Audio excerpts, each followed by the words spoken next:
if you know you have, if you know you have lost money, that you felt it. You know, you felt it. Raise up your hand. Let me see. Take notes. Those ones are angry. Those ones, they don't really take shit. Okay, cool. Okay, I think we have an audience, like a very mixed audience.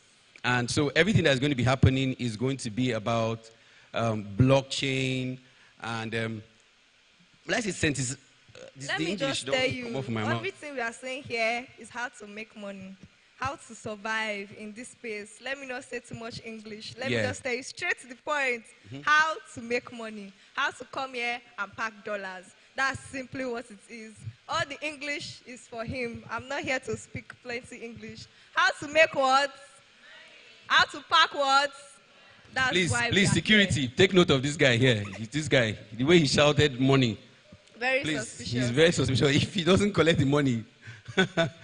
Okay, yeah. Like I said, we're just going to be sensitizing people more about the blockchain, what's happening. And if you know you followed the US election, can I see your hands? If you know yet, Chukwuna won the election, right? You guys know, right? Chukwuna won. Yeah. Please, a round of applause if you know that Chukwuna won the election. You are clapping. Very bad audience. Very bad. So yeah, we know Trump has won and he's bullish on the blockchain and all of that. So getting to know about the move in the market, what is happening, the next big thing, right, is very important. So you being here right now is good. You're not wasting your time. And before we move, if you know, I want you to take a picture of your partner. If you know you have a beautiful person sitting beside you, please, can you round of applause?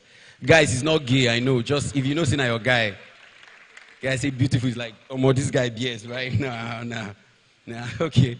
So what I want you to do is we're going to do, you know, this funny, I love you, you love me. We're not singing it, right? Okay. But what we're doing is snap your neighbor, take a picture of your neighbor. I'm going to snap so smile, look at your neighbor, smile.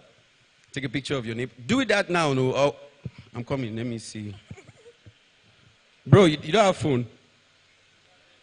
Do it at the verse quick. Yeah, a selfie. Yeah, please, what's up? Are you guys quarreling? Is this your compound? This is your lodge. There's no peace in that lodge. Yeah. Middle side, be like yeah. No, these people are amazing. There's a fine lady there, bro. Please take a picture with that fine lady.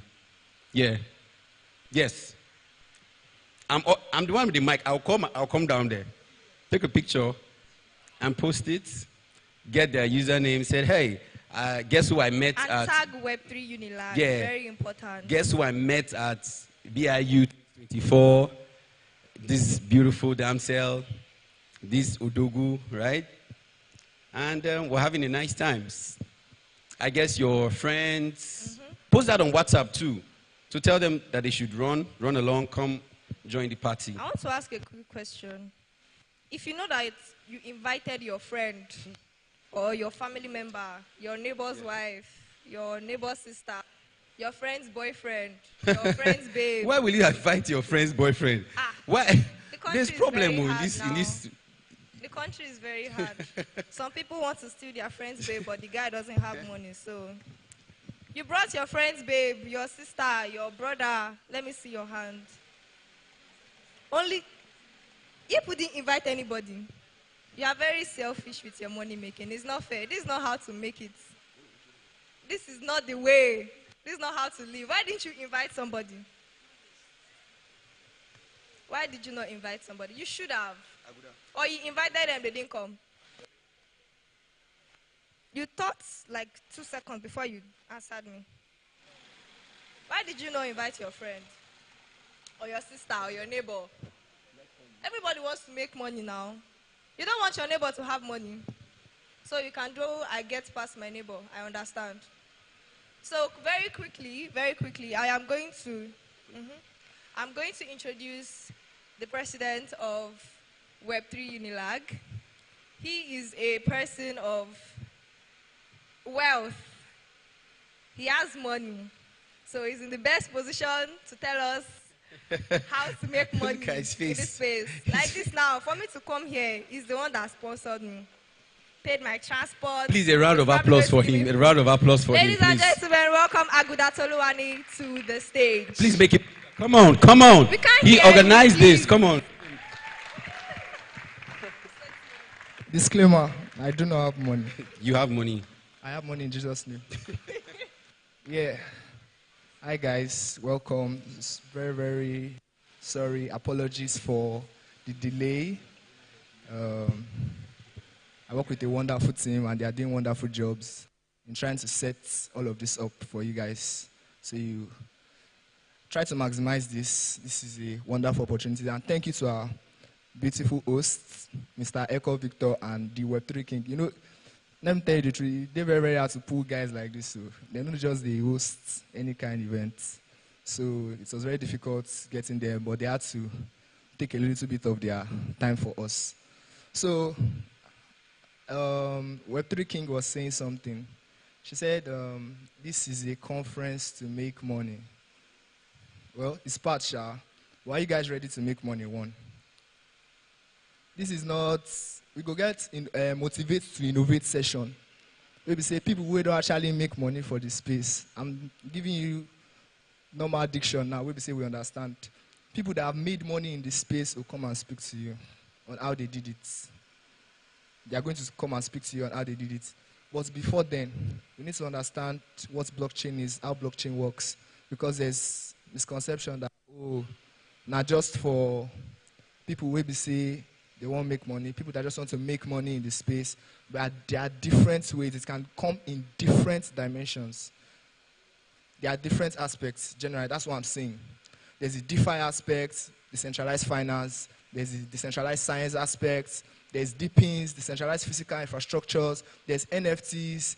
There's reward asset tokenization. There are a whole lot of things that you can do in the Web3 space using blockchain technology.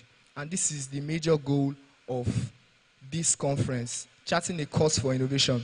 You know, in the process of thinking about the theme for this conference, we wanted to appeal to young minds. Most of the demographic we have here are, how many people from Yabatech here? Yabatech. How many people from College of Medicine here? College of Medicine here. So you see, we are targeting who? We are targeting students because Web3, we are in Web2 now. Web3 means next step. We're going into the next step. And it's good and it will make sense for us to prepare the minds of the next generation for the next step. If you understand what I mean. I'm not here to give the motivational talk, but I'm just here to prepare your minds for what to expect in terms of this conference. So you don't miss out on any aspects. The way the order of events was cooked, it's had everybody in mind here. Are there any content creators in this space? Yeah. Or you want to be a content creator in the Web3 space? Hands up. No hands up. King. You're not a good role model. Content creators. Nobody. Okay, developers. Developers. Okay, I can see a few. Developers, okay. Traders. What to do? All of you now want to do. Are they curious? What do you want to do? Bro, what do you want to do for the space? You want to learn. You want to learn. You just want to. You've not heard about blockchain before. You just want to learn. Who else knows up your hand? Bro, what do you want to do in the space? Eh? You want to trade. You want to, let us say we did bull run like this. Well, gas go choke, gas go kill you. But we did bull run. You go, if you trade, if you make money now, that's the actual truth. So there are different things that you can do in the space. Anything that you are doing in the Web2 space, what you are doing, are you a product manager? You are working at Google. You are a, what did they call it? Content creator. You are working at a particular firm. You can, the same thing, you can bring it to the space. We are going to show you the channels in which to go. Because, to be honest, when I started out in this space, I just did meander. You know what meander mean? I'm going right, going left, no direction, and all of that. And there was no progress. There was no progress until you start having mentors and you start having programs like this, conferences like this, that will lead you, that will, okay, take this step, take this step, take this step. Because if you just continue, it's very easy, very, very easy to enter the space, very easy. But if you don't have the necessary guidance, the necessary tools, you might just be meandering. You just be walking and no headway. So we have to, there are people here, and we have 2 co-hosts here, beautiful co-hosts. We also have one of our guests here already, and they are coming. More of them are coming. We invited special guests who will also be coming, who will not be speaking, but their work here is to mentor people. We have mentees coming. All those people wearing blue merch. Sorry, I'm not meant to be wearing blue merch, but all those people wearing blue merch, go and hold their leg. Their experience in the space. What is doing? Where is Amzat? Silano. Their experience in the space. We're talking about smart contract developers. We're talking about business developers in the Web3 space. We're talking about content strategies in the Web3 space. We're talking about data analysts in the Web3 space. So you're going to be getting a lot of information on things like that. So it's not just for, oh, I'm a content creator, or I want to trade, or I am a dev. It's a full package. I'm getting the full package today as regards this event. So I want you guys to stay in tune, stay in touch, and don't miss anything. Are you with me? Are you with me? The whole place is dull. Are you with me? Come on now. That's the thing about conferences. They always, everybody they seated, they chilled. If we play Ozeba now, everybody go to jump. Alpha, DJ, Ozeba now. I did wine. So let's just stay connected, be motivated. When they say do something, yes, no, don't do that. Maximum attention, maximum response. Are we ready? Are we ready? Are we ready? Oh yeah, now let's get it. Thank you very much. Come on, a round of applause for our Presido. Yeah, you give me wallet address, you know now. BTC, better guy. Please, another round of applause for him. Make it better if you're not jealous and you want to leave here with a gift. And smile, please, when you are clapping. Guy, you are smiling too much. Give me one match. This, please give me a match. I need a match. Give me. Strictly online. But for the Web3 program, which is a 4-month training, we have the on-site, which is you have housing, housing, feeding, housing is accommodation, right? What again? Internet. What again? Power supply. Yeah. So I have a couple of people that are already in the program here, and if you don't know, some of them are just smiling and all. You should try it. If you know coding is not your thing, your younger brother, your cousin, you could literally change the life of somebody, right? Introducing them to tech. Do you know that? Do you guys know that? So if your head know the tech, your nephew head feed them. Tell your neighbor, if your head know the tech. If your head know the tech, tell your neighbor, your nephew head feed. Yeah, you notice I switched because sometimes broken, they really pass the message. Do you get what I'm saying? Do you get what I'm saying? Oh, do you guys get me? Do you get me? Okay, cool. I like the nodding. Like I'm also a member of a community, MGS. Like I said, when we were coding, the coding wasn't coding. Then we figured that there is a non-developer community. There's a need for that, right? Where we have marketers, researchers, writers, content creators, all of that in a community. You need me? Okay, I'll be wrapping up now. So for non-developers, so if you're interested, please do scan the code there, follow the community on Twitter, and yeah, you can be the next cohort to learn about non-technical careers in Web3 space. So a round of applause for me, please. I don't try. Please, I can't. A round of applause for me. All right, thank you. A round of applause for me. Thank you so much, Echo Victor. This side. They don't want to clap. But, okay, so we are moving forward. Now you are clapping. So you're moving forward now to the panel session. I'll be inviting 2 people for this session. This session is about branding and content. I'll be inviting one of our own, Hamzat. He's going to be coming here to take us on 1 or 2 things. And I'm also going to be inviting Scott. So please, ladies and gentlemen, boys and girls, give them a round of applause.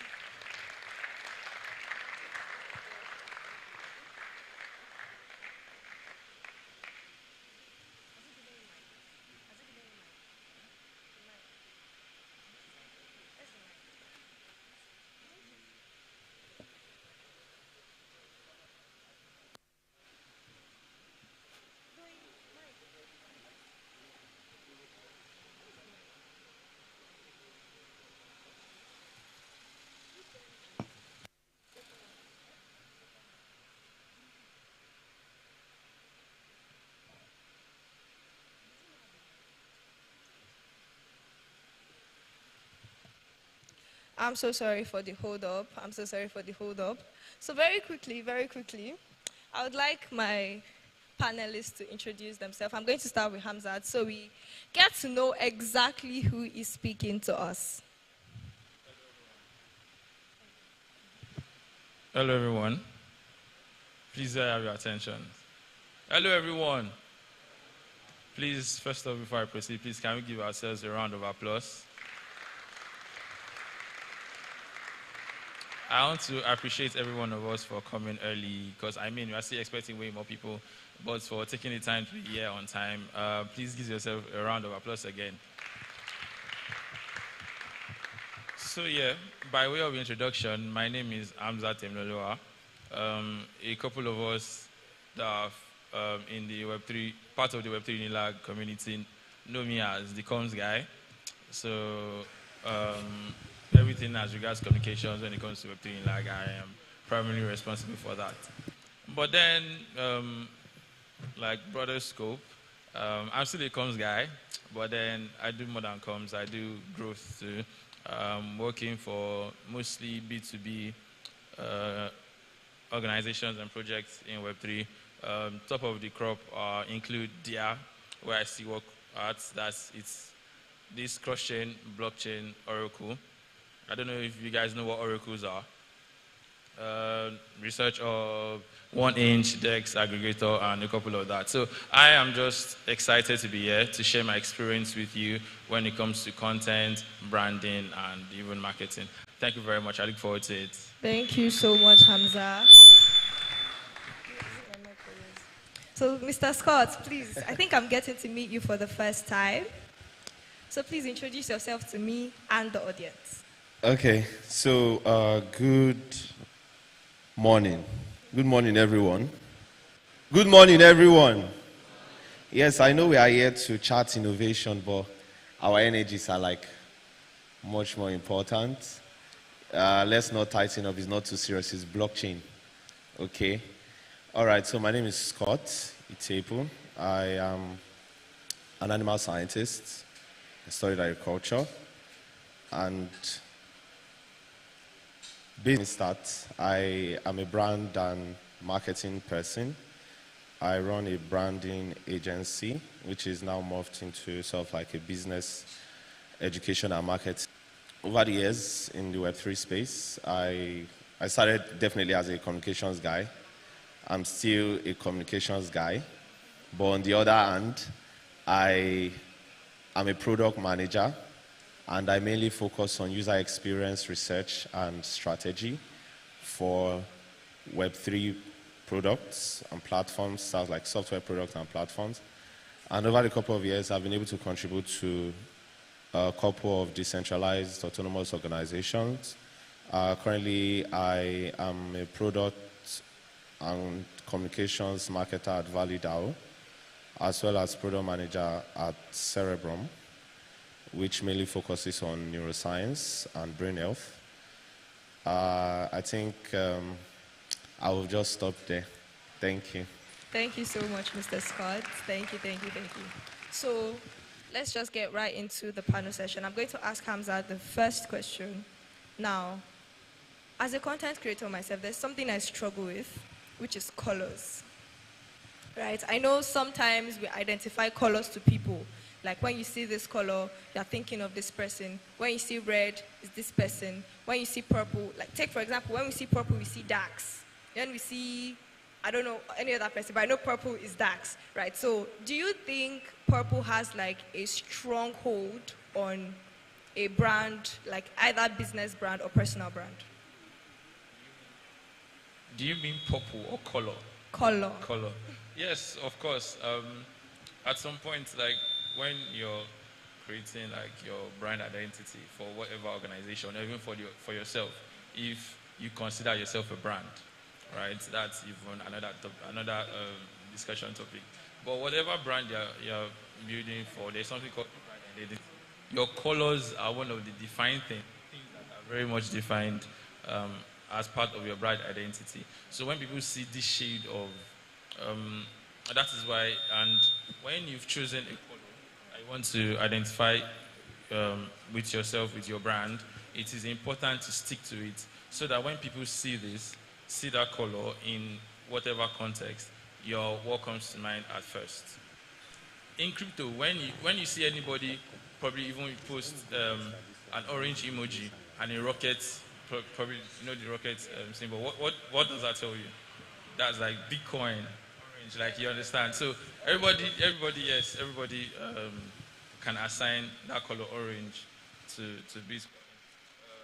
Just like green could mean a pump.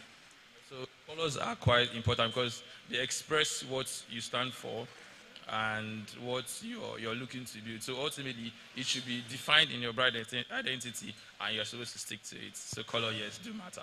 Thank you very much. As we've heard from Anzat, he said colors matter. Once you've chosen a color at the beginning of your structure of brand identity, stick with that color. It's not that you're posting green today, your PFP is yellow tomorrow, your flyer is brown the next day. That's not how it works. If you want to build a brand, find a color and stick with it. So, Mr. Scott, I picked something from what you said. You said you're also a product manager. Yeah. So I think you also do a lot of directing team. Like you can say, okay, today we want to work on this advert for Coca-Cola. You're going to tell them this is the logo I want to be. This is this, this is that. So are there any difficulties when it comes to working with creative people? Okay. So when it comes to working with creatives, we need to first understand that there would always be influx of ideas, and there are like simple ground rules. First, everybody would definitely have their opinion on something. That's like one. And secondly, everybody have their style. So if I present my slides, I know a couple of other persons that will see the slide, even without me being there, and they will tell you, that's Scott's slide. Okay, so when it comes to managing teams in the branding or across the product stage, first there must be set objectives. When it comes to your content, what exactly do you want to achieve? With that, that's like one. And on the other end is what exactly are the key call to actions, that you want to create, and what are the metrics that you want to measure. So when you've identified, okay, these are the metrics. Okay, for this particular type of content, we want 50 to 60 persons to sign up. Then you trickle it down. The target audience, 50 to 60, who exactly are they? Are they middle-aged people? Are they university students? Then your target audience begin to what? Inform the content style. So okay, there are some words that will appeal to a certain age range or psychograph or demograph, So that's two. And when you then trickle it down to the brand itself. So when you're working with a couple of persons, that yes, a lot of people want to say a lot of things. But you need to understand that what are the set brand guidelines? What are the brand style guides? Amza just spoke about colors. So there are X codes. What exactly are the primary colors? What exactly are, the secondary colors? So if you look at this design too, you see that the main color is black. We also have blue and we have white. So there are key stuff, that inform the Web3 Unilag branding. So when you want to bring a design, you should know that, okay, this is what the colors should look like. Then when you now talk about visual hierarchy, styling, and everything. So when it's a couple of persons, first you ensure that you are following what the brand guide says first. Then other forms of creativity will now be how exactly are we going to pass this message. So the creativity of the team should be mainly focused on the metrics. How exactly are we going to make this design speak to the people? So it's not just, hey, I have this idea, let's do design, I've been designing for 10 years. No. A design with just a simple full stop. You see that Nike, just do it, will convert you many times than a design that they put plenty sneakers, that you're looking for your favorite sneakers. So it's key to first focus on the brand, style guide, your metrics, your target audience, before you now fall on the creativity of the team. Thank you. Thank you so much. Thank you. Who is taking notes? Because it looks like we are just here to listen. It's just entering here and it's coming out here. Who took note of what they said? I'll give somebody one match now. What are the four? We mentioned 4 things. I'm not going to mention them again. If you can give me the 4 things that he said, I'll give you one match. Please, is there an extra mic for? In fact, let me give you my own mic. Come. Yes. One match. If you get the 4 things, you are also going to help me to check what he said. Thank you. Brand, guideline, metrics, creativity.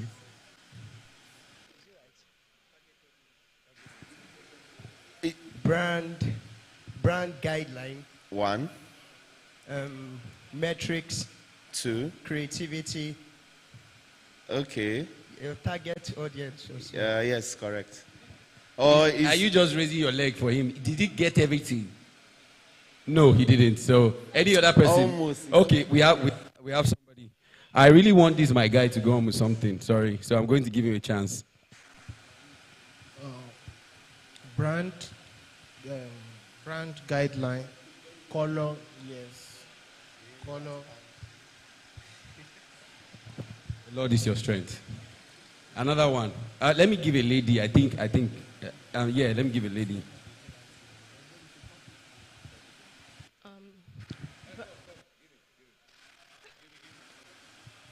Lecturer is in front of you. You are cheating. You did Brian guy. Something. I saw that. That's branding guidelines. Branding guidelines,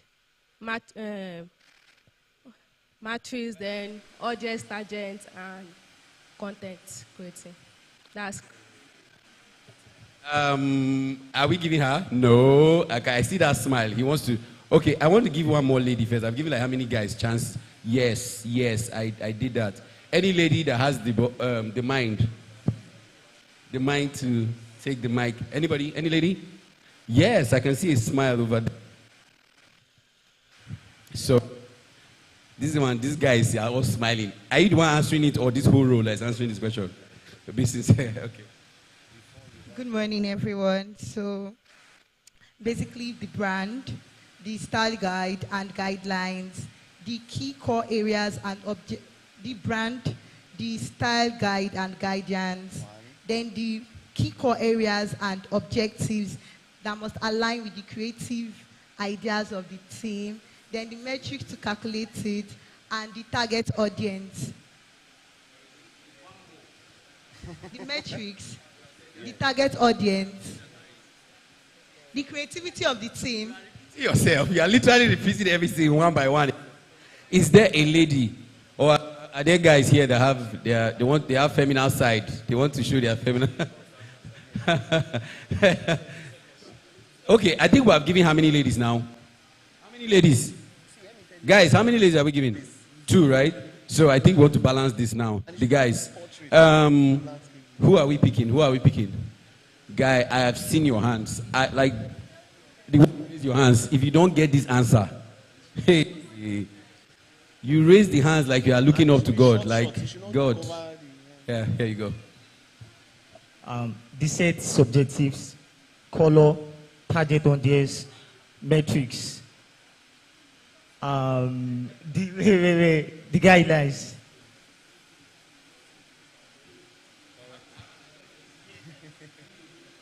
It's correct. It's complete. Yes. Yes. Round of A applause round for of him. applause for him, or you answer it again. Some people don't Please even bring remember. back my mic. I'm done giving merch. Oh, sorry. Okay, here. Nice one.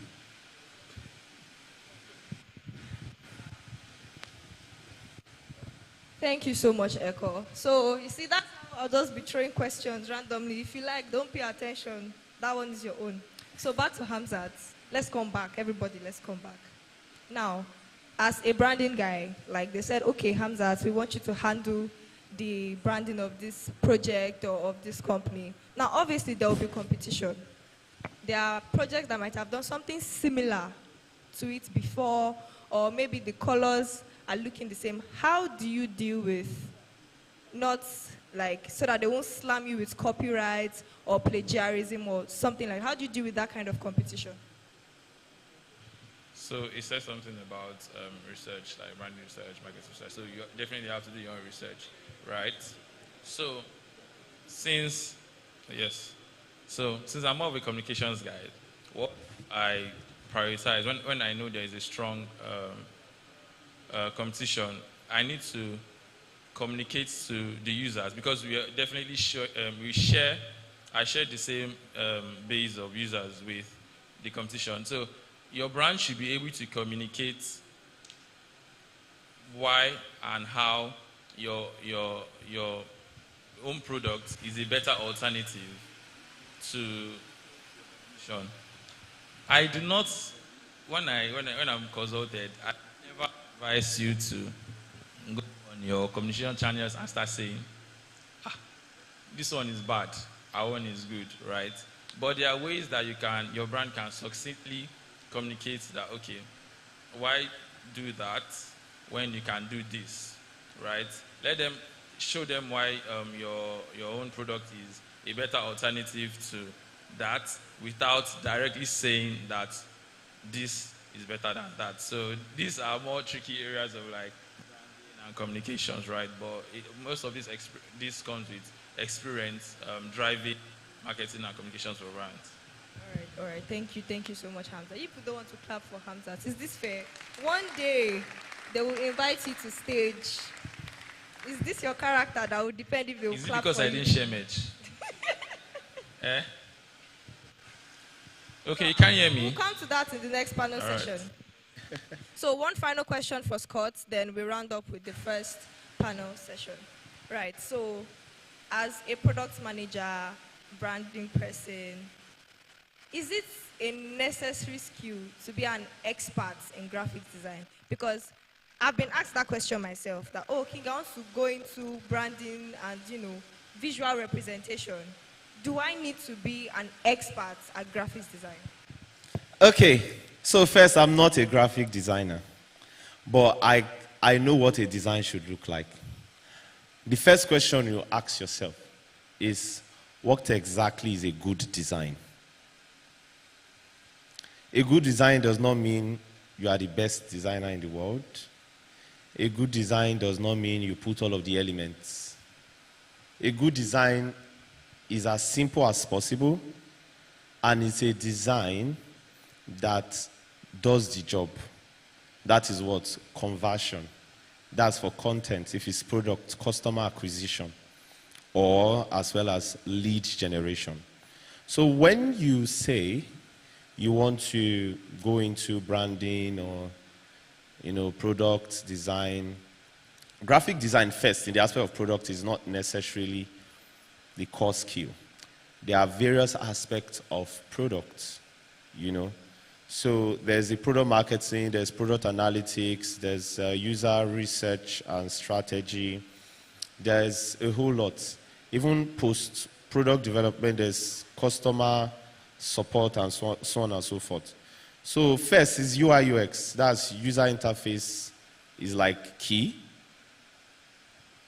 But as a lead, it will be good for you to have all of these skills. But I still feel to an extent it's a waste of time if it's not primarily something that you really love. So you must study the laws of a product design or graphic design. In the UI UX, there are various laws. There's Jacob law and so on and so forth. So you must understand what your designer is designing. So let me just share my experience. I started a branding agency in 2020, and I did not know jack about branding. I just knew I was the creative person. If I see something, I just know, I think it can look better than this, But I had two designers that were passion designers as at then. They were like, see, any design that you want, I'm going to do it for you. So I sort of like onboarded them. But I had issues leading the team. Because one, I know I could not design. They could. But I could not lead them because I did not understand what they were doing. So if we're discussing, in a meeting, and they are saying, oh, this design, this is what we've done, I could not communicate, keywords, basic understanding, okay, this hierarchy. Maybe I just want to say, this thing I feel is too big. But there's no reasonable way I could have told them. They did not understand. I felt incompetent to lead them. And they definitely felt, we are better than this guy now, so we can even go and start our own, by ourselves. So I had to take it upon myself to learn. So just watch branding videos, listen to people, read books, get materials across YouTube. I did not pay anybody to learn anything. That's the simple truth.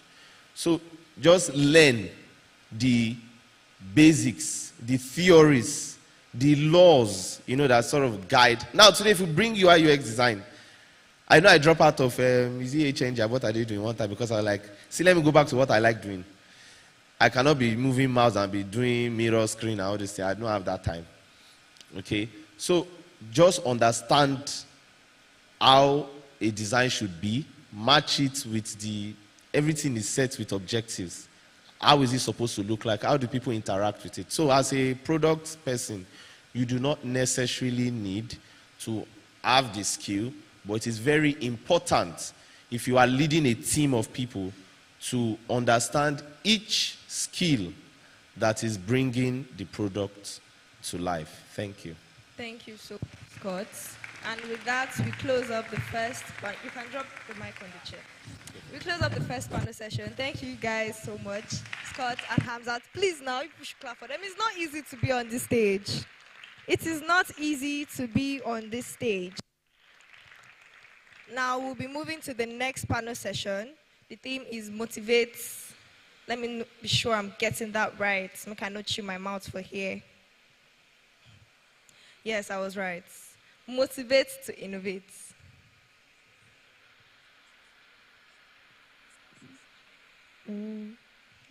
Okay, so I'm going to pause that. Hi, fine girl. Solani is my love. Don't mind me. I love her so much.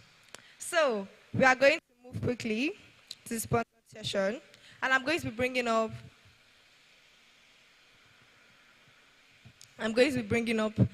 Somebody.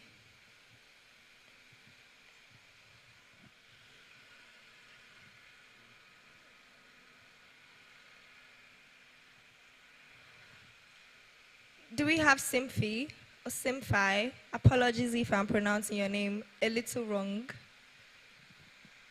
Please, a round of applause for our speaker to handle this session.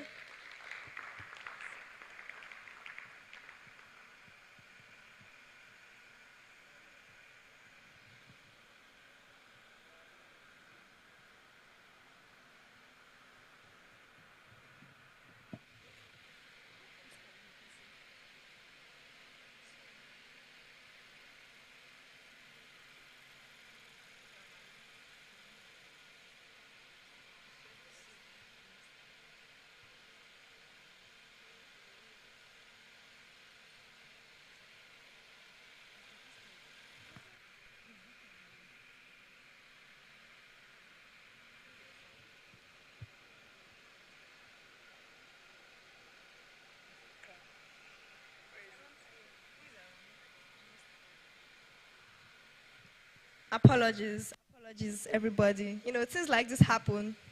Sometimes it's not corresponding, sometimes it is. So my apologies once again on behalf of Web3 Unilag to have paused this wonderful conference session. So we are going to be having Nestcoin on stage. Have you heard about Nestcoin? I'm starting to believe people have not heard about any coin. Please, I'd like to have Nestcoin ambassador or representative on stage. A round of people don't want to clap. What if they are here to share money?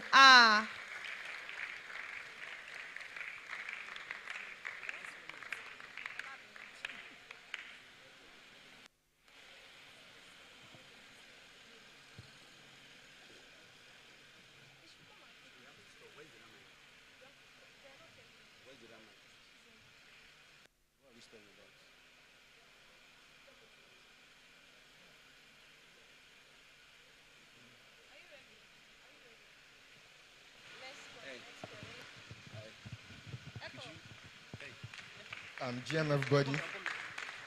GM. So my name is Toby, and I'm a community manager dedicated to building and shaping the Web3 future globally. So I'd like to talk to you guys about Nest Wallet. But first, I would share a story, a personal story.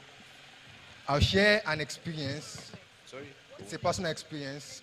So as a community manager, some while ago, I was trying to hunt for a role, a community manager role. So I grabbed my phone, I hopped on Dex Screener. Then I saw this token. It's a utility token actually. I was like, okay, it has great utilities. I love the token. I was about getting into the community. I saw this token at 100K market cap, 100,000 market cap. We're all familiar, Abby. We're all familiar with what market caps are, Abby. We are newbies. We should have some Web3 charts here. So I saw this token at 100K market cap. It's a token on Base ecosystem. It's on Base network. So when I got into the community, I started engaging with the founder. The founder was very active. Then I saw this token at 100K market cap. I was like, let me get into this token at 100K market cap. At that period, I had like 20 USDC on. I was like, just let me buy into this token at 100K market cap. Then, we are all busy in Web3. We have a lot of things doing. I got distracted. I wanted to up on Uniswap. Sorry. Yeah. Hi, everyone. Hi, everybody. Can you hear me? Can you guys hear me? The way you are saying market cap and all this thing, so one guy was smiling. Inside, I had it. My mind told me he doesn't know Jack that you're saying. So we'll take it small with us because there are some people that don't understand it well. So, but there are some people that do understand, right? If you know you understand what he has been saying, can I see your hands? I'm sure. Yeah. So they will go through the stress of looking at your mouth and really getting it right. But for those of us that don't know, just make it more easy to get.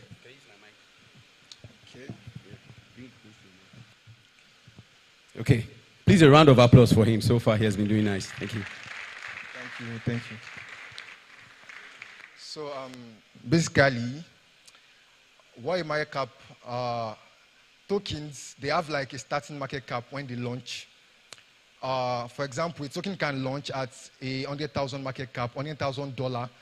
That's the market cap, the total token in the token pool. So as a trader, what you use to measure you use this market cap to measure the amount you have. Let's say you aped into a token at 100K market cap and it has gotten to 500,000 market cap. So you've made 5x already. You've made 5x of your money. For example, let's say you aped in $100 at a 100K market cap and the market cap went to 500,000 market cap. You've made 5 times your money. That's $50 already, using $10. So back to my story. I was about to open this token, but before buying into the token, I have to go on Uniswap. So before I buy into this base token, because every token We have different blockchains. We have Solana blockchain, we have Base, we have Ethereum, a lot of blockchains, L1, L2s, and tokens launch on different blockchains. So before buying into any token, you have to like have that native, let's say I want to buy a token on Ethereum, I have to have Ethereum to be able to swap into that token. Because basically, it's the meme cycle. The bull run started already. A couple of days ago, we saw BTC hitting 90,000 market cap. So I feel like at this moment, what you should be trading are meme tokens. You can't say you want to buy out and expect 5x your money, 10x your money. You have to be trading memes. They're actually risky. You have to be cautious. You have to measure your risks. They're actually risky, but then there are a lot of core channels that you can get into to like that they will call tokens for you that at this market cap, buy in, then you make some X. There are a lot of market caps. So basically what Nest Wallet is about, it's a $0 trading fee. There are a lot of bots where you can trade memes, but these bots, they take fees while you swap. But then Nest Wallet takes 0 fees while you swap. Let's say I'm swapping to a token on Solana now. It takes you 0 fees to swap into that token using Nest Wallet with lightning speed. I can just open my phone now, open Nest Wallet. I have the CA of the token I want to buy.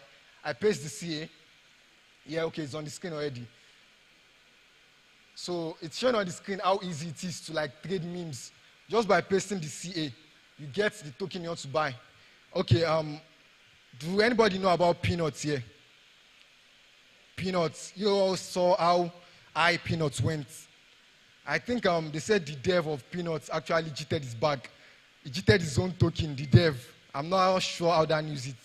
They said he sold at around $700 or so. If he had held to this moment, he'd be making around $1 million or so.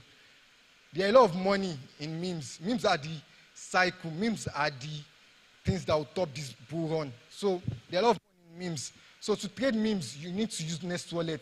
Nest Wallet makes it easy. You can see, just paste your CA, buy, instantly, lightning speed. Within seconds, you have the token you want to buy already. So it's that easy.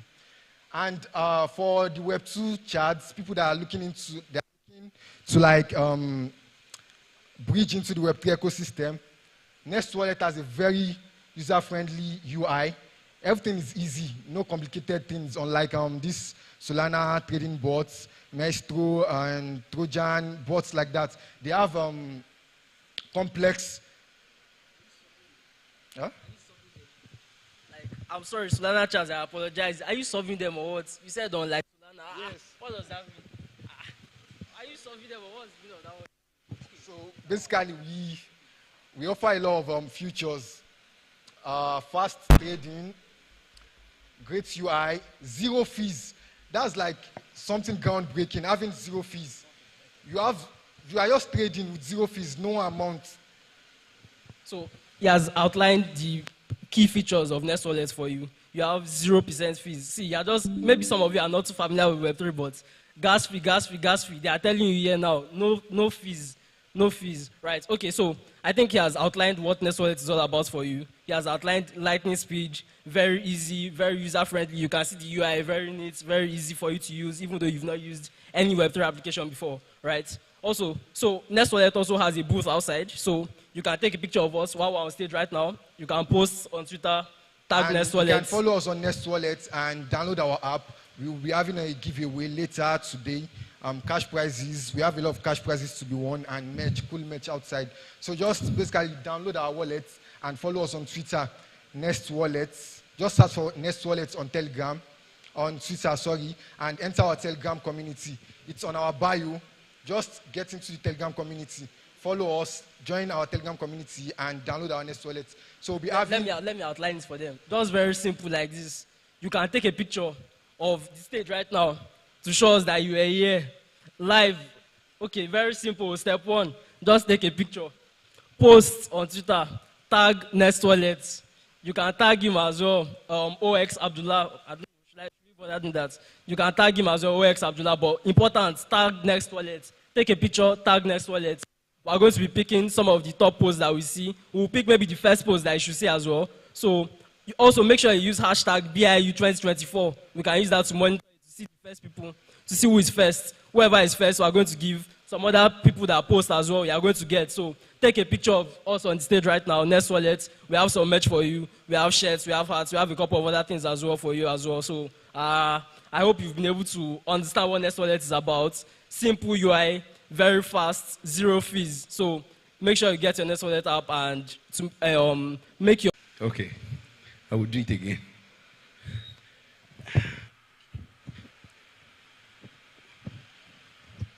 Okay, I'm coming, oh, but I'll act like I'm not.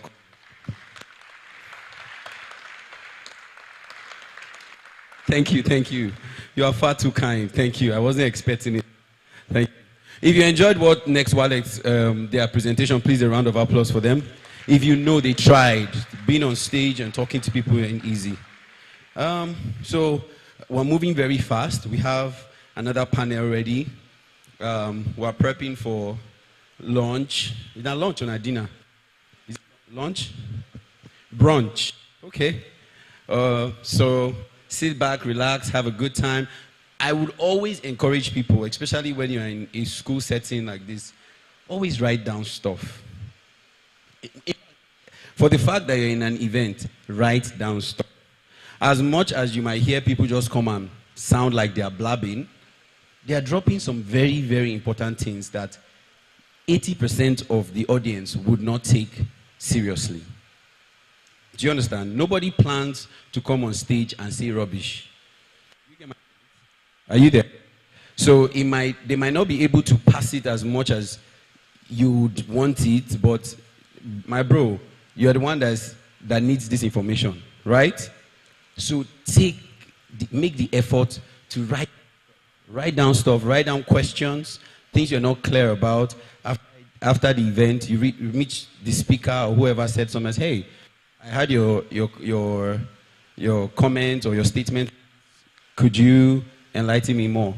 And that helps you as a brand, because everybody here is a brand. I hope we know that. I hope we know that.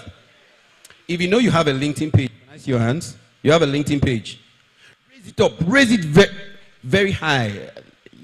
Okay. I know you have a LinkedIn page. I know. Oh, come on. Yeah? Oh, okay, my time. If you know you have a LinkedIn page and you are active, raise your hand. It's different from having a LinkedIn page and you're active. Raise your hand if you're active. Okay. Okay, that's cool. Don't worry, I will be filling you up on other things as we proceed.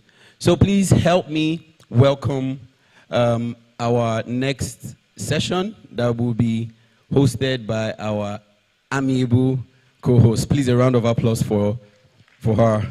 Please make it better. Thank you. You have been amazing.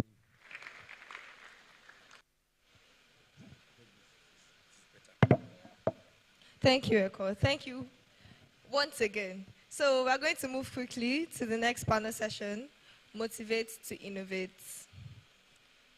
I might be sounding different today. I'm sorry, I'm on stage. I can't be acting like a thug on stage.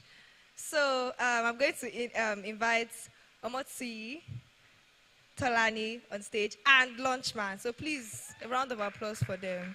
These people are pioneers. They are industry experts. I personally know these people. Please, it's not loud enough.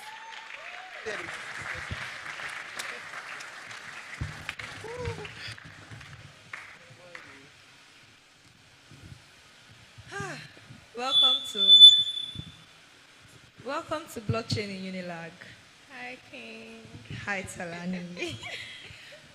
Launchman, I've seen your content. King Gafano. I know these people are my guys. We are just here to just act professional because we are on stage. We can't disgrace ourselves here. But yes. I know some people like to start with a positive note. I'm not starting with a positive note. If you're going to tell us something we should not do, coming to Web3, what should we avoid? What's that thing we should try our best not to do in this space? Hello, everyone. GM, everyone. What's happening now? GM, everyone. All right, so that's better. So you asked that what should you not do if you're coming to Web3. So I want to assume that you guys are newbies or like you guys are just setting your pace in Web3. The first thing I want you to do in Web3 is to learn. Like even if you're trying to learn and earn, or like even if you're trying to earn rather, I would want you to learn first, because there are a lot of things that you see here, they'll sugarcoat it to you and you think that is the right thing. But if you don't have knowledge about these things, you would fall prey to these things. You will fall scam to these things. So if you're trying to like be somebody in this space, or you're trying to come into this space, make sure you learn first. So yeah, that's what I'll tell you. She has told us what to do. She's yet to tell us what we should avoid.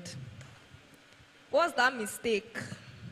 That thing that if you do it like this, they will cancel you. What is that one thing, in your opinion? It might not be like morally acceptable, it might not be generally acceptable, but what do you think we should avoid coming to Web3? I actually just told you that if you don't have knowledge, don't jump into things you don't know. Learn, make sure you learn first. If you do not learn, you would fall. Like, learning is basically the basic stuff you want to avoid.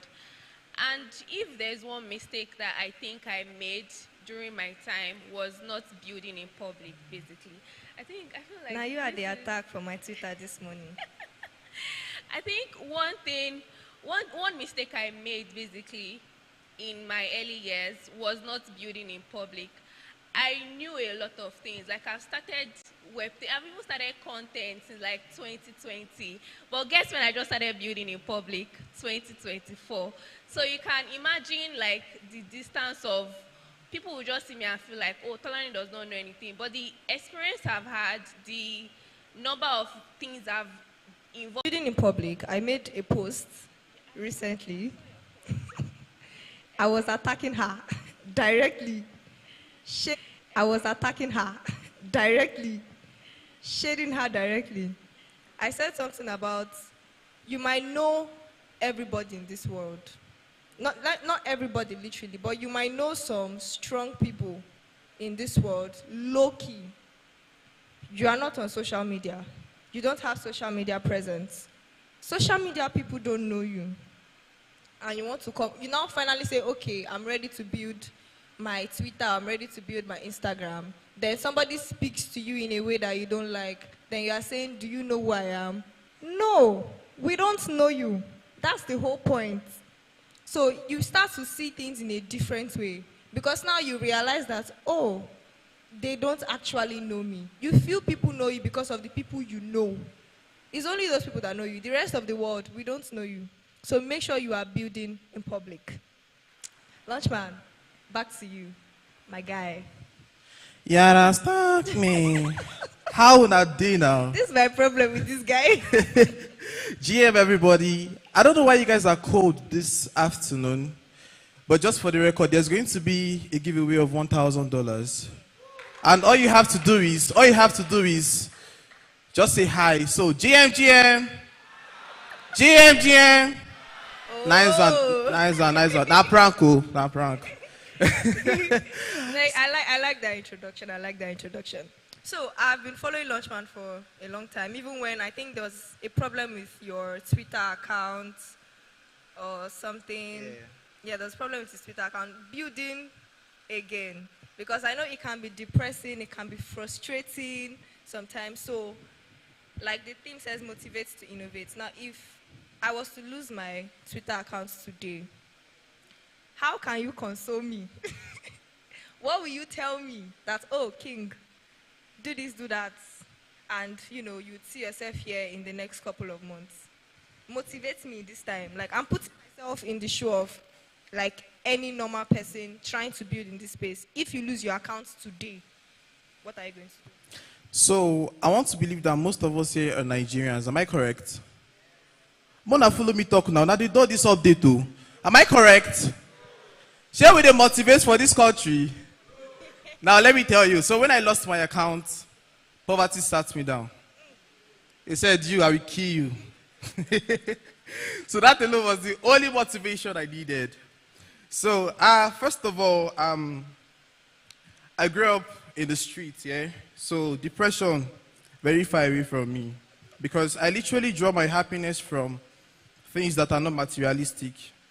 You understand? So, nice one. Clap, clap, clap. I dey feel you. Nice one, nice one.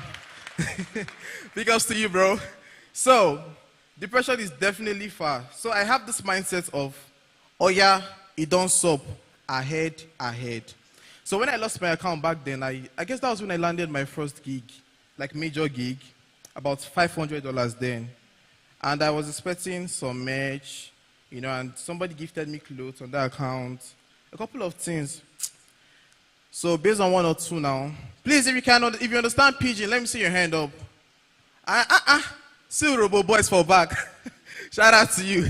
So, you know, I was like, almost shit, this one are whining. You feel me? Because it was at that point I was about to like blow up. Because already I was having, you know, 16K views on Twitter, you know, and all of that stuff. I waited for like 5 hours. My account didn't come back. I created a new one. And I made a video. I was like, hi guys, launch money and my account is gone, you know, and I'm heartbroken. So, so I got the community, you know, I was part of SMC at that point. I'm still there, you know, so everybody followed me. And within a week, my account got to 1,000 followers. Now, where am I going to? Most times, we often shout, connect, connect, but we don't truly connect with people. So I'm that kind of person that, not to brag, if I should live here, people would always have me on their screen, in their brain. Because again, one guy will always shout, you understand, man? You feel me? So I made sure I actually connected with people. So when I came back, it was like even a smooth ride. My previous accounts went down around like close to 700. And in less than a week, I got, you know, 1K. So I'm just going to see if your accounts get banned and you're planning to come back. Please, first of all, remove depression from your mind. Because basically it's just going to make you slow. Yes, we are humans and emotions are definitely going to come in. But that's what makes us Nigerian now. Look at the country itself. Is it not depressing? So yeah, basically just remove depression and have the mindset that, you know, mistakes are definitely going to happen and this is just a little setback. Come back up and start building. Shout out to every builders in the house. Thank you. Thank you, Launchman. Thank you, thank you, thank you. See, the energy's up. The energy's up. I like it. So, Talani, very quickly. We are trying to motivate people. And we're not just motivating them. We want them to be innovative, right? So, I know you're not like this tech person, but I know you have heavy experience. So, you've worked with builders, product managers, project managers. Now, if, like a random person now, I'm not here, I'm gone, right? If I was to come to say, okay, Tolani, I want to start building. I want to build a project, but I don't have any ideas. How can I come up with an idea? You know, everybody's building projects every day. How can I be different? What are you going to tell me? I don't know you. So the first thing I'm going to tell you is the basics of every little thing you see here is basically research. So the first thing you want to do is basically research on what's happening. And when I'm talking about research, I'm not talking about, okay. So when I'm talking about research, I'm not talking about, okay, meeting one person. You do a proper, in-depth research. What does this person want? You look at, okay, what has this person done that I've not done? Or what has this person done that I could do better? You're not basically researching from one person. You're researching from at least a sample of, I'm talking like someone that did economics, statistic. Yes, I basically studied economics, so I'll probably have an idea of data. So you basically want to research from a sample of like 100, 200, and see what you're trying to build, the product you're trying to build. Who is it going to cater to? Who is it going to, what problem is it going to solve for this particular set of the campaigns I do or all the marketing I try to do? I don't meet them that, oh, okay, this is what I want to do. I just follow them from behind. So if you're a builder here,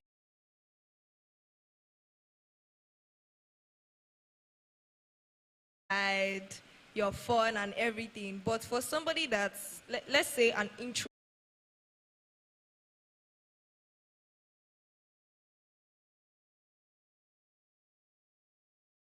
Be an outdoor kid, right? Come on, boy. So, once I noticed this, they have the recognition. And it was, so I told her, coming to the Web3 space, you need to do this. Okay, what's going to happen is, whenever you appear on spaces, don't worry, I'll do the talking for you. I'll bring you on board, talk, drag you. So I did that consistently for like a month. So she was already, she already familiarized herself with my community. So she was like their guy already. So Madam wasn't shy. So we kept on doing that. And to God be the glory, guy, this girl is worse than me right now. She's the worst introvert I've met in my life. So in as much as, you're an introvert and you know that, oh, I can't do this on my own, find that talkative friend to attach yourself with. Because regardless of how much you want to, right, the person will always, bring you on board, drag you in. And as an introvert, learn to adapt real quick. All of this stuff. But the Web3 space need people visibility. People need to see you. And the funniest part is, but these are the guys that are available and visible to the project and the community. So Web3 thrive on introverts. Now inside your room, they won't come find you. You understand? So yeah, guys, that's all I've got. Thank you. Thank you. Thank you so much. I want to add the growth of what an introvert looks like. Instead of you to move from 1 to 1.1 to 1.2, why somebody that is an extrovert or somebody that knows how to speak, you don't even necessarily have to be an extrovert, just know how to talk. Why somebody that knows how to speak, the person's growth is going to go from 1 to 5, from 5. All right, so I'm also going to add 5. But if you're an introvert, you can move from 1.1, not give this person a chance. Me, I will not give you time to think if you give me a chance or not. You are going to hear what I want to say. That is me. You've already watched 10 seconds, so just finish it, right? But if you're more reserved, you're thinking, oh, should I say this one? Should I say that one? You're thinking, would they like this one I'm about to say? No send anybody, Papa. Keep it. I didn't say be disrespectful. I said, no send anybody, Papa. If you no send anybody, Papa, you will care about yourself. By extension, care about the people you need to grow. So that does not mean you should be disrespectful. Please, did not say that. All right, so thank you, Talani. Thank you, Lunchman, for this wonderful panel session. It was really nice to have you both on stage. Thank you. Please give them a round of applause.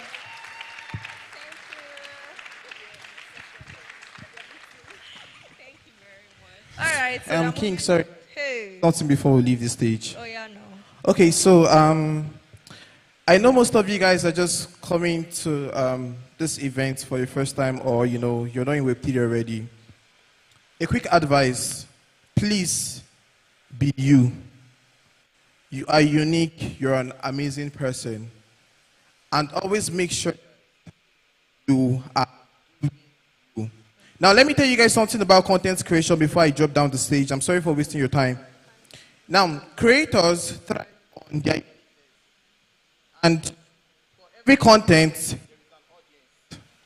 so there is no bad content, there is no good content. There is no bad content, there is no good content. But what makes most creators talk is the fact that they want to be like King, or they want to be like Launchman. And the crazy thing is, you will always be that person that, oh my God, your content be like King content too. So you are always going to be second to King. But imagine you're coming as who you are, bringing your style, bringing what you do to the space. The next person that's going to copy is going to be what?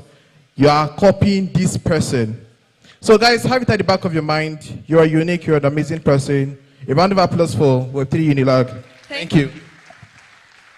Thank you for that addition. So there is a giveaway going on Twitter right now. Some of you know, some of you don't know. Should I tell you what the giveaway is? We are picking just 3 people, randomly selecting 3 people. Should I tell you? It's like if people are not interested in this giveaway. Should we just move on? we should just move on. I don't like your vibe. I don't like your energy. Just 2 seconds, please. All right. So, my giveaway. You people say you don't want, so we are going to move on. You say you don't want that, oh, King, your giveaway.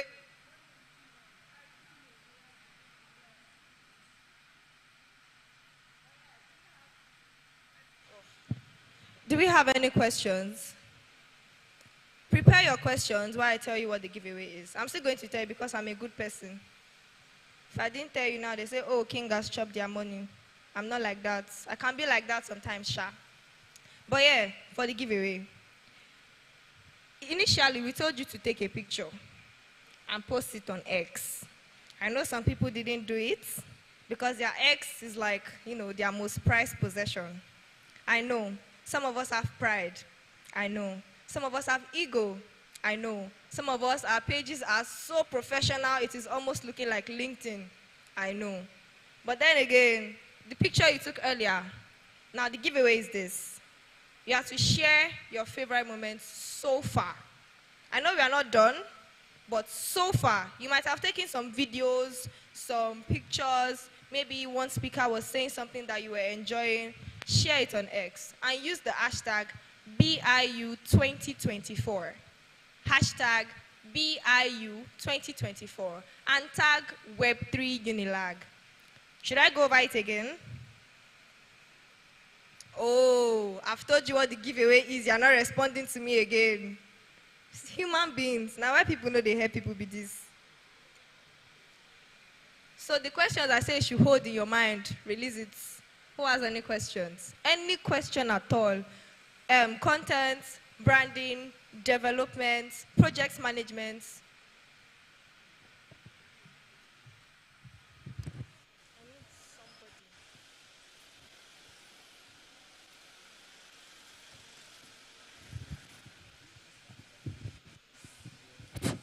Jem.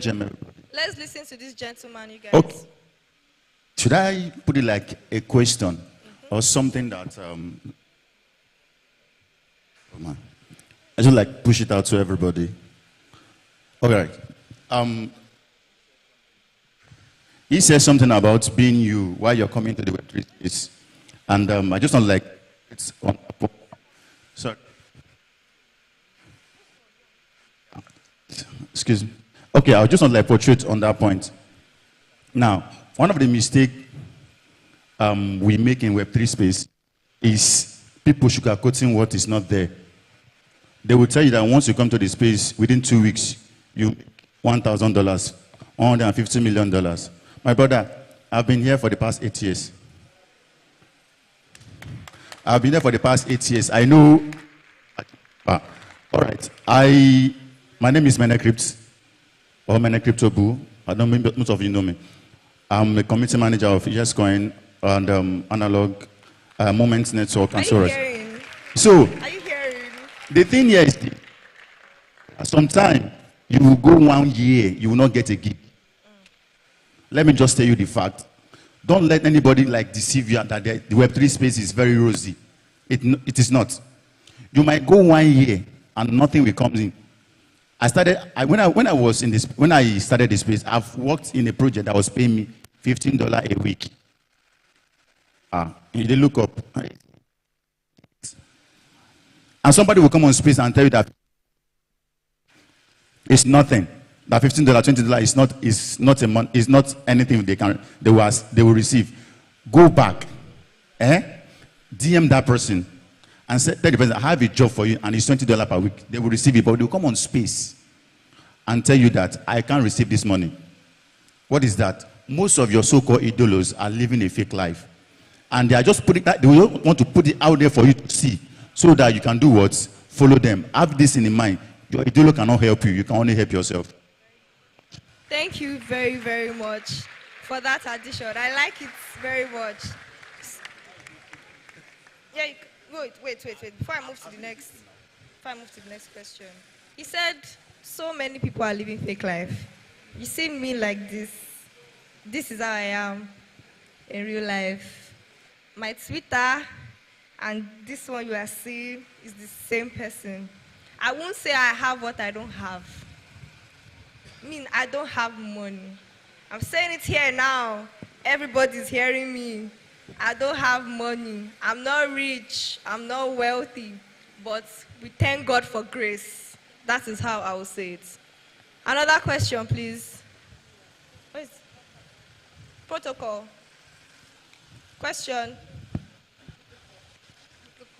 I'm borrowing you today.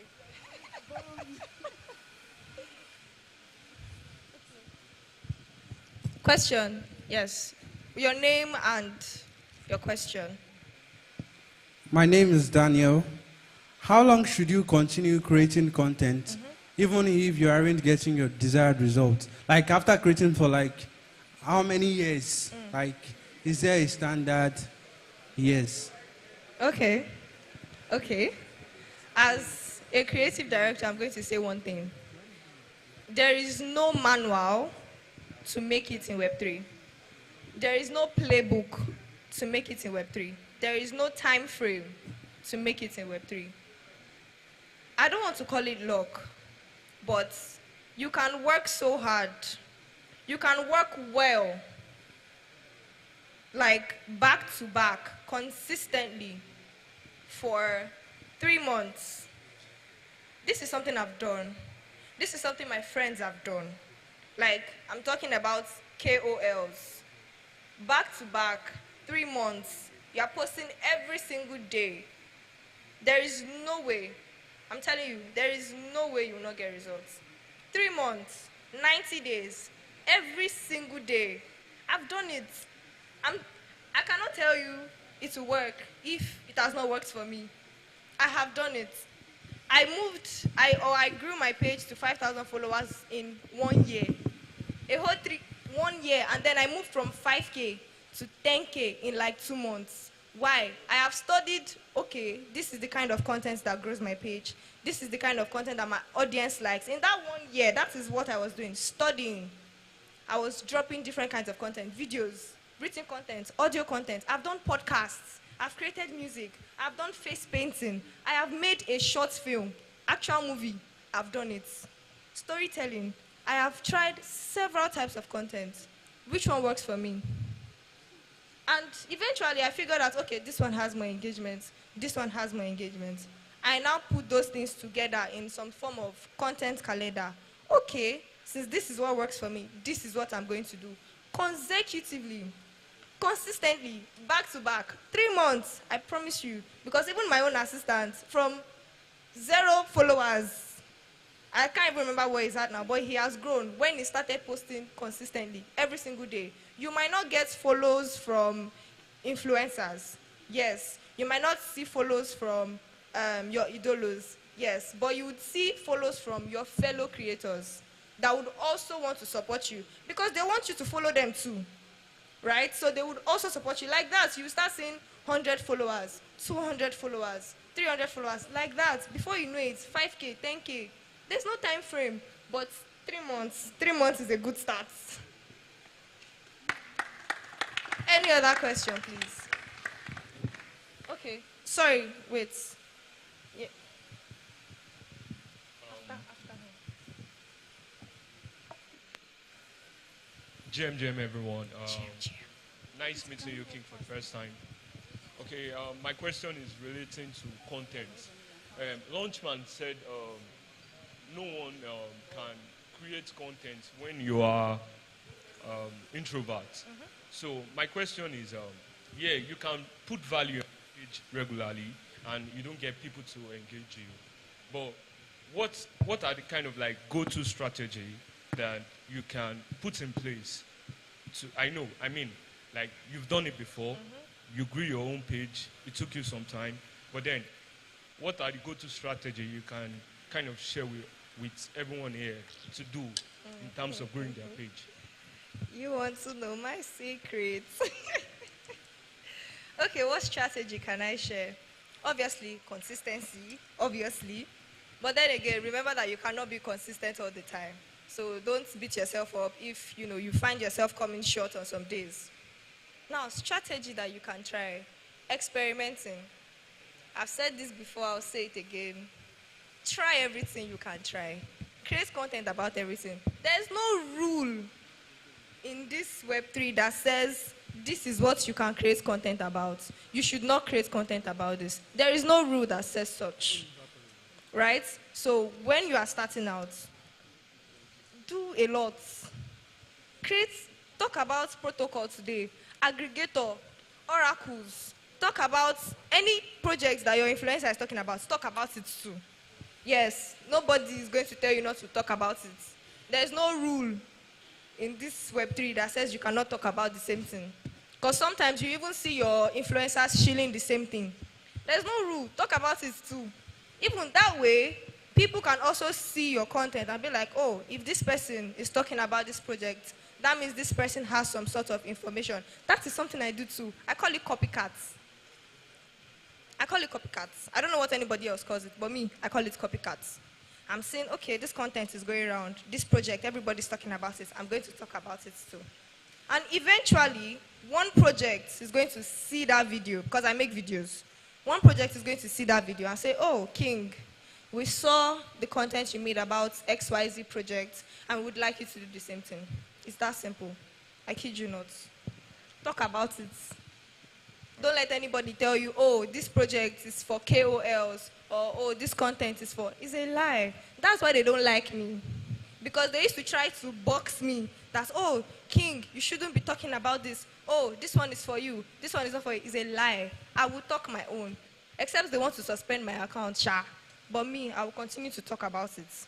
Any other question? Thank you very much. Thank you.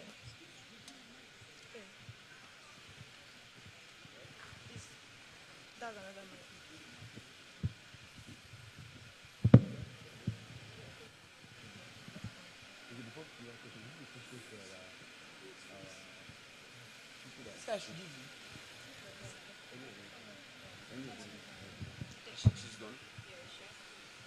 Okay, guys. Hello. If you know you're a latecomer here, can you show by waving of hands? If you know, please, that lady down there, I need to give her a match. She has a good heart. She was saying the truth. Can I give her? King, can I give somebody that said the truth? She's far. Look at her glasses there. Yeah. She's a latecomer and she had the confidence to say it. Can I give her a match? Okay, okay. Come get your match. Come get your match. Please, a round of applause for her. She's confidently coming to collect her match for coming late. Can you imagine that? So I have a question though for those people, for those of us that use social media, right? I think this question is, what's your name? Okay, Rachel just collected an award for coming late. Please, a round of applause for her. Make it bigger, bigger, bigger. Okay, cool. Nice. So my question, where's the other mic? Where's the other mic? Okay, please, just stay around so you could give our speakers. My questions for the panel, the guys that spoke at the last panel is, we spoke about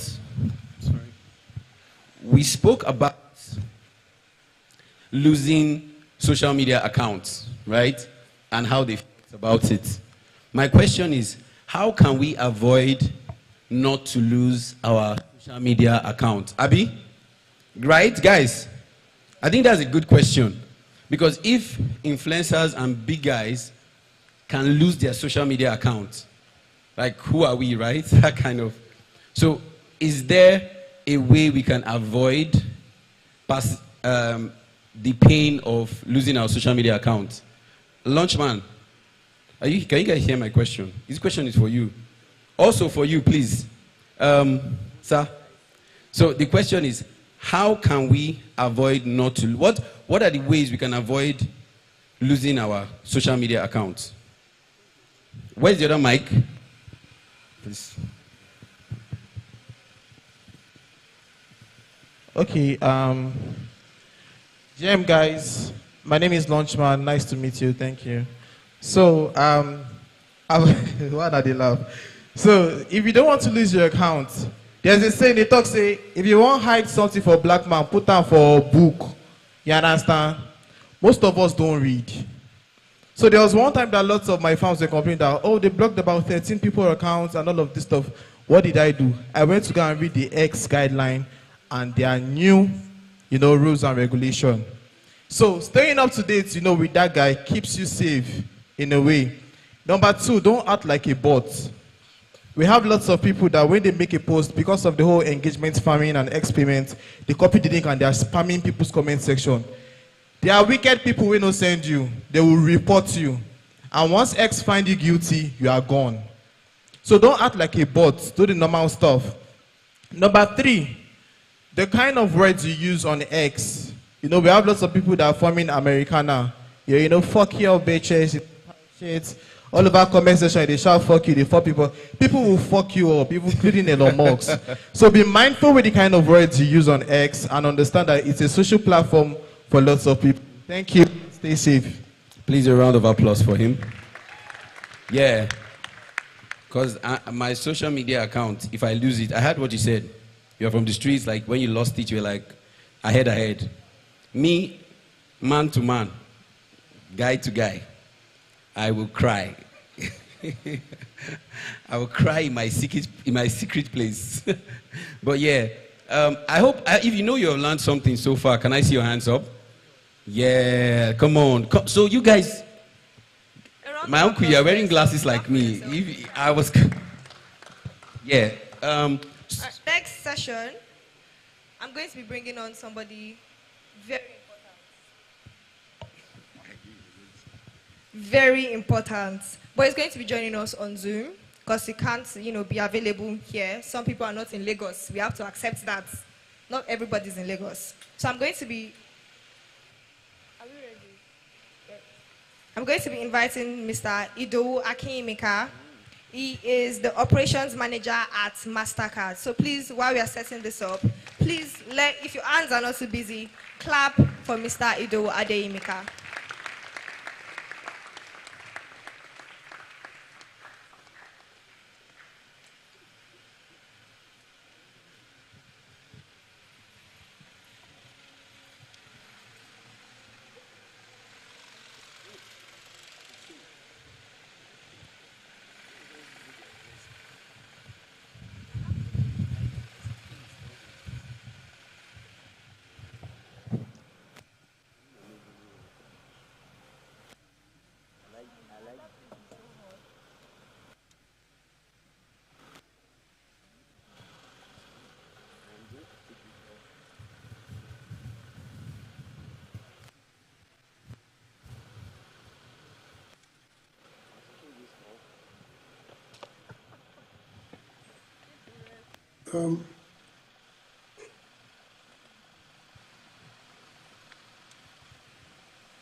Can you hear me?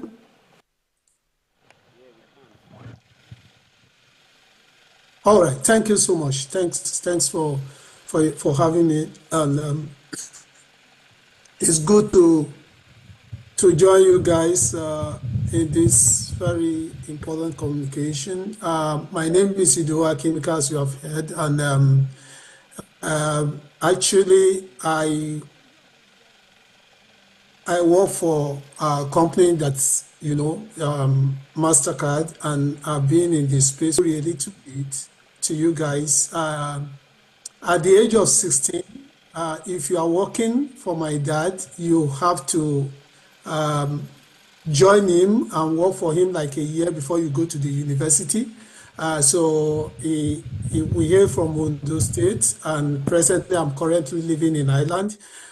So I worked for him in his sawmill for a year, and that was where I got to understand that in life you have to have hands-on experience of whatever you want to do.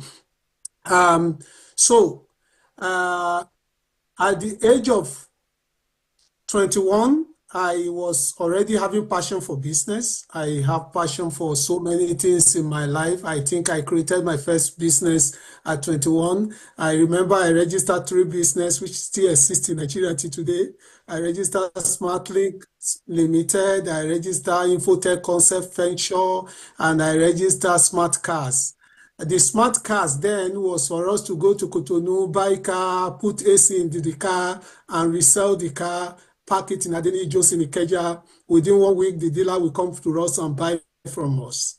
So my Infotech Concept Venture, we use it during the Christmas to print cards, and we will sell the car to company that need to sell car to do souvenirs during the Christmas.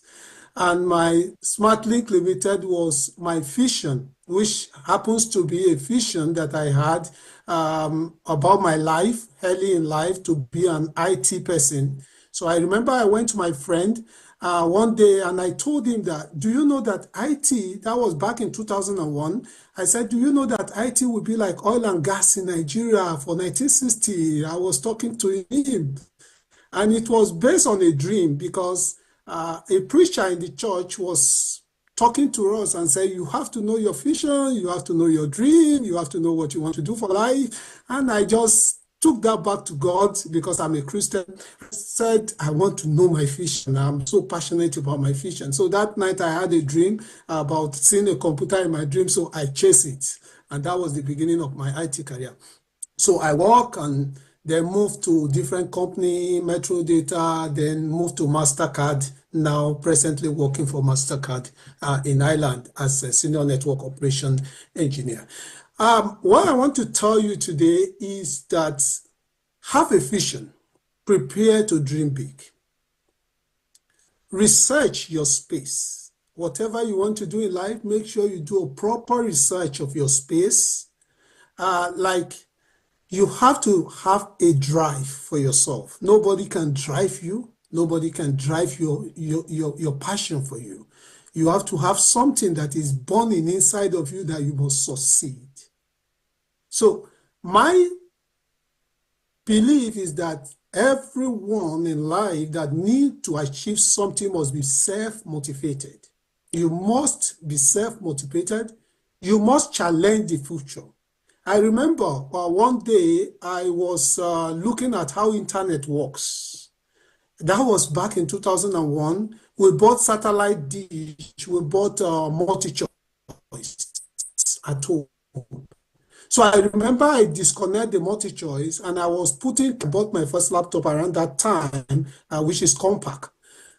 So I was connecting it to my laptop. I just want to get internet from the dish. And all along, I've never known that VSAT dish can actually provide internet. But I know that for that to bring television network to my home, it could bring internet network. So challenge the future. Challenge what you see. Believe that there is something behind the wall of whatever you are looking at. So we have to check everything we do to make sure that it's working vertically. If it's working horizontally, that means, for example, if you are making the same consistent income, the same consistent number of clients, or you are moving in the horizontal life, then you have to challenge yourself to move vertically. So we need, as people and as entrepreneurs, as individuals, as young graduates, as students, to look at ourselves and say, look, I have to make progress. I have to improve on myself. I have to improve on myself so that I can compete against these people. And check it out. You don't need competition. It brings profit. So in any business you want to go to, in any idea you want to go to, you have to find that balance whereby less people are doing the same thing. So you avoid competition, because competition, let's discuss this. Let's open ourselves up to this. Now, when I'm talking about competition, I'm talking about the likes of Google, They monopolize their environment that no search engine, if you need to search anything on web, you need to go to Google. So they don't have competition. So it's a monopoly on itself. So when you reduce competition, you make more profit. So research to see that you provide that niche, or I provide that niche, even in the workplace, if you are working for company, provide that environment that you are the best in, you are savvy, and if everybody is looking for somebody to help out, you will be the one they will be looking forward to. So that niche reduce competition, it drives profit, it drives growth, it drives promotion. So in anything we do, we have to focus on the product, not on the sales. When product becomes good, then product sells itself. When you develop a product that you have to look for people to sell for you, it's not a product yet.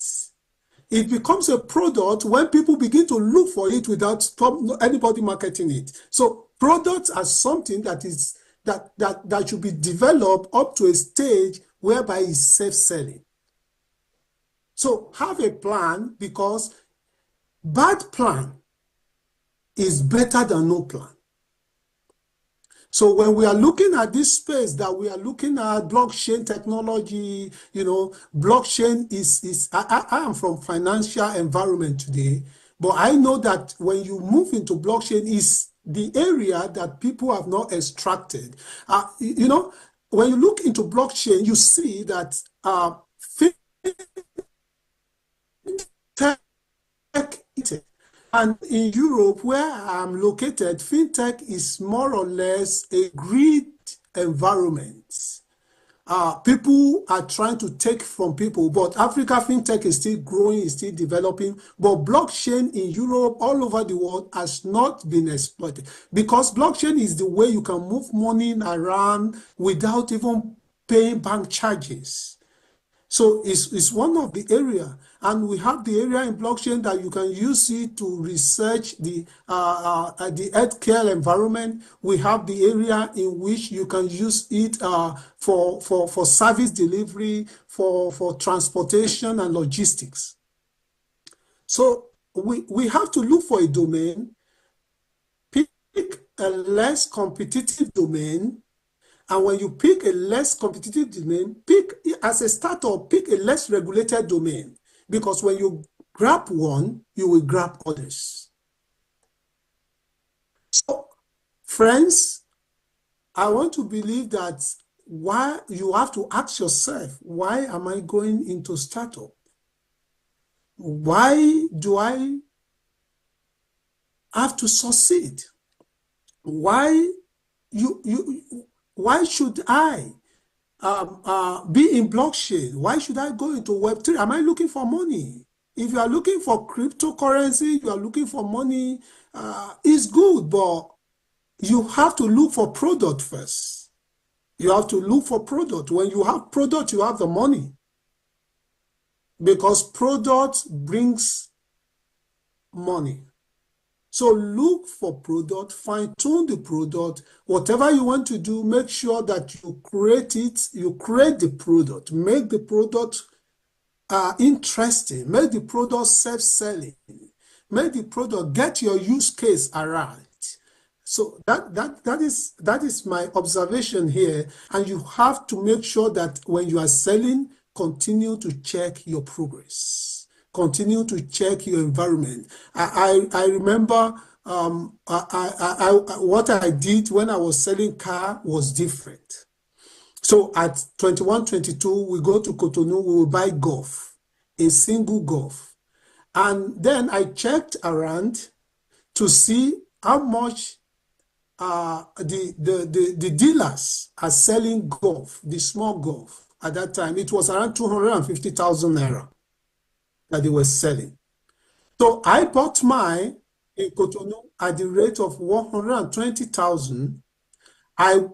We go to mechanic and put AC for 30,000, and I will sell it for 200,000. So dealers were selling 250, 300. So some dealer will come to me to buy, at the rate of 200,000 and they will resell at 250. So then some of them prefer to come to me than to go through the stress of Cotonou. So then it becomes like my own was fast selling. Before maybe 3-4 months, I already had 5 cars in the car shop. So friends, you have to make sure that you look at your environment, measure the market, measure if you have competitors, measure their ability and capacity, and then leverage on their weakness. Leverage on their weakness, and then find a balance. Don't look too much at your competitor like giants, because a day is coming, you will be up to their level. So what I want to say to you, friends, is that check your dream, make sure you research your space, be self-motivated, work horizontally, have a plan, and make sure you stay lean and flexible. Stay flexible. Make sure whatever you are doing, if it's not working, go back to yourself and say, I'm sorry, or I'm not doing it right. I'm sorry, this is not the right way, and I turn back. Or if you are working with somebody and you know you make a mistake, just go back to him. I'm sorry, it was a mistake. I need to change my direction now. So make sure you track your progress, track yourself, track your passion. And it's very good because you are just getting to the university. When I was in school in Ibadan, I told my friends that I will be the richest, I will be the fastest growing, I will be this one. So when we are young, the passion is there. Go out with it, drive it. Don't be afraid to fail. Don't ever be afraid to fail. After all, now you have nothing. If you have nothing, it's even better to fail now. Fail big. Don't ever be afraid to fail. Go out for your dream. Go out for your passion. Go out for that product. If there is a new skill or new technology you need to learn to do your job, go and do it. For example, if somebody needs to develop a website for you and you don't have money to develop it, go check it out. What is the back end? What is the front end programming language? Take time, sit it down, check Google, check ChatGPT, get the programming language on and run it and test it and have sleepless nights over it. Within 1 year, you will create the website at most. That gives new skill and nobody can take that away from you anymore. So to conclude here, I will say to you, my colleagues and friends, different companies are happy company. When you create a different product, a different company, you become very happy. Paystack, Google, Facebook, ChatGPT, they have new product company and they have new product. Thank you so much, and I'm really grateful for this opportunity that you have given me, and if you have time, I would like to take it for the next 5 minutes.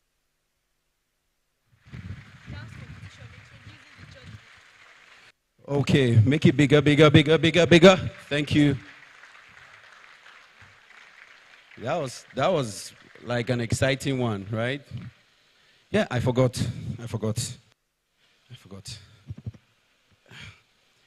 Okay, cool. Who started that clap? Okay, great. It was an amazing session. If you know you enjoyed it, can I see your hands? Wave. Yeah, I did. I learned something, which is fail now. I know it's controversial. The way it sound, when you hear it, it doesn't sound nice, right? But please just repeat the word. Tell somebody, fail now. Say it again. So I'm going to just give you a very short backstory. I think it's something every idolo in the space can relate to. The honest truth. This is just me and you. I don't tell people normally. It's just me and you, right? Please promise me you'll not tell anybody. Eh? This one don't swear. Okay. Everybody, or let me not say everybody before somebody attacks me, but most people in the Web3 space didn't know Jack before they started showing up. Do you get my point? They didn't know, they just know the small one they know. Like, okay, there's a wallet, right? And if I stick to this stuff, I will know more, right? So keep on showing up to events like this that challenges you, gets you off that comfort zone. Some people now are saying, oh, my problem no be to follow projects. Now waiting I go chop, right? The truth is that whether you follow the project or not, waiting you go chop, go still show. Do you get my point? Why not invest and change your life? Like, invest in yourself. Invest in a career. I started working long time before I even finished school. I left school. Then school called me back, right? But the idea was you have to look for something for yourself. Tech is the next Bitcoin, is the next oil money. So if you are here, you are feeling lazy, you feel like, so there's a lot of noise happening, how can I join? Trust me, there is no one size fits all. Just start. Do you hear me?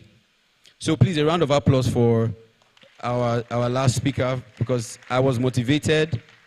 And yeah, talking about that, there is an event coming on Saturday. It's an impromptu one. It is the Lagos DevCon meetup that we're hosting. Please, a round of applause if you know about. It's not easy to host an event of that caliber. The DevCon, Lagos DevCon meetup. So basically, people that went to DevCon, that's in Thailand, are coming back to Nigeria to come and tell us about their experience. So it's like a meetup where they interact with us, right? So if you think it's a nice idea, can I say wave? Okay, how about make it a clap? Make it a clap. Let me get to. Okay. No, sorry. This roll, I'm back. Clap for me. And we're in the same role. Why are you people angry? Why? Okay, so anyways, if you're already following me on Twitter, if you're not, you should. Echo 360, EKOH 360. You get to see all the information you need to be part of that meetup. It is going to be a gathering of Web3 movers in Africa, right? And it's also going to be an amazing place for you to start off. All right, thank you, Echo. I'm also sorry. going to tell you my Twitter page, since everybody's talking about their own Twitter page. I'm everybody. Just tell me straight. Say it. No, you use corner. Tell me straight, man.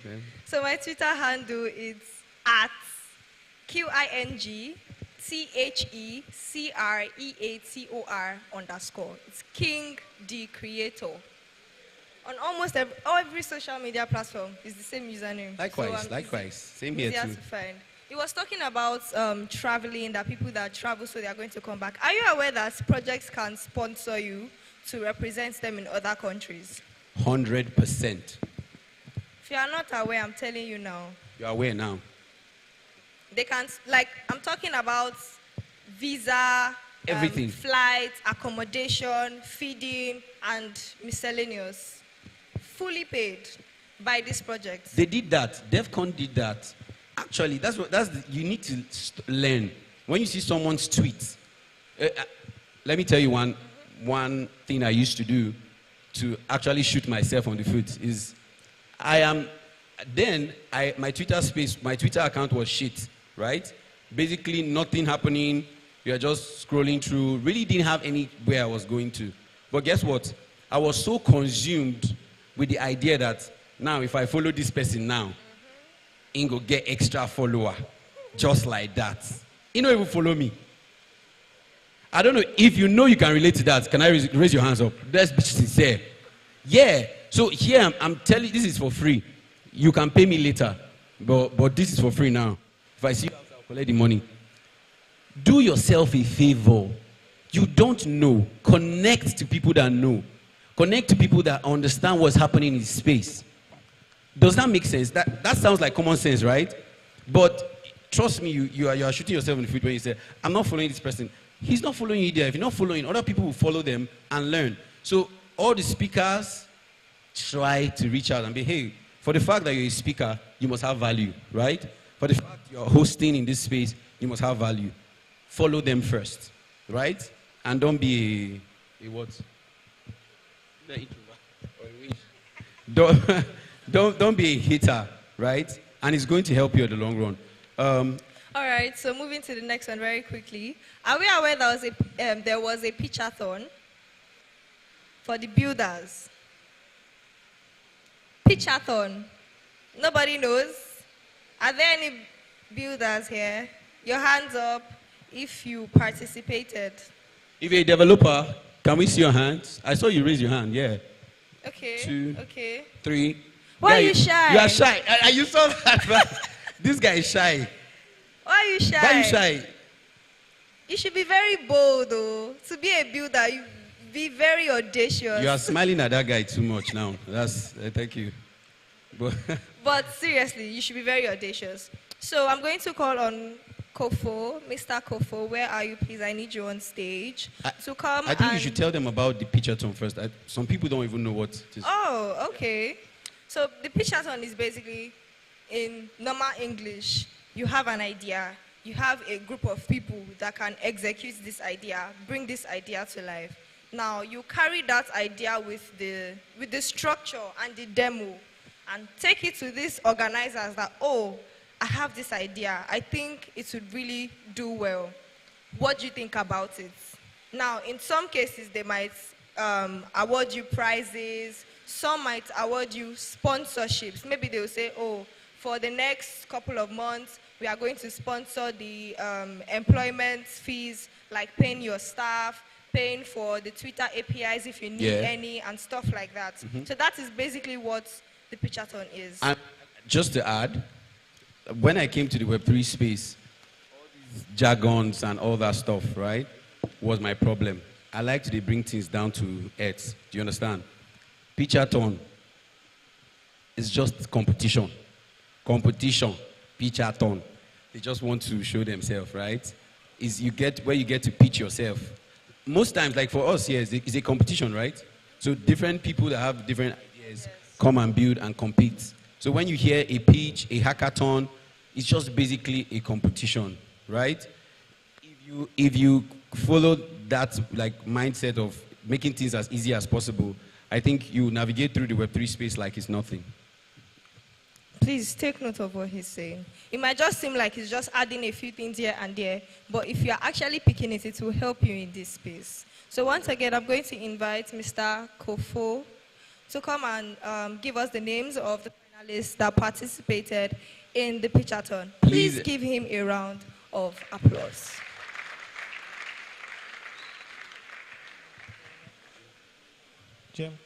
GM, everyone. Great stuff, great stuff, great stuff. Hope you've been enjoying the show so far. Hope you've been enjoying the event. I can't get feedback. Are you guys hungry? I thought as much. We're almost there. So, quickly, I'm sure you heard about our pitchathon, right? Can anyone tell me how much the prize money is? The prize pool? I can't hear you. Sorry? No. That's all I can hear. The food is coming soon. All right, so like I said, what's the prize pool for our pitchathon? I can't hear you guys. Please speak up. Give me energy. I had 500 what? All right, so for this event, we decided to do something different, and for that, we decided to organize a pitchathon. So it sounds like a variety of a hackathon, rather. And the idea for us is to get new ideas in Web3. Yes, we understand the Web3 space is new, but we also want to get innovative ideas, and not just get those ideas, but go on to build those ideas and solve problems that we currently have in the space. So after we put out the application, we got so many applications, and we want to recognize our top 10 applicants, so the top 10 teams. So what I'm going to do is, I'm going to introduce those teams and let you know what their plans are, what these teams have been working on. And please do me a favor. I know you don't like me as you're not answering me, but please, please, and please, when I introduce these teams, please, a round of applause for them. Work? Are you ready? You guys don't sound ready. Are you ready? All right, all right, all right. So our first team is Gamera.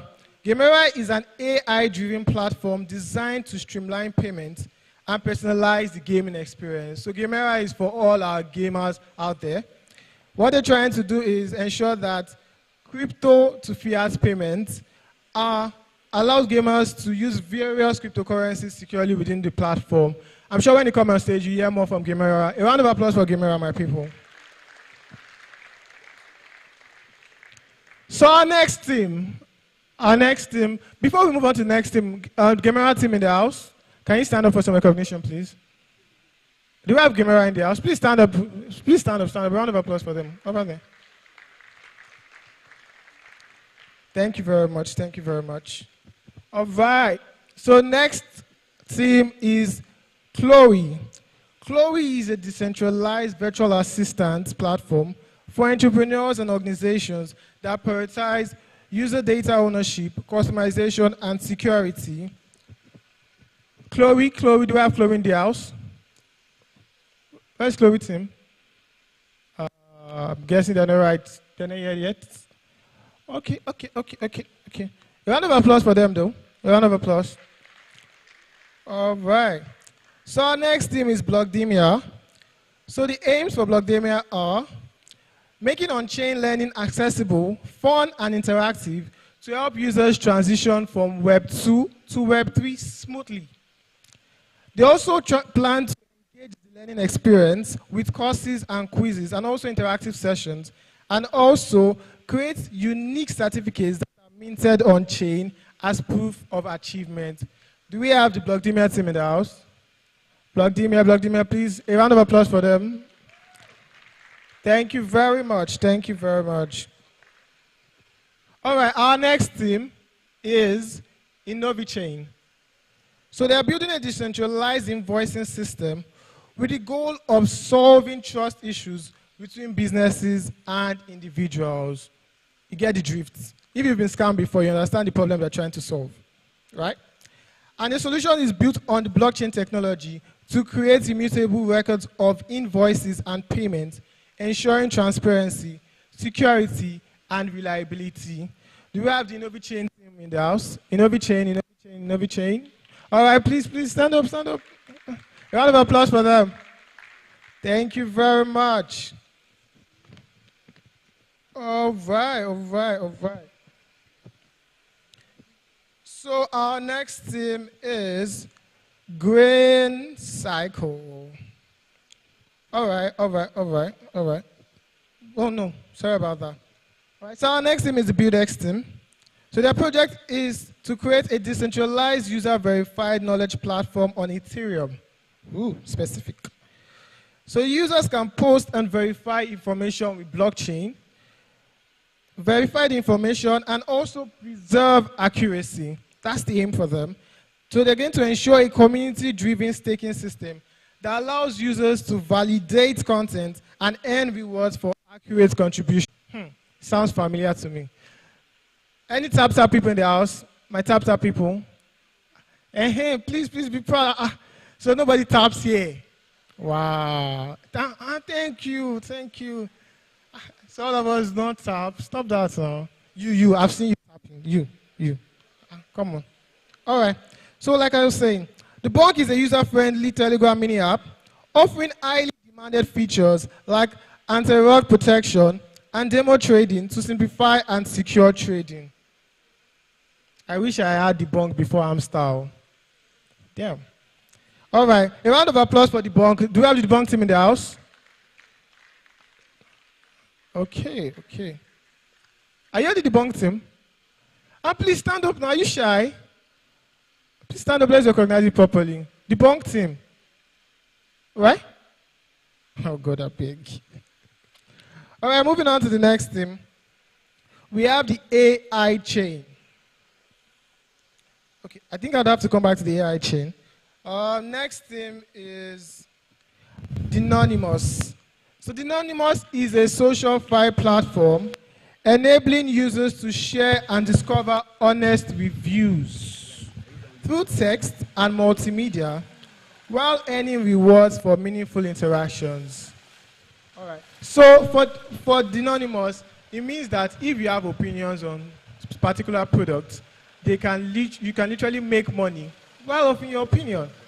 Do we have the Dynonymous team in the house? A round of applause for the Dynonymous team. Great stuff, great stuff, great stuff. All right. We also have Oreo Stash, who offer a cross-chain savings platform where users can set financial goals, stake assets from various blockchains, and earn rewards through yield optimization. And they're going to do this through DeFi protocols. Do we have the Eurostash team in the house? All right, a round of applause for the Eurostash team, my people. Okay. So those are our 10 teams. So give it up for Gamera, Chloe, Blockdemia, Invoice Chain, Budex, iDunk, Debunk, AI Chain, Dynonymous, and Aerostash. Thank you very much. Come on, make it bigger. Nice one, man. Okay, I can tell that like the energy has dropped, right? So if you know you came early and you were given a tag, here, can I see your hands? Okay, great. Do you still have the tag on? Say thank you. I want just say thank God. Say thank God. Okay, cool. Right about now, we are going to item what? Item in tech, is it item 7? It's still what? I have a question. What brought that idea, item 7? Why? Huh? Is there a logical reason why? Just like that. Somebody just says item 7, all of us. Okay, so, okay. There's a businessman in the house. Please, a round of applause for him, first of all. I like confident people. So his question is, what will he get if he gives us a logical answer to why it's called item 7, right? Come, wait, let me liaise with my team.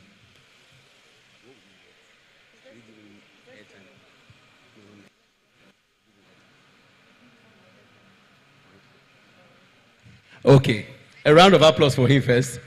I have consulted with the gods, and yes, we do have something for you. Where's the other mic? Can we give him a mic?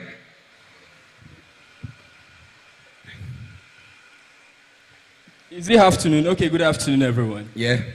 Okay, firstly, my name is Anu Luapo Ajao, and I want to actually put like a clarification to the mystery that he just dropped. So we used to hear about item 7, and he just made mention of it now, and then the spirit within me gave me the Wait, this guy is a politician. Yeah. As soon as he started this conversation going like this. Okay. Let me explain. The spirit within me gave me the answer. If you wow us, if your answer makes sense, you will get the okay, go ahead. Okay. Even though I don't know what the gift is, but then let me. So in every number, right? Yeah. Has meaning. Okay. Let me start from there. Every number has meaning. Number 1 stands for unity. That's unionism, right? 2 stands for double. 3 stands for trinity. 4 for fruitfulness. 5 for grace. Now, when we move to 7, 7 stands for perfection. Perfection. Please, a round of applause for him. I don't. This guy, he has played us here, but that's I'm not nice. Playing, right? Yeah, I'm not yeah. Playing. So the C stands for perfection. Now, the reason why they call item 7, they call it item 7 is because the entire stuff that you've been listening to, right, or whatever event it is, to make everything glamorous. Oh, keep on clapping. Clap on this guy. You are not going back single. You're So to make everything glamorous and everything make sense, even to your system, right? So that's the reason why it's called Please, item 7. round of to make it applause. perfection, I like your perfect answer. everything. I like your answer. But it makes sense, right? Please, if you know it makes sense, those behind, those latecomers, I'm coming for you. I see you. Late comers, how are they? Can I? Okay, cool. That's amazing. We're giving you a recharge card of 1K. Please, a round of applause. If you do not clap, you give him. If you're not clapping, you give him. You got 2K now. You got 2K. A round of applause for him. Yes, am I hearing 3K from the people? Going 3K? Okay, cool. You have to get here. Okay, don't worry. We'll still meet. Okay, cool. So yeah, for those of us that came in early and got a tag, thank you very much for doing that and not doing the Nigerian time stuff, right? We have breakfast. What's the time now? What's the time now? It's brunch. It's brunch. Okay, we have a word for it. It's brunch. We have brunch for you. So please kindly stand up. Like right now is like a break time, but for you to have any of like the brunch, you have to show your tag, right? So please, where are we meeting? Where are they?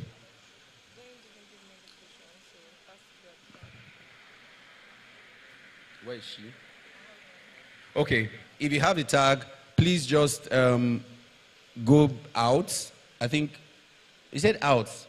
Please, I need this thing to be organized, so I will not tell you to go out. The empty seats. Wait. There. The second one here. You can just slowly migrate. Up. Where?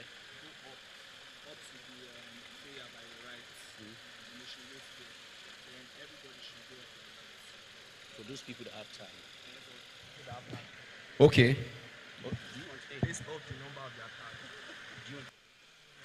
their tag. So, based off the number on your tag, we're all expected to go through that door and go upstairs. There's a place where you get your brunch. Please, a round of applause for the organizers. It's not easy. It's not easy. Please, yeah. All of you that are not clapping, you came late. People that are not clapping came late. Okay.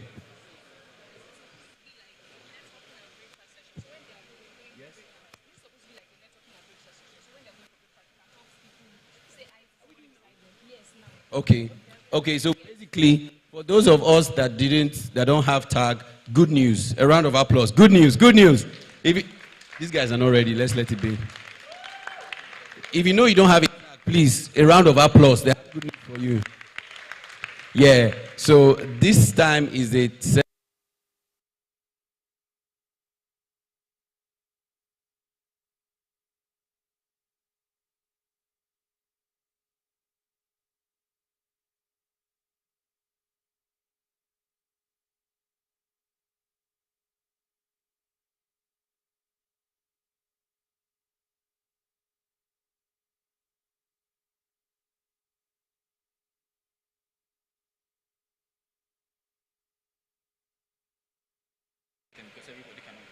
Okay, yeah, for those of us still sitting, please still sit. They will properly direct you so the whole movement is not rowdy and all of that. If you don't have a tag, please don't have faith. Say hi to me. Don't have faith that you go there and you need a tag. So yeah, see you in the next couple of minutes. Okay. Let us give.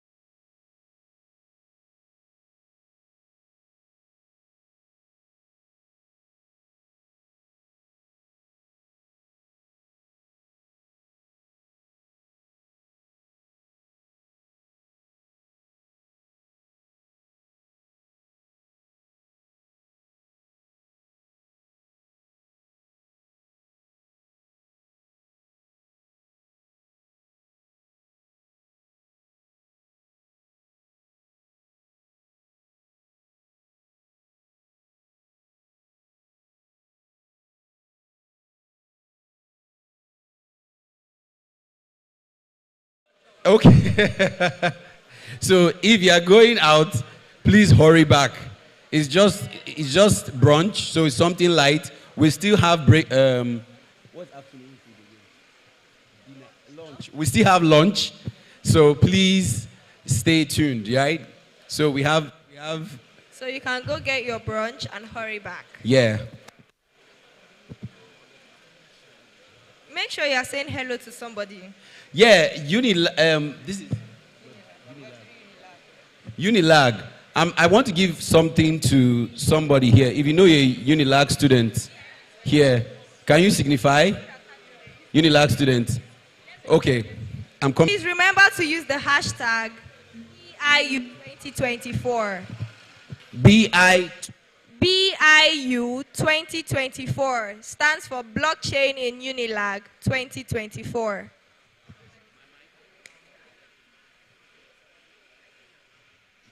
Make sure you are saying hello to somebody. Oh, okay. My question is for the Unilag students, right? Where are the people that are interested? You, 1, 2, 3. Please, if you're interested, can I just a line here? Sharp, sharp, sharp. Let's do it. Let's be snappy, so we get the giveaway. Sharp, sharp. Okay. Yeah, we're going to give something. It's just a fun thing, right? Test your Unilag spirit and blood. Let's know if you are a true Unilagger. Okay. My first question is, I already know what is in people's mind, and I want to move left. I don't want to move right. Does Unilag have an atom? Oh yeah, start. Wait, don't run. Come back. Okay. So everybody failed. Can anybody try? Let's see the closest person that, okay. You are not lining up. No, you are not part of us. If you are part of us, come. Okay, let me ask another question. Do you know how to sing the new national anthem? Yes. Okay. Nigeria, we hail thee, our own dear native land. Though tribes and tongue may differ, in brotherhood we stand. Nigeria, all I'm proud to serve our sovereign motherland. Our flag shall be a symbol. Do a round of applause for this guy. This guy, you're a patriotic Nigerian. Those of you lining up, please, a round of applause for him now. You cannot clap. Okay, cool. I have one winner, please. You know, finish him. He get 3 standard. Can you go 3 standard? The guy say he can do.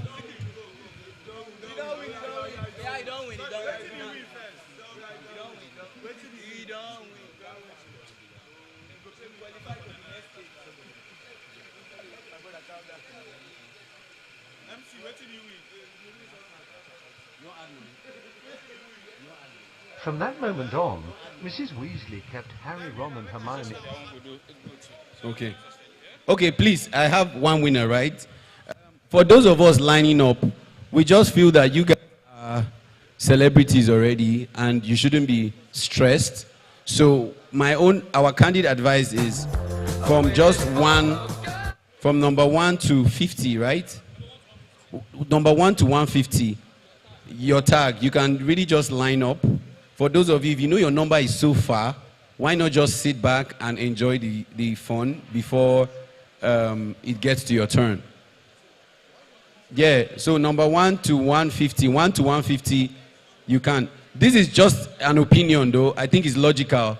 You want to stand for Nigeria, that is beautiful. Okay, our next game. For those of us that are here for sports, okay, you're still here.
Chimezi.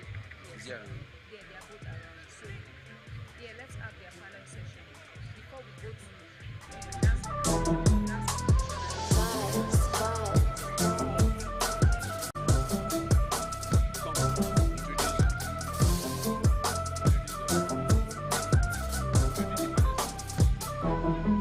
Saturday morning, taking a shot. Fly with my homies, like I'm dipped in sauce. I'm just supposed to, I boast a lot.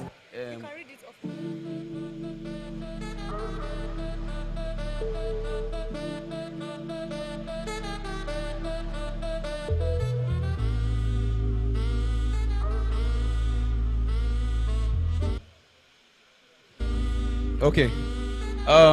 So yeah, we will be having a dance competition.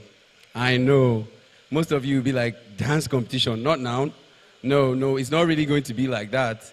But trust me, it'll be fun. But before then, please, with a loud and sounding round of applause, can we welcome our panelists on stage? Please start clapping as I call their names. So we have the Senator E. I hope I'm pronouncing it well. His partner in Infusion Lawyers, right? Please a round of applause for him as he comes to stage. We also have Mr. Chimezie Chuta. Please make it bigger. If you know the people that are coming up here, you probably stand up actually. So just a round of applause is fine. Thank you. Please make it bigger. We also have Ola Olua. Please a round of applause for Felix as well. Sorry, you know when you're getting old, you don't see number like that. So welcome, sir. Bad girl, wrong street. I was so cold outside, form street. When the situation got too intense, I just I thought I'm searching for bread. Isn't around? Trying to make the millions that would push me ahead. I know I should be searching for my passion instead, but that's the road less traveled and I wasn't prepared. But somehow I found it. Maybe because the vibes are outstanding or the grace pours out like a fountain. I'm moving these mountains. Had so many blessings on the way. At some point, man, I had to stop counting. Please, could you confirm our last panelist if he's around? I heard he's around. I don't want. Hello? Hi, is our last panelist around, Mr. Chuta? Okay, we're going to kick off without him. So yeah, the topic of our, I am the one that will be hosting this amazing panel session. Please a round of applause for me. Thank you. Okay, great. So I'm going to bit so I can get to see you all. Okay. So the topic of our panel session today is navigating the current blockchain policy and landscape. I'll take that again. The topic of our conversation today is navigating the current blockchain policy and landscape. Thank you again for being here.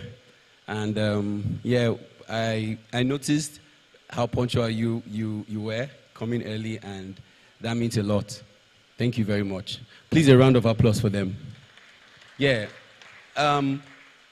The truth is, something I noticed before we kick off is it's very easy for you to tell people that are serious in any aspect or in any field. And I learned that today, that no matter how you see anything you put out, you say, okay, I will attend this, or I will be there. You make people understand that they can rely on you. So please, if not for anything, if there's anything you learned or you are going home with, is be reliable, right? And you can, if you want to go global, you have to start acting global. No African time, nothing the apple, no worry, we go there. Those stuff don't work like that, right? So yeah, my first question. I normally do stuff like that's not normal, unorthodox stuff, right? So the first question is, what can you say about the blockchain space in Africa? Do you think we're getting it right? Would you say, oh, the pace we're going is not good? Is it good? So that's just an open statement. What's your take on that, Mr. Senator? All right. Thank you very much. First of all, my name is Senator Ihen. And if you're wondering if that's a political title, no, it's not. So if there's any kidnappers around, sorry. All right then. That's on a lighter note. Your question is a very interesting one because since the inception of the blockchain technology, precisely 2008, when the first application of the blockchain in the finance industry, which is Bitcoin, was deployed, we have seen a gradual evolution in terms of the shape and size of blockchain adoption globally, as well as in Africa. And there is a common factor about blockchain applications, whether it is in the financial industry, in the supply chain industry, in education. It is always about that problem of distrust that people have when it comes to building relationships or getting into transactions. It's all about trust. Now, looking at the adoption of blockchain in Africa, Africa is a place where, relative to other regions of the world, it appears to be the least developed. And when you look at it from that perspective, you find that there are many sectors in Africa today that need a solution of trust. 100%. And when you introduce trust into that system, leveraging blockchain technology, what you will find is that there will be better trading and commerce, there will be better transactions and all of that. In Africa, like every other region, we have our peculiarities. And these peculiarities shape the use cases of blockchain in Africa. There's something that Mr. Paul Eziafulukwe, a former chairman of the Stakeholders in Blockchain Technology Association, CBAN, always say. I was the secretary at the time, back in 2018. Wow. And he would say, there is no other region in the world that needs blockchain as much as Africa does. 101. And that's for two reasons. One, there are many issues of distrust across our systems, private and public sector, especially public sector. Two, there is also that issue around the level of advancements that we have here. So there are issues around poverty, economic issues here and there. There are issues around socio-economic instability and all that. And blockchain has a way of disintermediating the current status quo so that to bring it home and to wrap it up. What is shaping the evolution of blockchain in Africa is the problems that we have in Africa, those problems are peculiar to our own cultural challenges, political, social, and otherwise. And so, for instance, if you introduce a meme coin, no one understands a meme coin here. A meme coin like Doge, like Shiba Inu, Wakanda Inu, these are meme coins. You find that adoption rate in Africa is higher. If you introduce a tap-tap, that tap-tap, God. You find that adoption rate is higher in Africa. So there is that socio-economic factor that continues to shape the shape and size of blockchain in Africa. Another thing is policy, which is a key issue. Unlike some other countries or regions, I think Africa is still trying to catch up in terms of policies. Yeah. And so you will find that here you could have a Binance app or any exchange app, and a policeman could pick you up on the streets and say you're a Yahoo boy because you use finance app or other apps, right? That is a policy issue, which was really, really worsened under the Godwin Emefiele administration at the Central Bank of Nigeria back in 2021. So I would say in Africa, policy and socioeconomic factors have driven and shaped adoption of blockchain in Africa. So basically, I would just want us to like hit it straight. Would you say we're doing a nice job in like the way the adoption of blockchain is in Africa generally? Would you say we're doing a good job? Would you say we're too slow? What's your take on that? Just very brief. Okay, very briefly, 2 dimensions. One, I think that we're doing great. Great in the sense of the mass adoption. I think that even if you look at recent reports by Chainalysis, right, it tells you that Africa is where you have most grassroots adoption globally. Grassroots means people like you and I adopting blockchain for all sorts of things. Unlike other regions where you have mostly institutional players, in Africa, you have more retail players, and that's fantastic, right? That's where I think we're doing great. Where I think that we're not doing very greatly is the policy aspects, which should drive and support mass adoption. I will get to that. Yes. Point. Okay, thank you. Please, a round of applause for him. If you know you understood what he was saying and it wasn't like, so that is the senator. He has a lot of wisdom in the blockchain space. Like I would always say, follow people like this. If you don't know, follow who know road, right? Okay, so our next panelist, speaker, or panelist, right? Everyone is good. Okay, thank you. That's Olua. Am I pronouncing it well? Okay, please give us an introduction. Then my question is tailored to the idea of the way people adopt blockchain in Africa. I think there's a mentality. Let me keep my own thoughts and just question. The question is, what do you think the wrong mentality that Africans or Nigerians take when interacting with blockchain? I think one of them is, I think you should flog on it, is that idea of get rich quick. Like, I don't know, they feel like 2 seconds, everywhere I go boss, I go blow. So yeah, what's your take on that kind of mindset? Okay. Please an intro first before. Okay. Good afternoon, everyone. My name is Olaoluwa Oluwashino, and I'm the founder of O3 Finance School, and I've been someone that loves blockchain technology because of some of its various features and what exactly it can do for us as a country. Like Senator earlier established, it gives room for trust and what have you. And when it comes to how Africans have... Could you flog on what the finance school is about, first of all, before moving? Okay.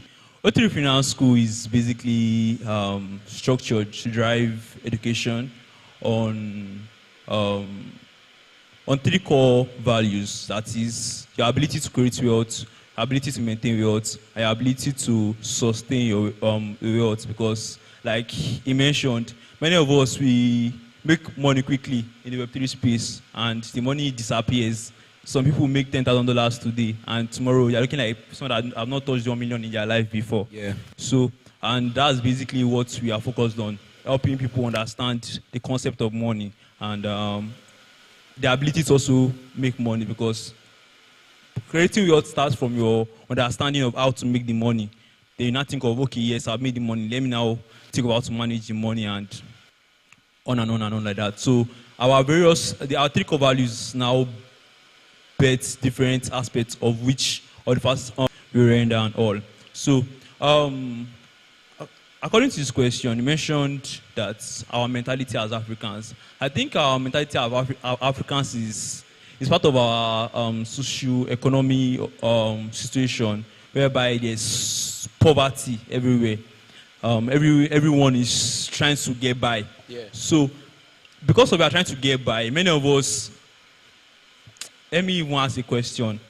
Who among us here is still holding, maybe peradventure you got Notcoin airdrop and you're still holding Notcoin, please just raise up your hand. If you got Notcoin airdrop and you're still holding Notcoin, please raise up your hand. How many of us got Notcoin airdrop? Very few.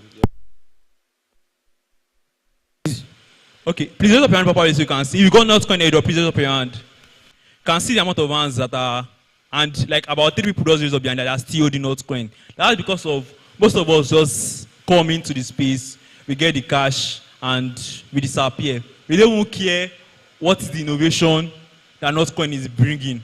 Most of us have never read their white paper while we started tapping and everything.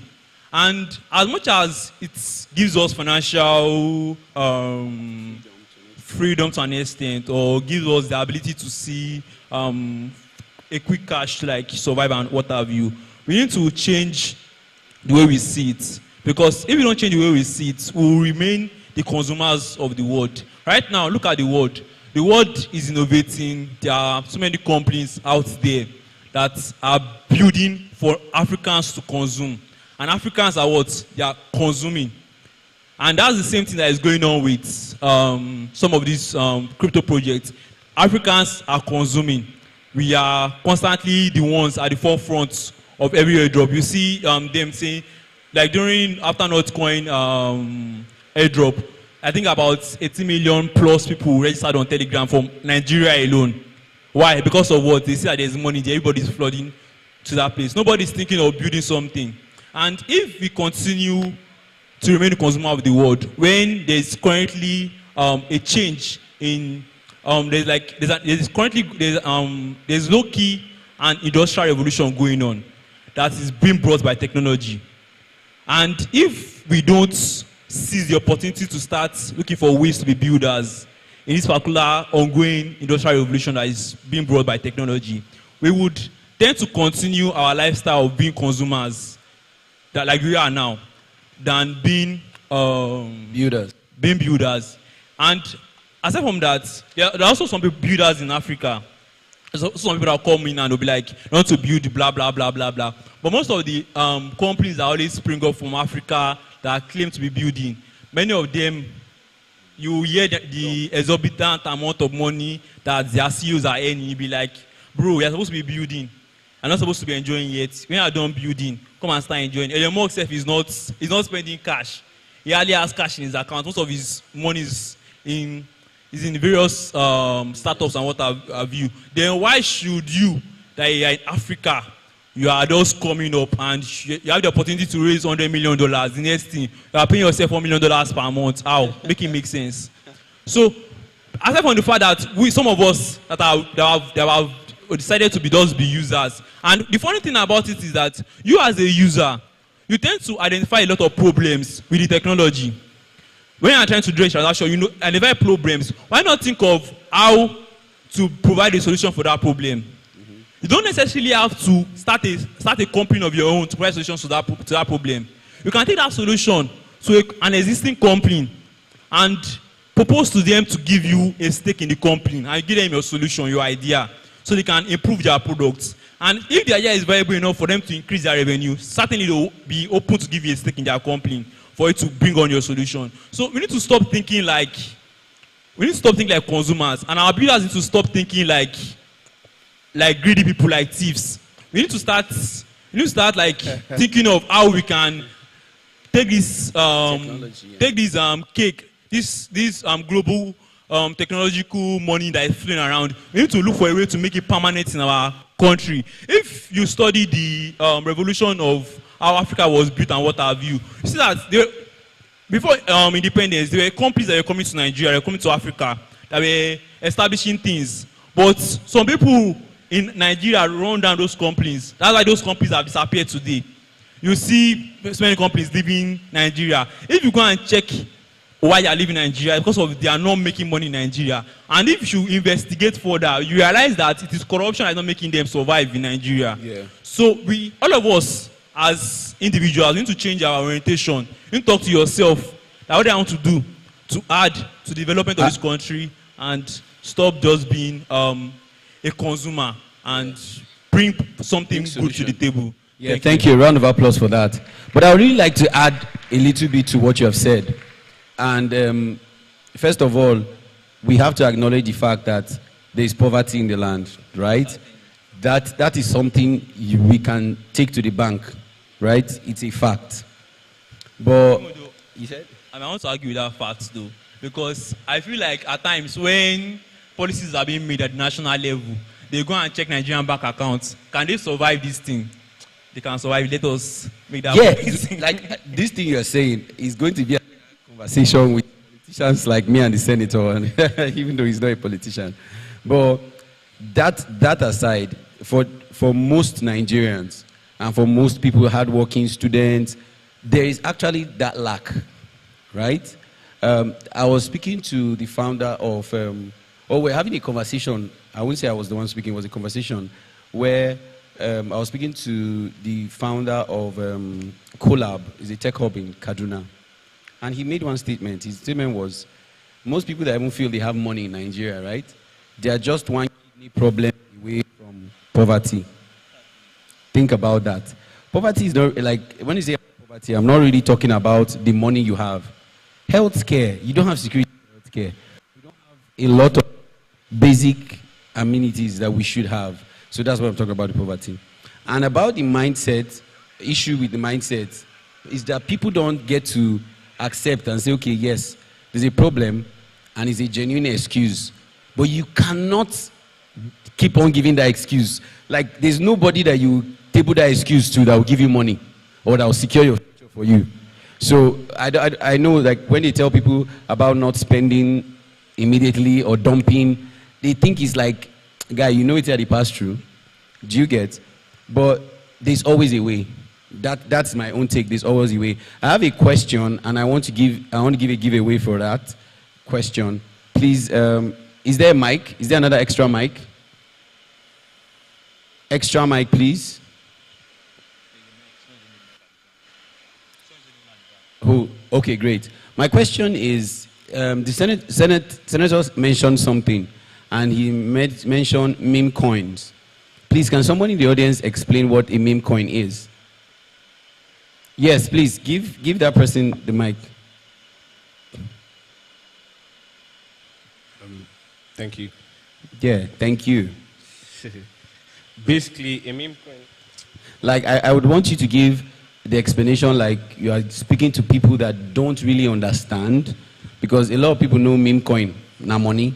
All right, so that's all they know, right? A meme coin, basically, from what I understand it to be, is basically trying to use memes as a token. At first, it started off as like a joke, like nobody really took it seriously, but then over time, because of like the culture, the Gen Z culture, everybody is familiar with memes. It's something people relate to. Yeah. So they tokenized it on the blockchain system and decided that, okay, it's something that they can capitalize on. So basically, meme coins are just tokens that are memes. Okay, a round of applause for him, please. Hello, a round of applause, please.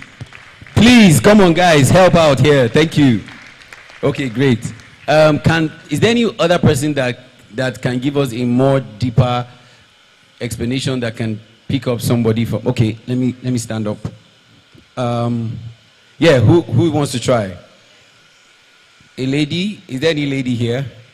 Let's. Okay, okay. Give her the mic.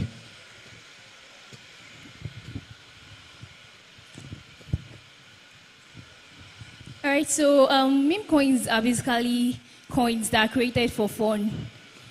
They often have a community, like it brings people together for a common goal. Most times, people that created meme coins just create it. The basic concept is just for the fun part. Then when it becomes a token, when it is launched, that is when the community grows more, bring more people in, and then people can earn from it. think that's just... Please, a round of applause for her. I think she said everything similar to what the other person answered. Is there someone who wants to see something different? Please give this guy here. Thank you. Know him? Yeah. Okay. Unlike please, could you speak to the mic? Okay. Unlike Bitcoin, that is used for store of value, and Ethereum that introduced smart contract, meme coin are coin with no utility, and they are backed by the community. So it's just something that brings the community together, and if it is something they truly believe in, they all push it together and let it grow. Please, a round of applause for him. I think he actually flogged on the thing that I wanted to bring to their notice.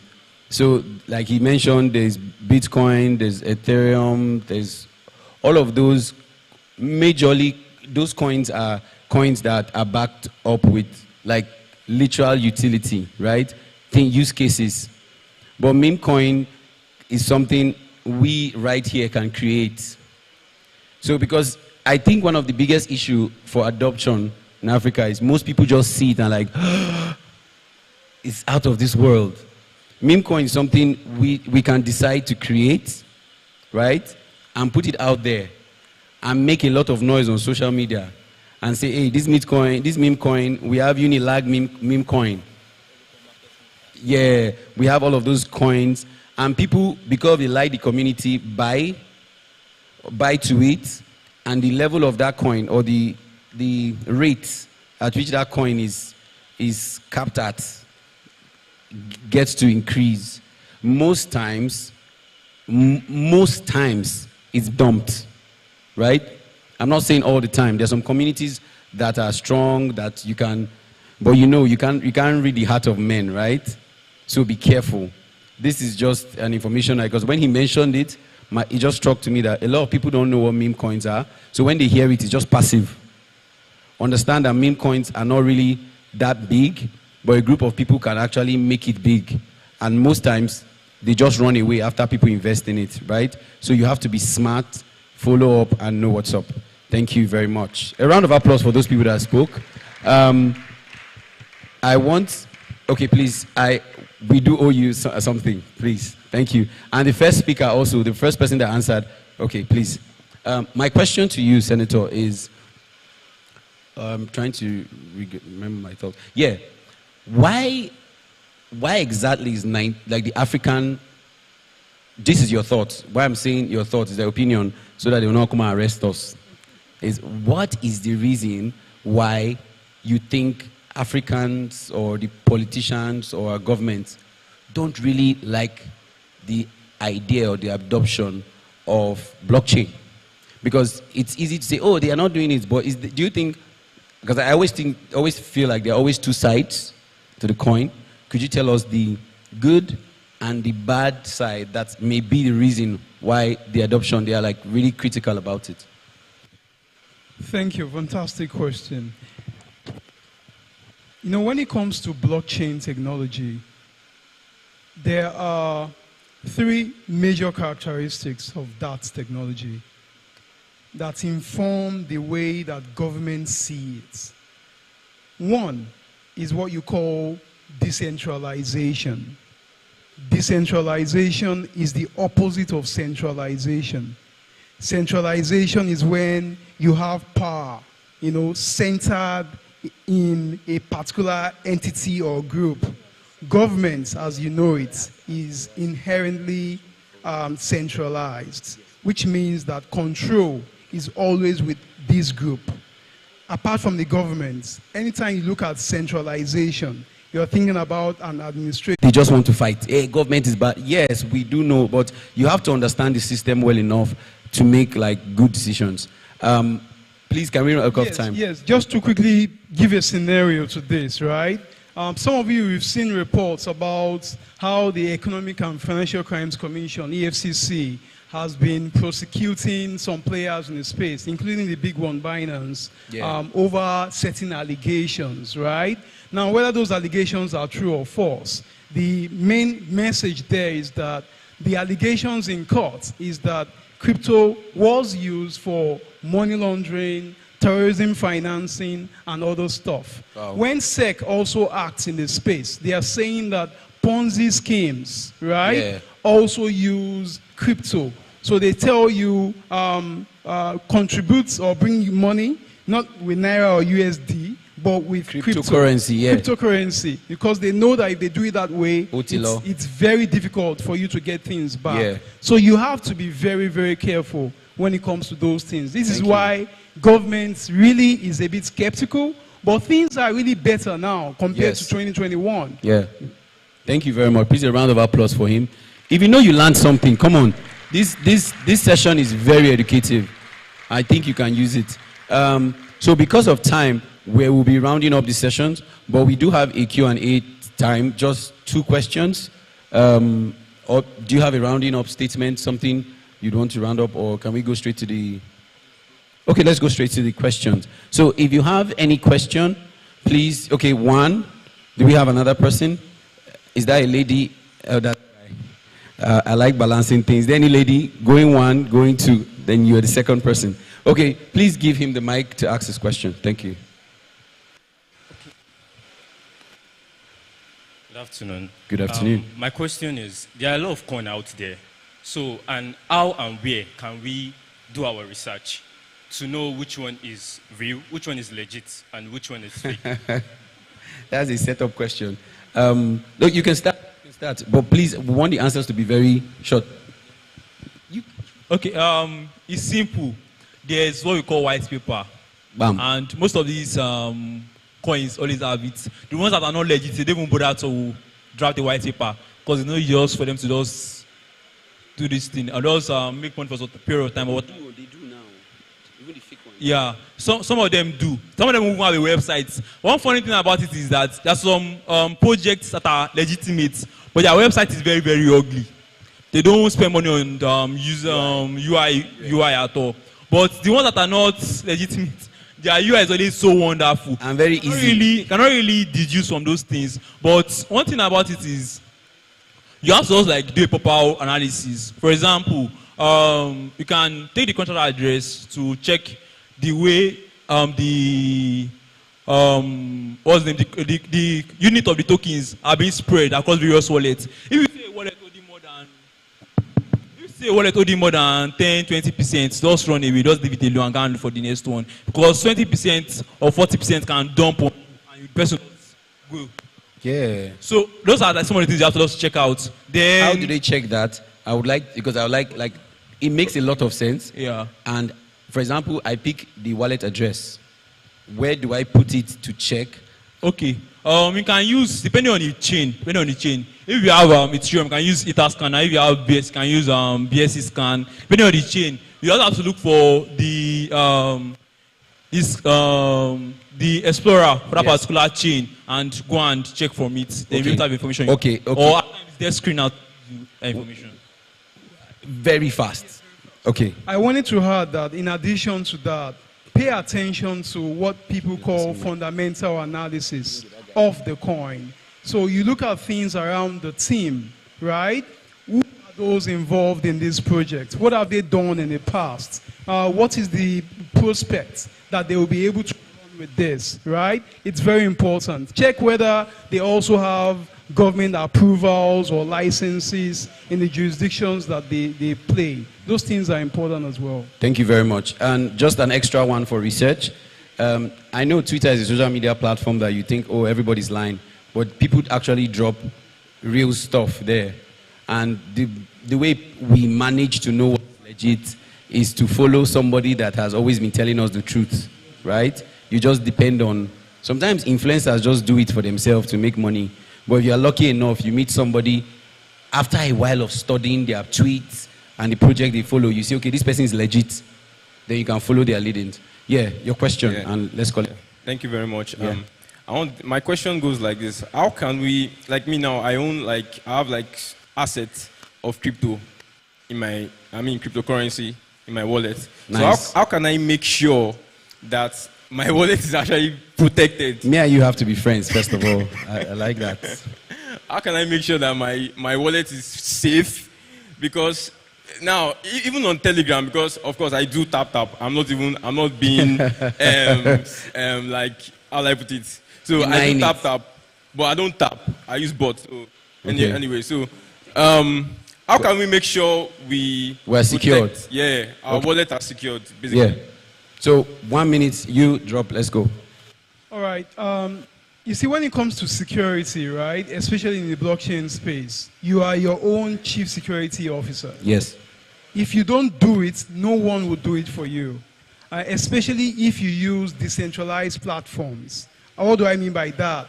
There is a difference between a crypto exchange that is a company who has your password and everything. If you lose it, you can always go to them and create a new one, right? Yes. That is different from, for instance, a trust wallet or Uniswap, where if anything goes wrong, you are on your own. So to secure these things, ensure that your device, first of all, is safe. It's not everything that your device should be doing for you. By now, you should have devices, one for crypto and one for your normal social media stuff. Because if anything will go wrong, it starts with exposing your account through your devices, whether laptop or mobile. Set up 2FA, two-factor authentication. And don't rely on just two-factor authentication without using an authentication app. So these days you hear about Google authentication. Download them so that you can always have security. People are always around Telegram, WhatsApp, looking for who to devour. So watch out for those things. Stay away from links that you have no business with. You just see in your email and they say, download this. Or, oh, Habib, you've received the account, download this. Stay away from all those things. Don't be too curious about things you are not expecting. Those are where the, what's it called? The exposures are really hard. So check that out. Okay. Basically, from my own angle, I would say this. Me, for example, now, until today, I receive an email from OpenSea that I have sold on NFT, that I did not place on the market for sale. Like, I receive that email almost every day. So, if I am being greedy and this is 0.1, let me go and sharply convert, my phone will be compromised. And making your phone is compromised, every other thing is compromised. They can easily, like, there are phishing links everywhere. Yeah. So when you are clicking on any link, for example, if you want to interact with any DEX or whatever, confirm the URL. Because people just change one letter. Can change one letter, they can misplace. Okay, now for, like, let's say that time they were using Solid.io to really interact with Solana exchange. You will see some addresses. They will just remove the L and put it in front of the E and just change it a little bit. The next thing, if you just go and click on it by venture, you'll be like, my wallet is not connected to this thing. Let me go and put my seed phrase. Put it there. It has gone. Thank you very much. Please, a round of applause for this amazing session. Please make it bigger if you know you have learned something. Yes. Please, thank you very much for this amazing session. Man, I appreciate, we do appreciate. Thank you very much. Yeah. Please, a round of applause for them again as they sit. We have taken a lot of time here, but I think this session was very necessary for them to learn stuff. Okay, so King is back on stage, and we are going to be playing a little game. We are going to be playing Kahoot. Okay, but before that, I'm going to quickly introduce Kofo. He has been here before to tell us the winners of the pitchathon. Can you hear me at the back? Am I audible? You heard my question. So, Mr. Kofo, we are waiting for you on stage to quickly introduce the judges for the pitchathon. Please give him a round of applause as he comes on stage.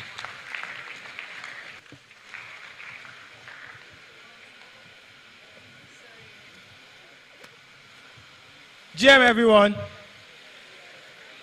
GM everyone. All right. So, before we get into the picture thing, I want to introduce our judges. Right, so it's gonna be brief. Okay. So our first judge is Scott Itepu. Scott Itepu is a brand and marketing strategist, and he has cultivated a remarkable journey in the decentralized science industry. As an early player in the DeFi space, Scott kicked off his career as a science communicator, promoting science projects through ValleyDAO, an open global community, offering funding and transactional support for synthetic biology research. Scott's multifaceted contributions and dynamic presence in the field of DAO communications, product strategy, and science communication, one person, mark him as a forward-thinking professional, driving positive change in the ever-evolving landscape of Web3. Ladies and gentlemen, give it up for Scott Itebu. Round of applause, round of applause.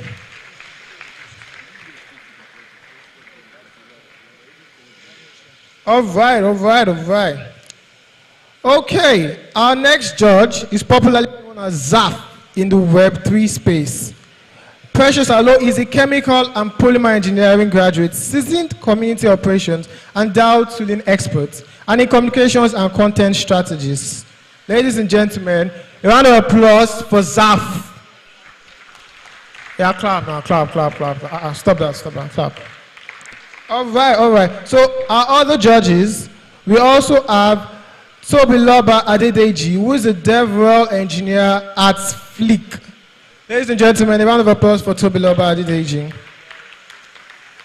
Last but not least, our final judge, Ayola Olaoye, who is a smart contract developer and also a lawyer. Ladies and gentlemen, a round of applause for him. All right. So just heads up, we're going to have our picture team start soon. So you can hear the innovative ideas I spoke about. So keep tuned. I'll hand over to our host. Thank you very much. Okay. Please, media, are we ready?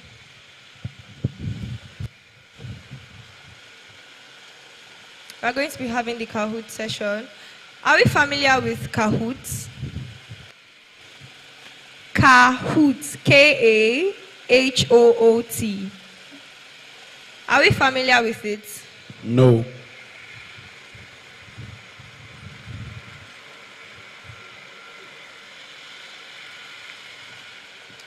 All right, it seems your energy is a bit dull, so we're going to do something very quickly for like the next 5-10 minutes. Who knows how to dance? Don't be shy. Who knows how to dance? Boy or girl? Why are you shy? Ivy, why are you shy? Mossy, why are you shy? I know some of you, but I'm just, not talking. You can dance. Say hi. Oh. I thought you were hiding. I need... Should I say 5 or 3 people? I don't know. Let's do 3 for now. 3 people, Abby. Okay, so I need 3 people. 1 person would win. So that means 2 qualification stages. Very quickly. Boy, girl, if you can dance, raise your hand. Can I participate? No. It's not for you. Nobody wants to dance. How much should I put on this thing? I don't know.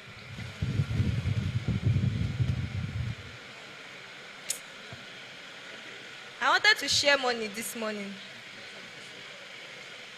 And then I want to sponsor.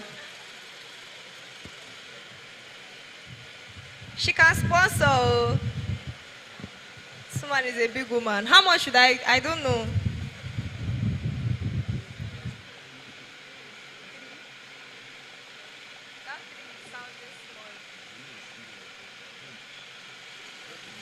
Okay, so 3 people, and I'll give you 5K for, let me say, thanks for coming. A round of applause for her, please. She's the one giving you the...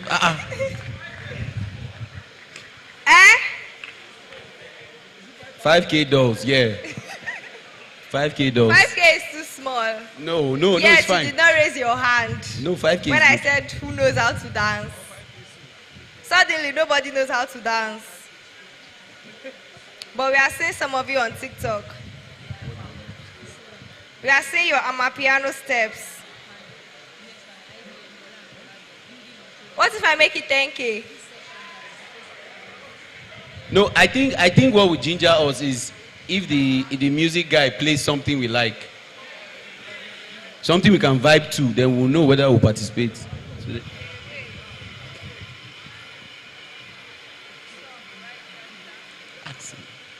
DJ, give us something.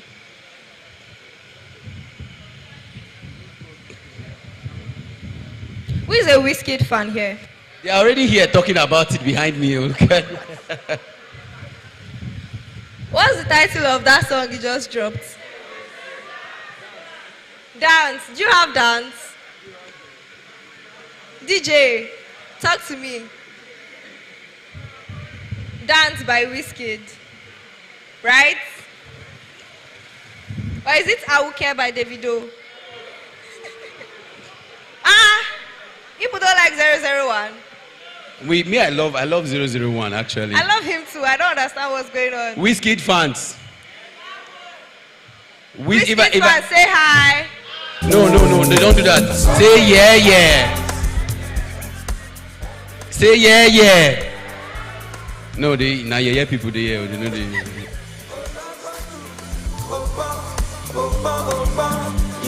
I'm not feeling this. No, the dance.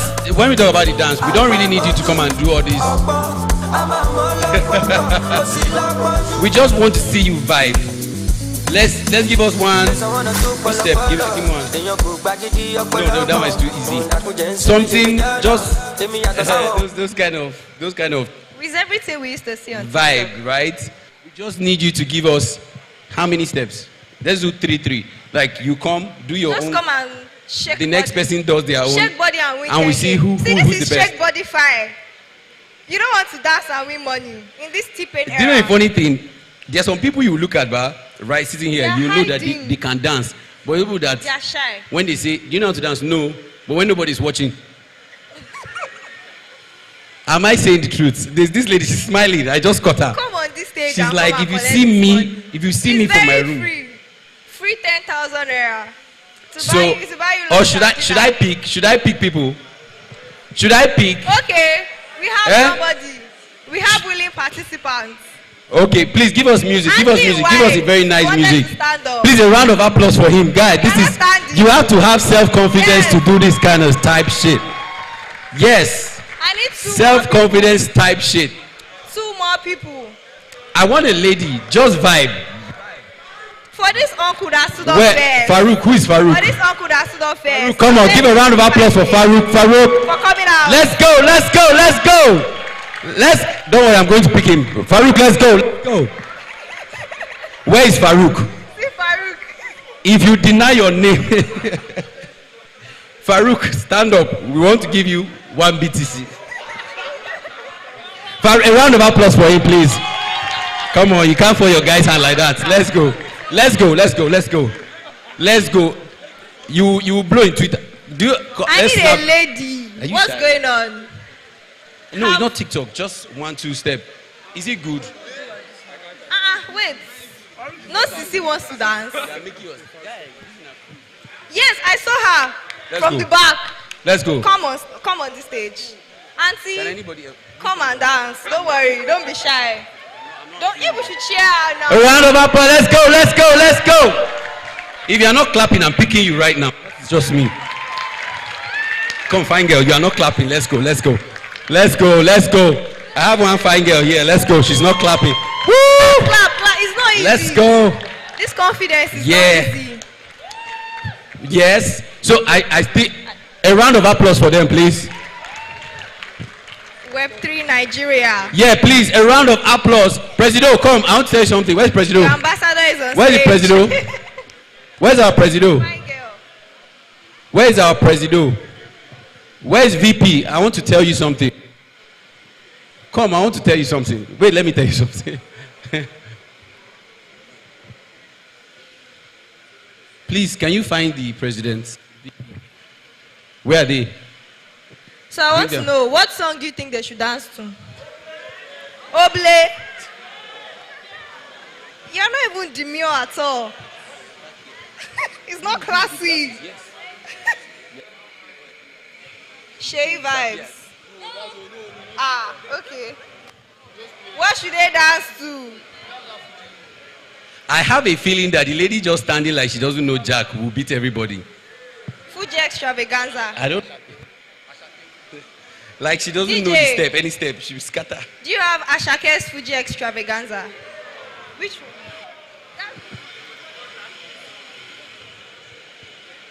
Presido, where's the VP? They're Where's the not telling VP? me what they should dance to. Where are they? Where are they? Are you ready? No, wait. Wait. I have an objection. I feel we should play different genre of songs depending on. Some people like vibe. They should just do it together. Eh. Anybody who no sabi, no sabi. If you didn't do, you didn't do. All right, let's go. Somebody said Mara. Round 2. Farouk, Shanosi Loud, Imomo. Oble. Ashanka. Oble. Easier. Oble.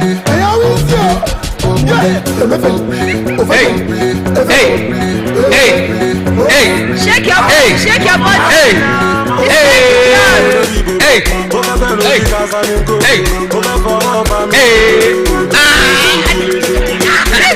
Gaga dance.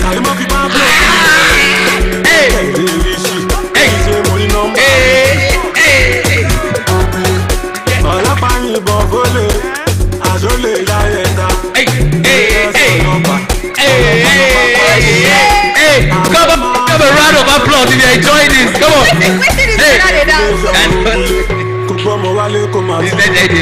A round of applause for them. First. A round of applause for them. Come on. Guys over there, round of applause. Come on. Come on now. Yeah. There is no debating. Stay or go. Oh my God.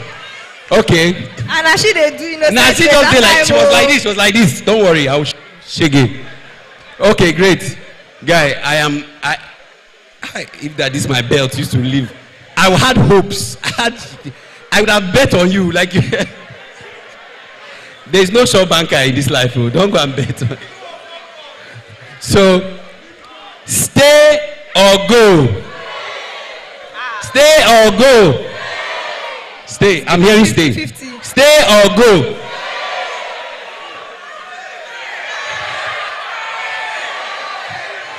Okay.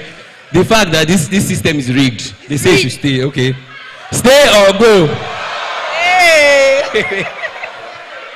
You don't get fans at all. Wait, did he dance like a man of God or something? Wait, what? Well, like, stay or go.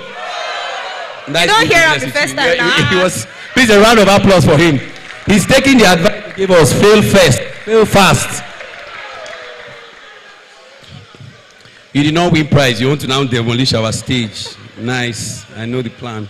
Okay, great. So I think we should change the genre of music. Now let's get another genre of music. Something more. Let's do amapiano. Let's go. Come on, teacher them now, come on. Amapiano. If these two ladies finish, they win.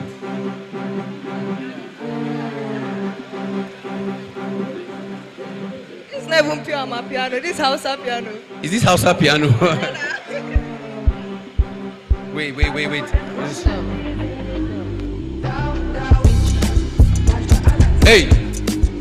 Hey, they bust my brain.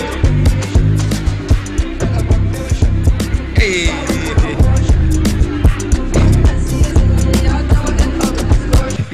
Anti-Web3 Nigeria.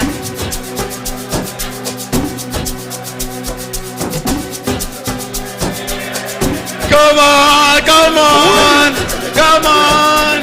Hey, that guy the boss. Hey, hey, hey, hey, hey, hey, hey, hey, hey, let's go. Hey, hey, hey, hey, hey, hey, hey, hey, city vibes, city vibes, city vibes, city vibes, city vibes, hey, hey, hey, hey, come on, hey, hey, hey, that guy is good. Hey,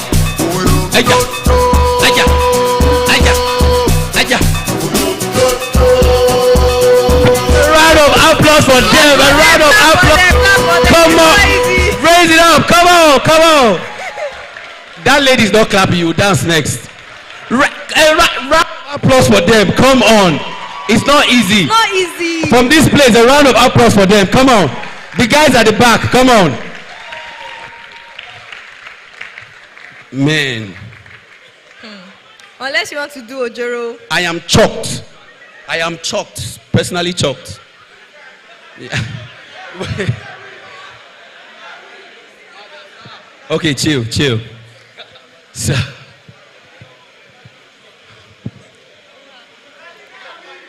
stay or go?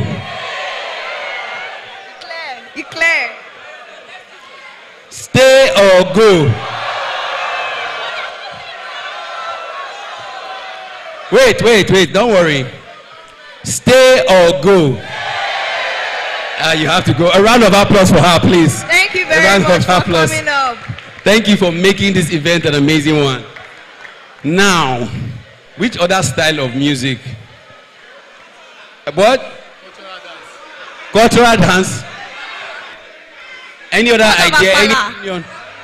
Akbala. Fela? No, wait. DJ, wait. Which other genre? We have done Amapiano. Fuji.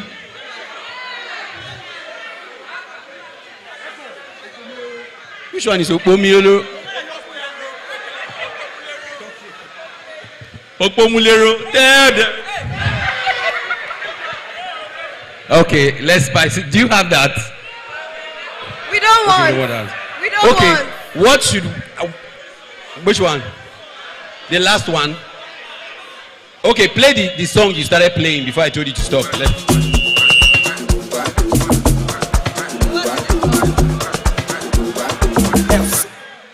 Which one was it? No, that's like Hush Pop. Is it Hush Pop? What's the name of that? How about this one?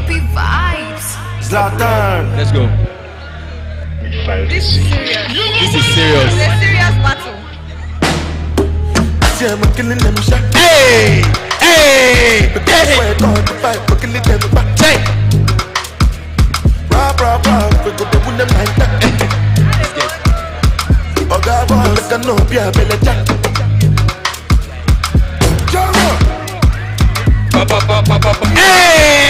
Let's go!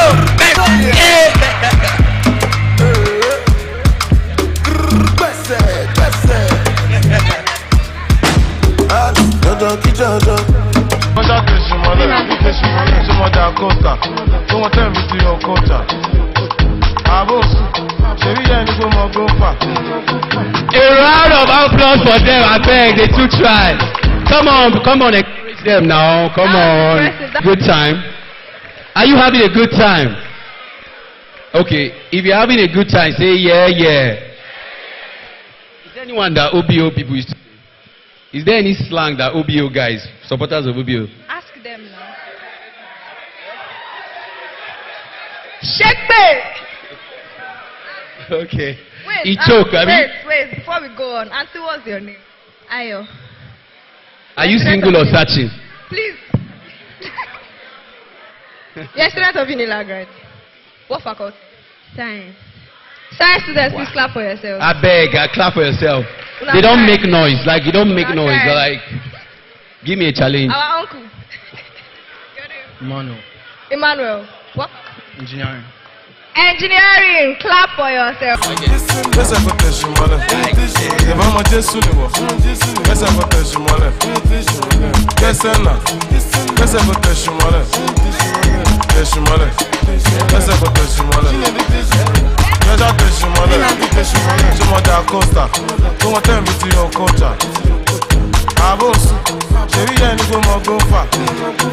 A round of applause for them, I beg, they too tried. Come on, encourage them now, come on. Impressive. That was impressive. Come on. It was very impressive. I know, yeah. Is there anyone that OBO people used to say? Is there any slang that OBO guys, supporters of OBO? Ask them now. Shake back. Okay. Wait, He choke, I mean. wait, before we go on, Auntie, what's your name? Ayo. Are you single or searching? Please. You're a student of Unilag, right? What faculty? Science. Science students, please clap for yourselves. I beg, clap for yourself. Una They don't try. make noise, like you don't make Una noise. try. They're like, give me a challenge. Our uncle. Emmanuel. Emmanuel. What? Engineering. Engineering. Ah, so you know how to dance, sir. It's not only blockchain, you know. Okay, so because of they did beautifully well, they are both going to be awarded. So a round of applause for them. And So you should just meet yeah, for your but for the winners, for us to know someone that danced with coordination and all, I think we should give her a round of applause for winning. Please, a round of applause. Come on, you guys know the truth. A round of applause. Brotherhood. I know brotherhood. And engineering boys and brotherhood. But a round of applause for the both of them, please. Thank you very much. Thank you. You can all drop. Go down. Over to you. GM. You don't want to answer me again. GM. So we are back to serious mode now. You know, we play small, we work small. All right, back to making money in Web3. Now we are moving to the final panel session for today, and our speakers will be Ivy, Eniola, and Oladev. Please, if your hands are not too busy, make welcome for Ivy, Eniola, and Oladev for the topic of building on-chain in Africa. Please. Thank you. Are you shy? Speaker, they shy?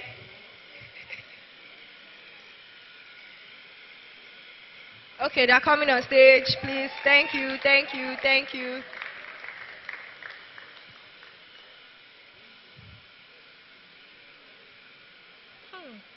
First of all, I love your outfits. Please, protocol, can I have my mics?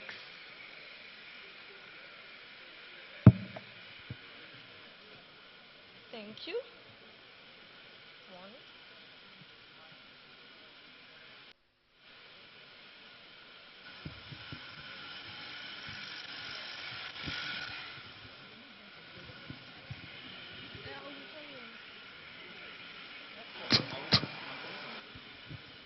Oof.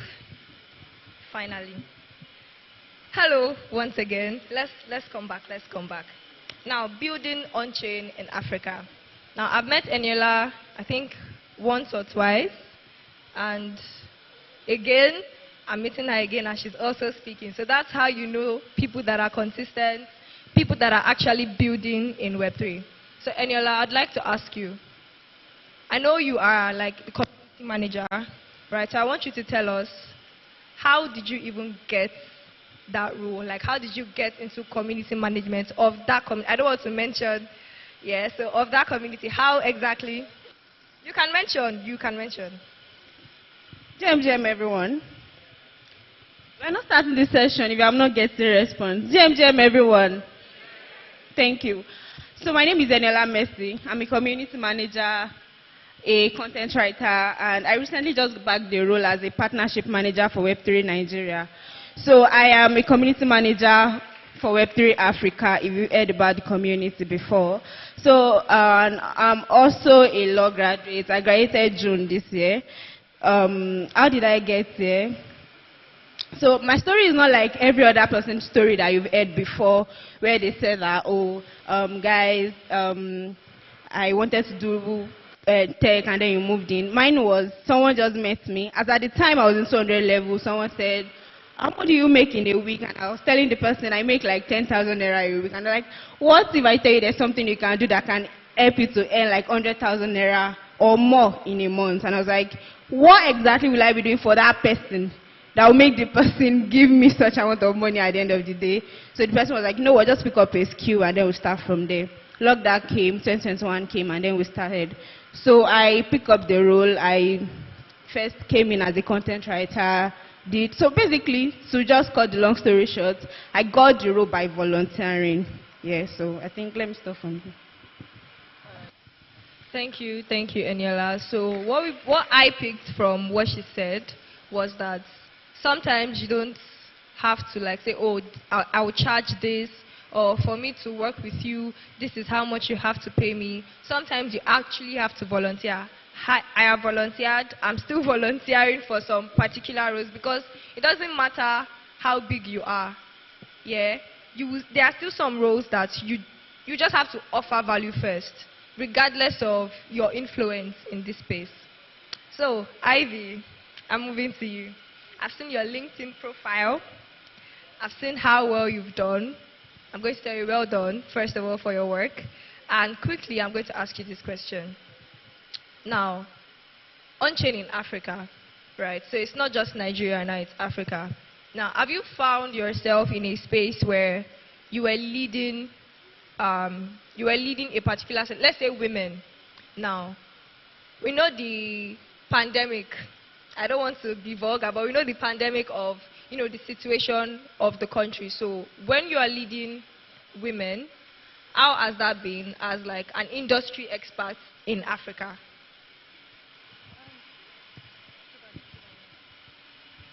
Yeah, thank you for that question. I think for me, leading women in this side of the world is very particular in the sense that I think, well, I say like with my experience, hello? Okay. With my experience with dealing with women, I would say it's very unique in the sense that the women I know, or the women I have worked with, sorry to say, like they work like men. They work a lot harder, right? Hello? Hello? Can you hear me now? Should I shout? Okay, I will try to shout. Apologies for that. So I was saying that dealing with women on the side of the world, it's not really different per se, because I've worked with women, and the women I've worked with so far, they work like men in the sense that we work a lot harder.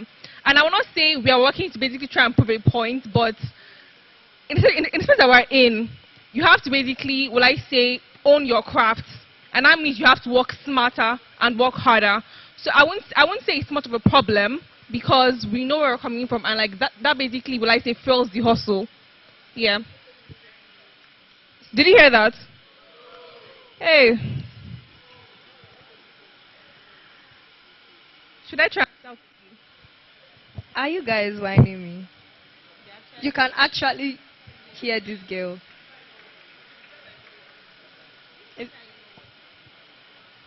This side, did you hear her? You didn't hear Ivy at all. She didn't hear you at the front. Hello? I think it's the mic or the speakers.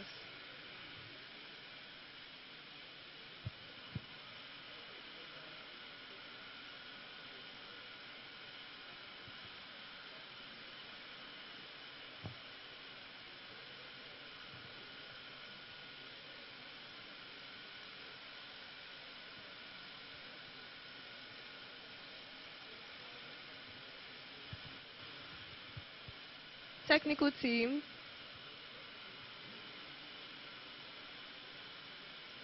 Can you hear me? Can you hear me? Can you hear me? Hello? Okay. I think you just need to talk really loud. Okay, is this better now? Thank God. Okay, thank God.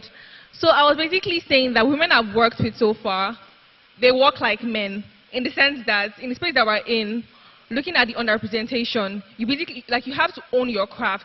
And to own your craft, that means you have to work harder and smarter. So, and I'll say coming from like where we come from, the situation in itself kind of fuels the hustle in the sense that expenses are choking, tipping and everything. So I would say for me, it's not really much of a problem because women I know work smart and they work hard. And I think even when you get into this space, seeing the kind of women that we have will basically encourage you to even, like say, be the best that you can. So yeah. All right. We heard what she said this time. All right. Thank you so much, Ivy. Thank you. Thank you. Okay, so I'm going to direct this question to him. He is a smart contract dev and also a lawyer, right? So I want to ask, now, Web3 in its concept is decentralized, meaning there is no central authority, so there is not much of rules and regulation.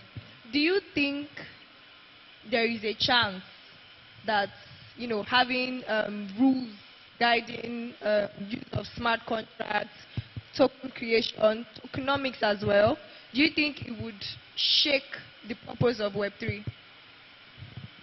Yeah, all right, so thank you for the question. So I strongly believe that regulation over time will shape Web3 as a whole. A very common one is the use of meme coin, right? So you see meme coins deployed, people are making money, and because you want your meme coin to like continue to endure for long, you say, okay, so this our meme coin is the first meme coin with a utility. It is called a meme coin. Ideally, it shouldn't even have utility. It's a meme. The community gathers behind it and all. So, right now, initially, the 2020s and before now, we used to have a much more hostile government approach to the whole thing. But gradually, we now have government legislation, right, where we have the Securities and Exchange Commission pass laws, right, that regulate issuance of digital assets. So while the legal system is not yet abreast of the whole crypto and Web3 ecosystem, it is a fact that the law moves very, very slowly. But over time, it will catch up. We may be seeing something like a cross-jurisdictional framework that works together for crypto. And definitely, it's going to shake it. Cross-jurisdictional in the sense that imagine we have a single law regulating crypto all over the world or in specific regions, say West Africa now, then definitely the government will want proper KYC. Right now, I use my MetaMask without KYC. And that is how, as my brother had said, we have money laundering. So you use your MetaMask. If you have $1 billion there, no one knows. Right? But where you do KYC on platforms like Binance, then they know you. They have your face, they have your data and everything. Subsequent crypto regulation will bring about KYC and, you know, proper cautioning of money laundering and all. Thank you. Thank you, sir. Thank you very much. Did we get what he said? Did we get what he said? Or was it too many big words that you are not familiar with? I understand. I've been there before.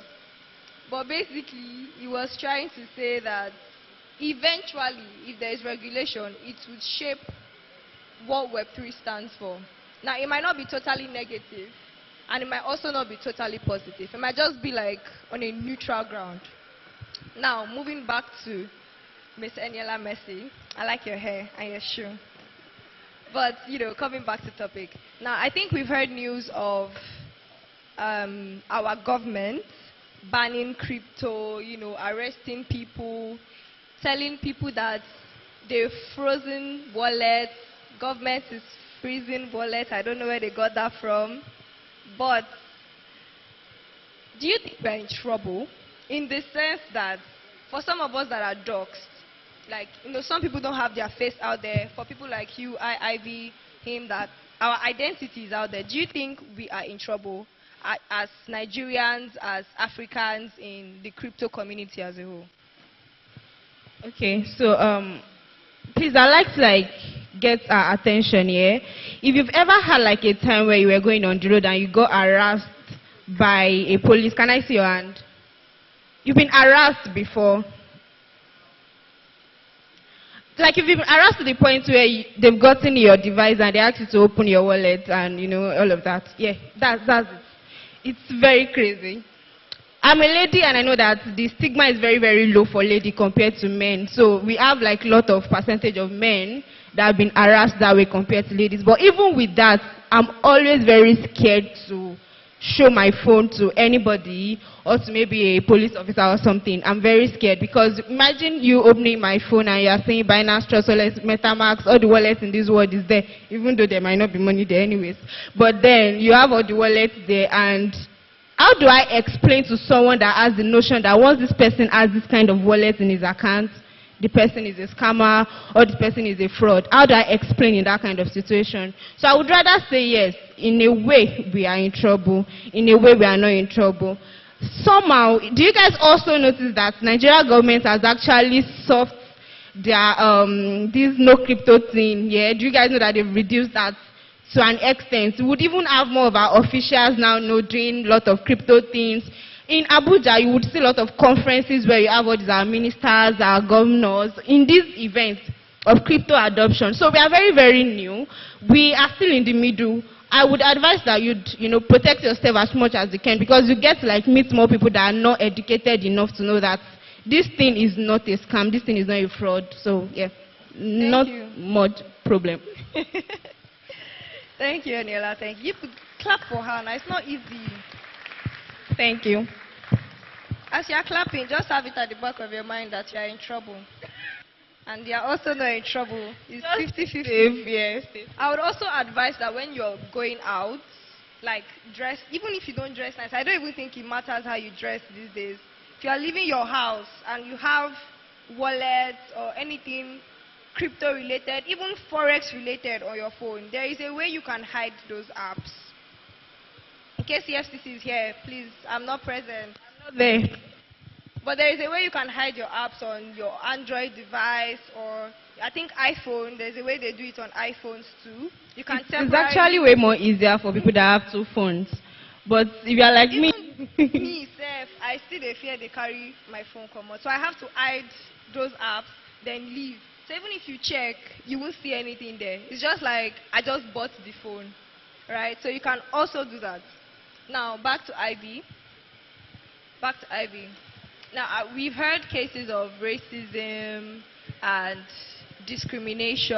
I personally have had my fair share. Now being a lady again, it's like double. So how exactly did you face that?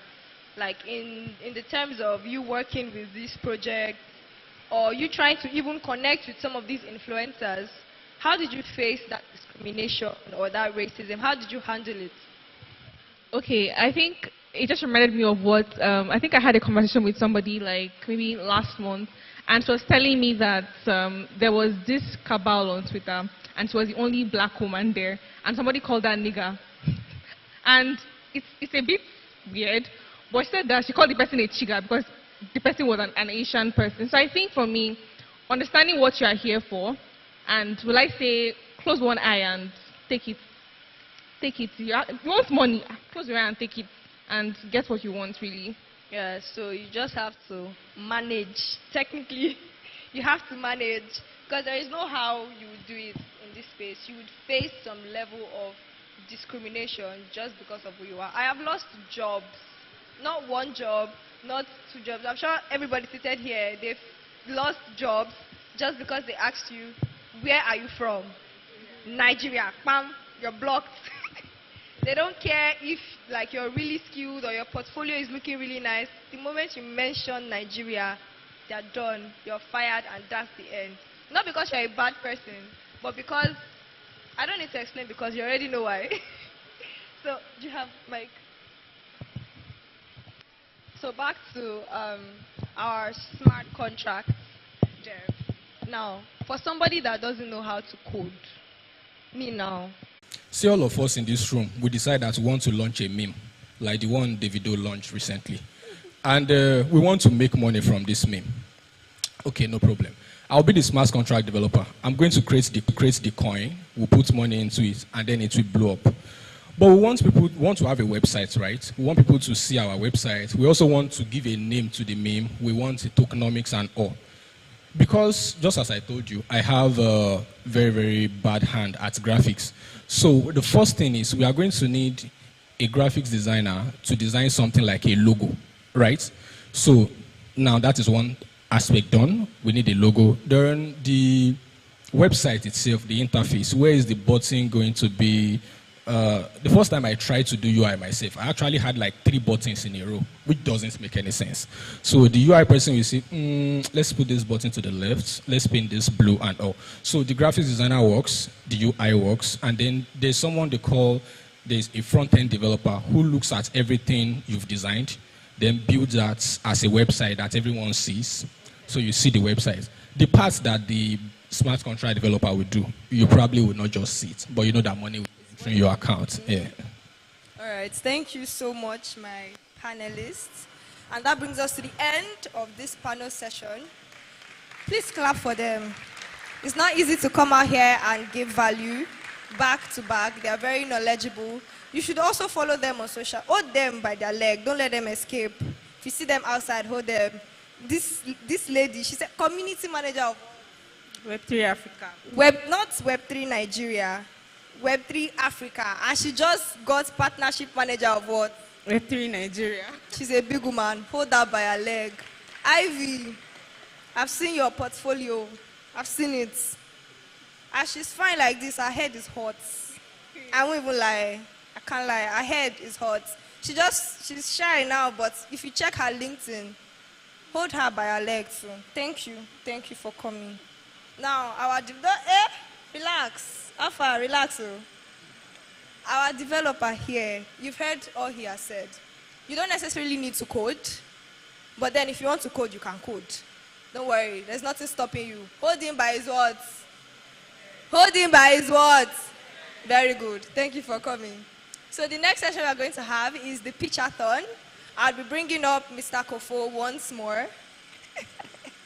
I'll be bringing him up once more for the pitchathon, where our top 10 is going to be coming with our judges, and we are going to hear some wonderful ideas and how they plan to execute them. If your hands are not too busy, please make welcome for Mr. Kofo. So we have the decentralized AI, we have dev tools, and we have web user-facing applications. So everything that's going to pitch to us is going to be talking about one of those sectors of Web3, but right now we're going to get pitch from Gimera. Thank you. GM, everybody. I'll talk now. GM, everybody. I'm Emmanuel. I'll be talking about what Gimera is all about. How many of them are they play game for you? So you play games for me. First now, so I will allow them to talk about Gimera more. Good morning, everyone. My name is Eric Senrafo. I am the team lead and software engineer, also a data engineer. Sorry, next slide, please. So 1 in every 4 people play games, and the gaming industry is a $3.2 billion industry. Now, sorry, next slide. Hello. Your time. 3 minutes. Next slide, please. So, I don't know if any of you have had an issue with wanting to make an in-game purchase, but you have crypto tokens in your wallet, but you don't have any fiat per se. And you don't want to go through all the stress of having to convert from crypto to fiat and making the purchase or whatever. So, that is the #1 problem we're trying to solve. Another issue is the fact that, I don't know if you've been in a setting where you're trying to make mouths to your friends about how much of a gamer you are. and you don't have any evidence, all you just have is explanation, you just a yap, you just a talk. You don't have any evidence to show that you're a very great gamer. So that is also another problem we're trying to solve. Then lastly, I don't know if you've also wanted to maybe play with people of your level. You wanted to meet gamers of your level, gamers that are just as good as you, or even better gamers. A community that has an algorithm that so happens to match you guys. That is the last problem we're trying to solve. So I'll be passing the mic to my teammates to continue. All right, thank you. So that's where Gamera comes in. Gamera is a Web3 gaming platform that unifies gaming crypto transactions for games and also collates your gaming data on one platform. It also personalizes your experience using AI. Next slide. So how it works, you connect your preferred wallet to whichever games you want to pay with crypto, and then you can play and pay seamlessly. There is personalization. You can receive game suggestions, from similar games. The AI will recommend similar games to you, and it also recommends similar players on your level to you. So it also tracks your profile. You can view your achievements, leaderboards, and many more. Next slide. So the key features, crypto payment optimization. So from the tokens in your wallet, the AI recommends the best token to pay with based on the gas fees, based on different factors on the token. It also aggregates the game data with the achievements from multiple games. It also recommends, like I said, players and similar games based on the games you play, and then it provides leaderboards for premium subscribers so they can win from prize pools. Next slide. So it incorporates in-game crypto payments, personalized gaming experience, competitive leaderboards, and DeSci integration. So the data from the gamers can be used in scientific research as well. So I'll be passing it to... Next slide, please. So this is just a live demo of the landing page that we've cooked. The site is live, although it's a demo. So we're still working on the smart contract that would make it fully functional. Next slide, please. So for the business model, in terms of monetizing Gamera, from premium subscriptions, where users can gain more access to premium features, to the transaction fees, small fees will be added on every transaction that we made through the platform. Also, we have in-platform purchases, and then we'll also collaborate with different platforms for targeted ads, gaming ads, right? Just tailored for gamers. Next slide, please. So the go-to-market strategy, from partnership with gaming studios, your popular gaming studios, to community engagements, and also influencer collaborations, all your top gamers in the industry, and also your Web3 influencers. Next slide, please. Then for the funding allocation, when an investment is made into the project, majority of it will go into the platform's development, so recruiting more members to make it functional. Then also a particular percentage will go into gaming or game partnerships.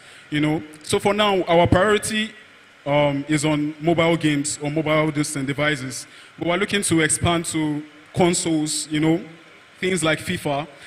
The whole platform is just basically a LinkedIn for gamers, plus the whole purchasing thing and everything. Then we also have the marketing and user acquisition, just marketing, as well as the operations and compliance. Next slide, please. So the team members, I am Erickson, DG here, the data scientist or the data engineer. Then also that's the Web3 backend dev too. And I have said I'm the software engineer and data engineer. Next slide, please. So yeah, thank you. That will be all from us. All right. Thank you very much, Gamera. That was a nice speech. Thank you very much. So our next team, Team Chloe. Do we have Team Chloe? Team Chloe. It seems Team Chloe. Team Chloe. All right. Come on stage, Team Chloe. A round of applause for Team Chloe as they come on stage. Hello. Please help us. Moderator. All right. So just a quick Moderator. note. Sorry about that. Sorry. So we want to properly confirm the process of this presentation.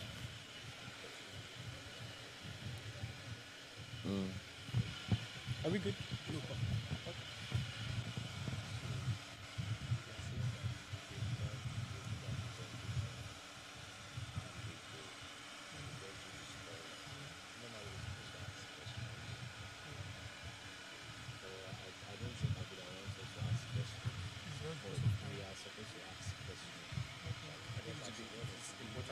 judging, you need to ask at least one question.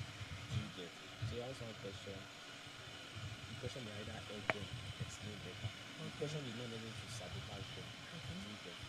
So maybe you can ask one question, one very ask the question, and they will understand the course of time. But it's also very important because the audience is to them. So I think in general, everybody gives general review of yes, so that way.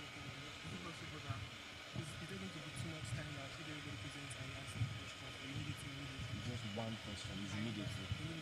Yes. All right.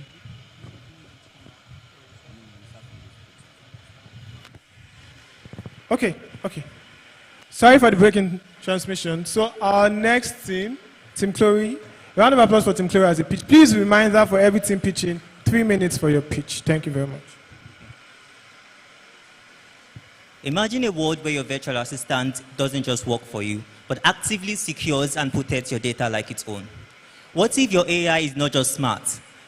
What if your AI is not just smart, but actively prepare and secures your data for you? In today's world, a lot of businesses and organizations are grappling between efficiency and privacy, and a lot of models and a lot of their tasks and their data are being managed by centralized models that is vulnerable to data breaches and also data misuse. But guess what? Chloe is here to change the situation.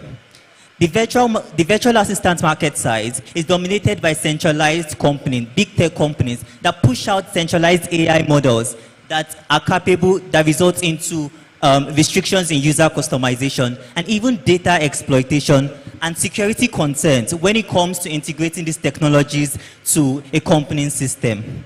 But then what is Chloe?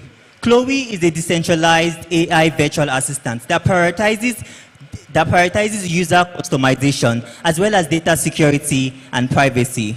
But then who gets to use Chloe? Our target audience includes corporations, that is IT, data security, or operations team across various industries such as finance, healthcare, and law. They are looking to automate and handle business tasks but are unable to achieve this goal because of compelling data security concerns. It is also tailored for entrepreneurs, small businesses, startups, solo entrepreneurs that are looking to protect customer data, increase productivity, and scale efficiently. Chloe is also tailored for you and I, data-conscious individuals that are looking to protect our personal data and enjoy a seamless personal assistant experience without having to trade that experience for our data security. Now, what is our market size?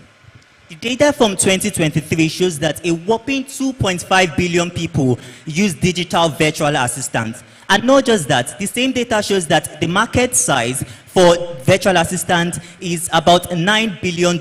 And this is even projected to skyrocket to about $50 billion by 2032.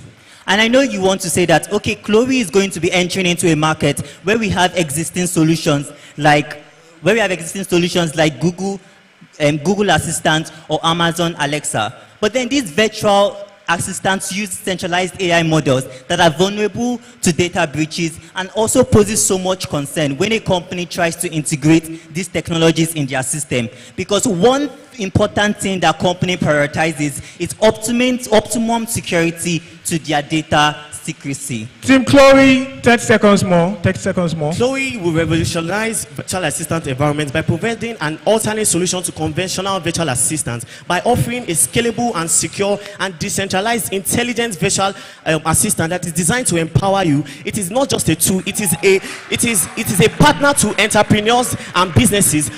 It is a partner that understands you, that respects your data, and that is designed to grow with you. It is business tailored and can offer business reports, can offer tax and content calendar, content creation and designs, social media marketing strategies, and even data analysis to efficiently remunerate businesses, profits and losses, and every other thing that needs to keep a business going. Chloe is here to stay, and we're not just envisioning a future with Chloe, we are actually building it. Thank you. Thank you very much, Team Chloe.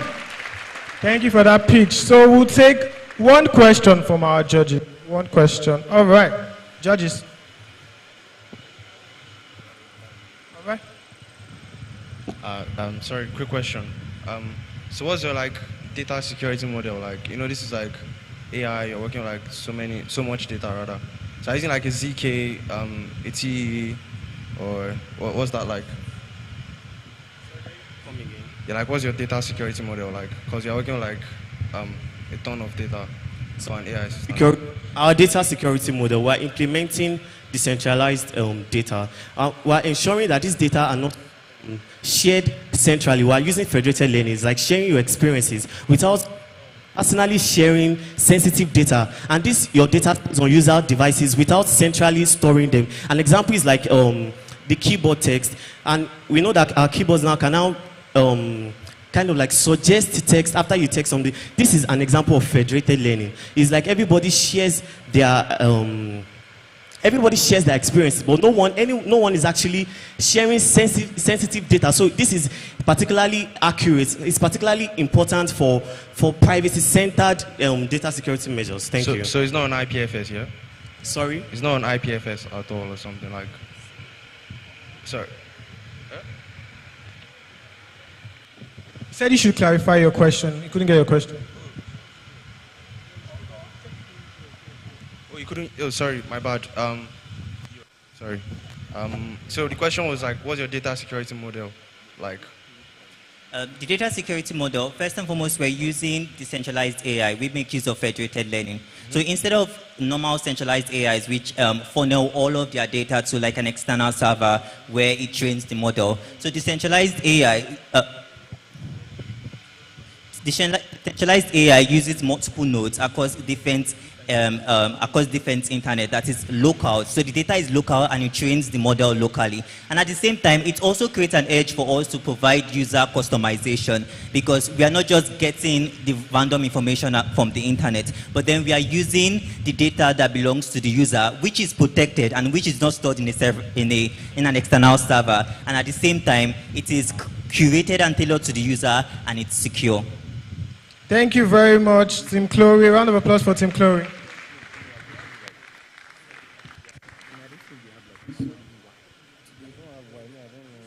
All right.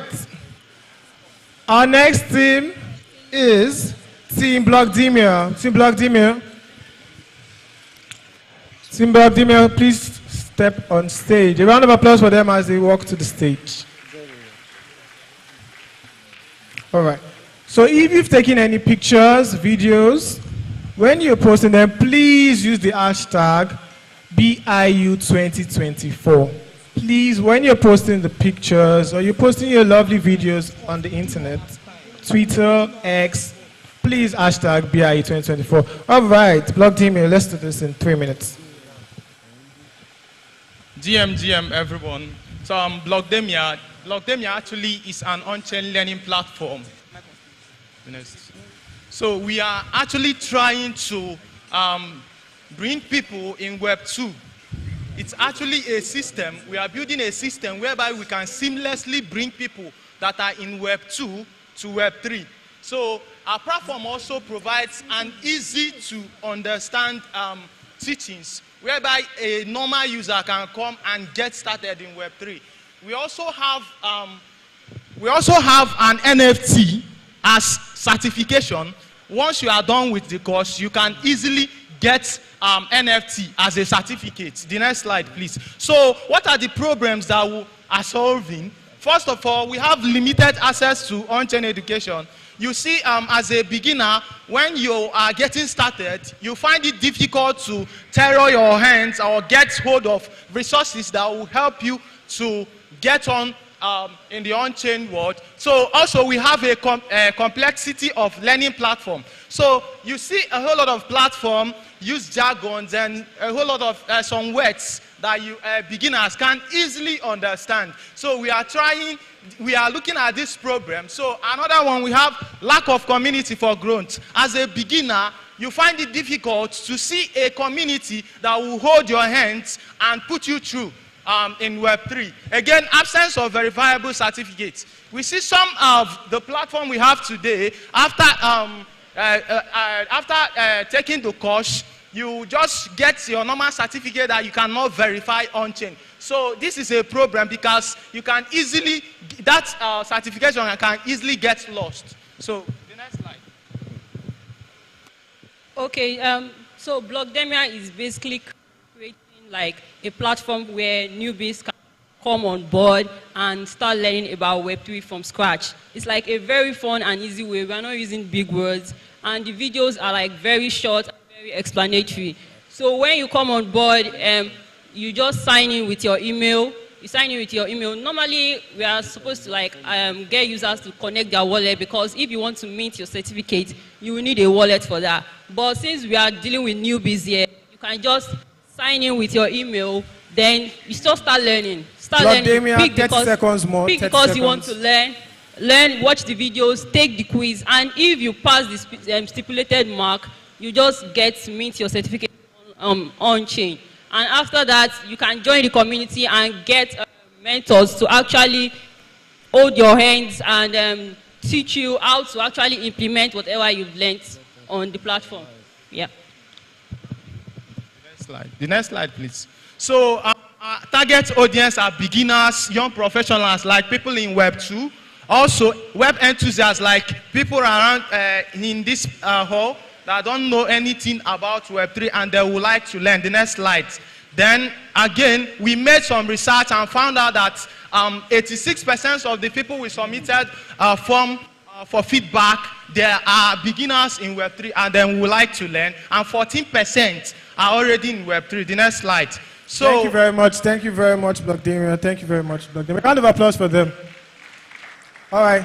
Judges, question. So let's do this in a minute. One question I just have is to ask, after people get their certification, how do they really get integrated to the system, like actual work, apart from mentorship? So if I get the certification from your platform, how would other blockchain organizations like trust? So is it that you are trying to establish like a partnership? So let me just ask that. Are you looking forward to establishing a partnership with other potential organizations that people can work? And how would you ensure the credibility of your trainings?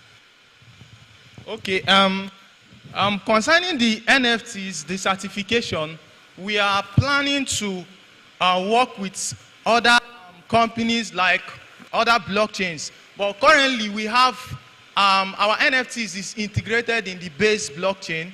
You can easily mint it with your base with base network. But we are also working on integrating other networks where you can get to mint with other networks. So in terms of, you asked question based on how we are going to help grow the community, right?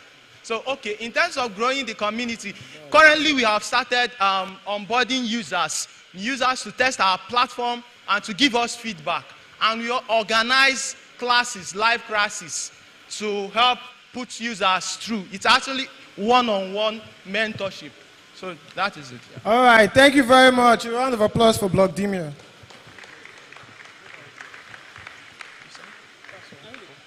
All right, so before we move on with the picture thing, we're going to have our representative from AVAX speak to us for a few minutes, then we'll continue with the picture thing. A round of applause.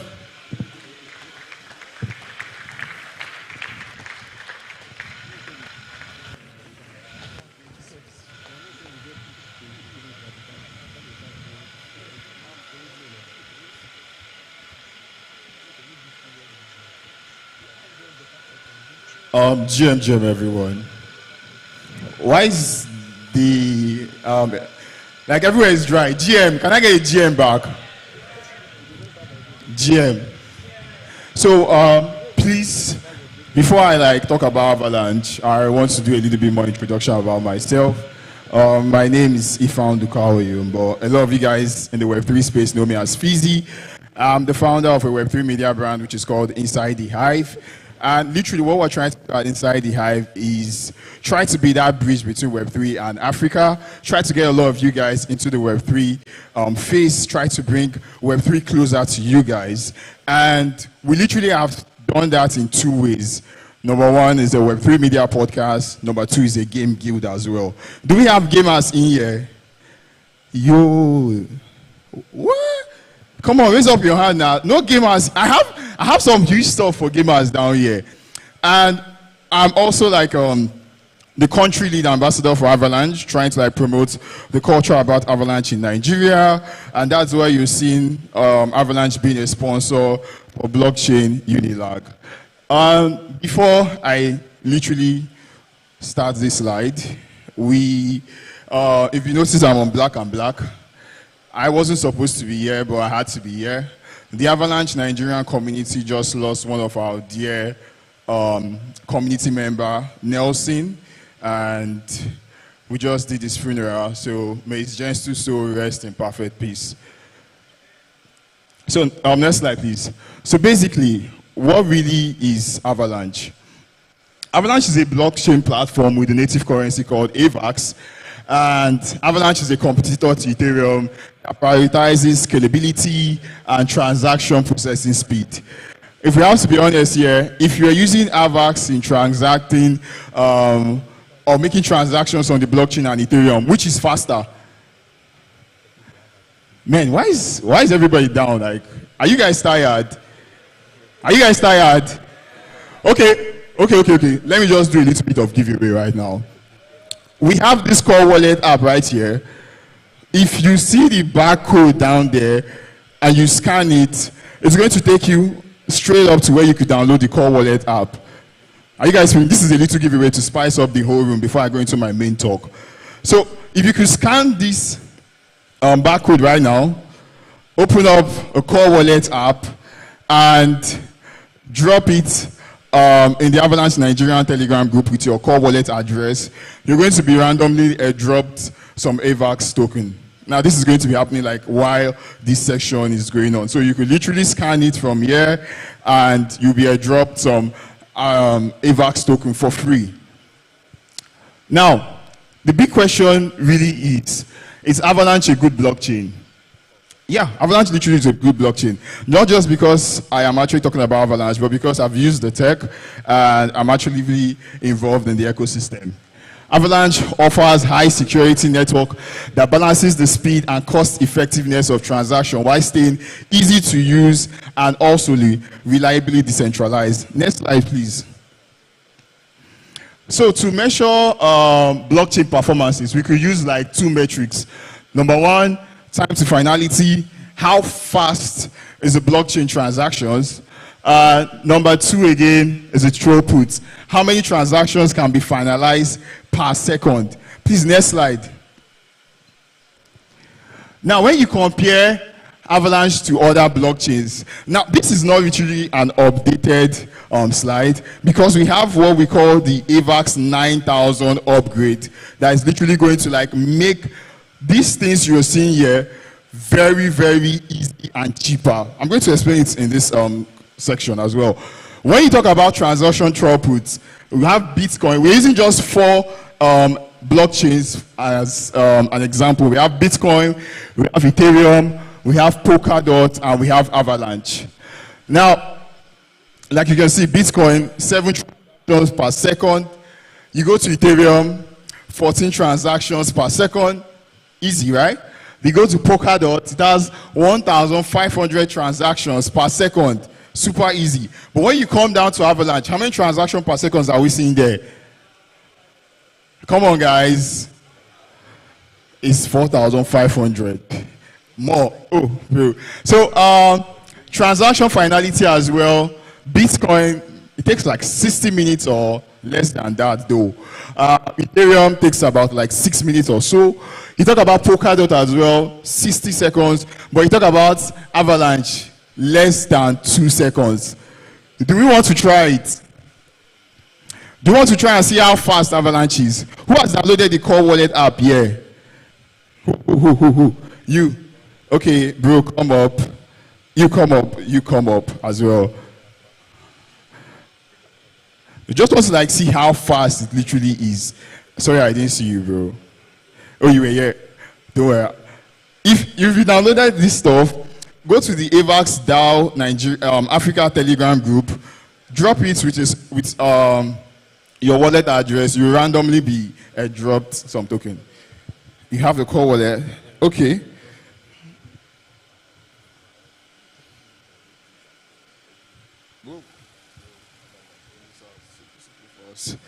Sorry, I just want to like let you guys see how fast. Do you have the Core Wallet as well? Oh, nice. So Yeah, like give me your address. I'll literally scan it. And let me send you some AVAX. That's 0.1.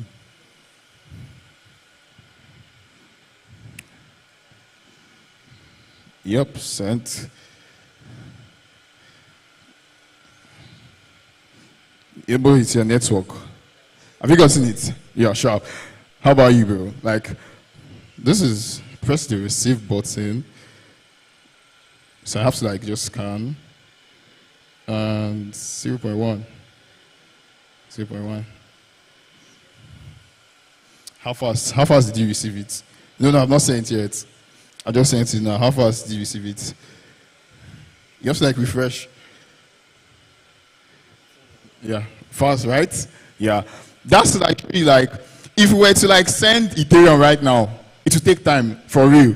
But with Avalanche and the tech, it's super, super easy for any of you guys to actually like send AVAX token. Also with your core wallet, you don't need to like start copying addresses. You could literally just scan it anywhere and send. Next slide, please. Now let's talk a little bit more about the Avalanche architecture. Now, if you guys notice, on AVAX, we literally have 3 chains.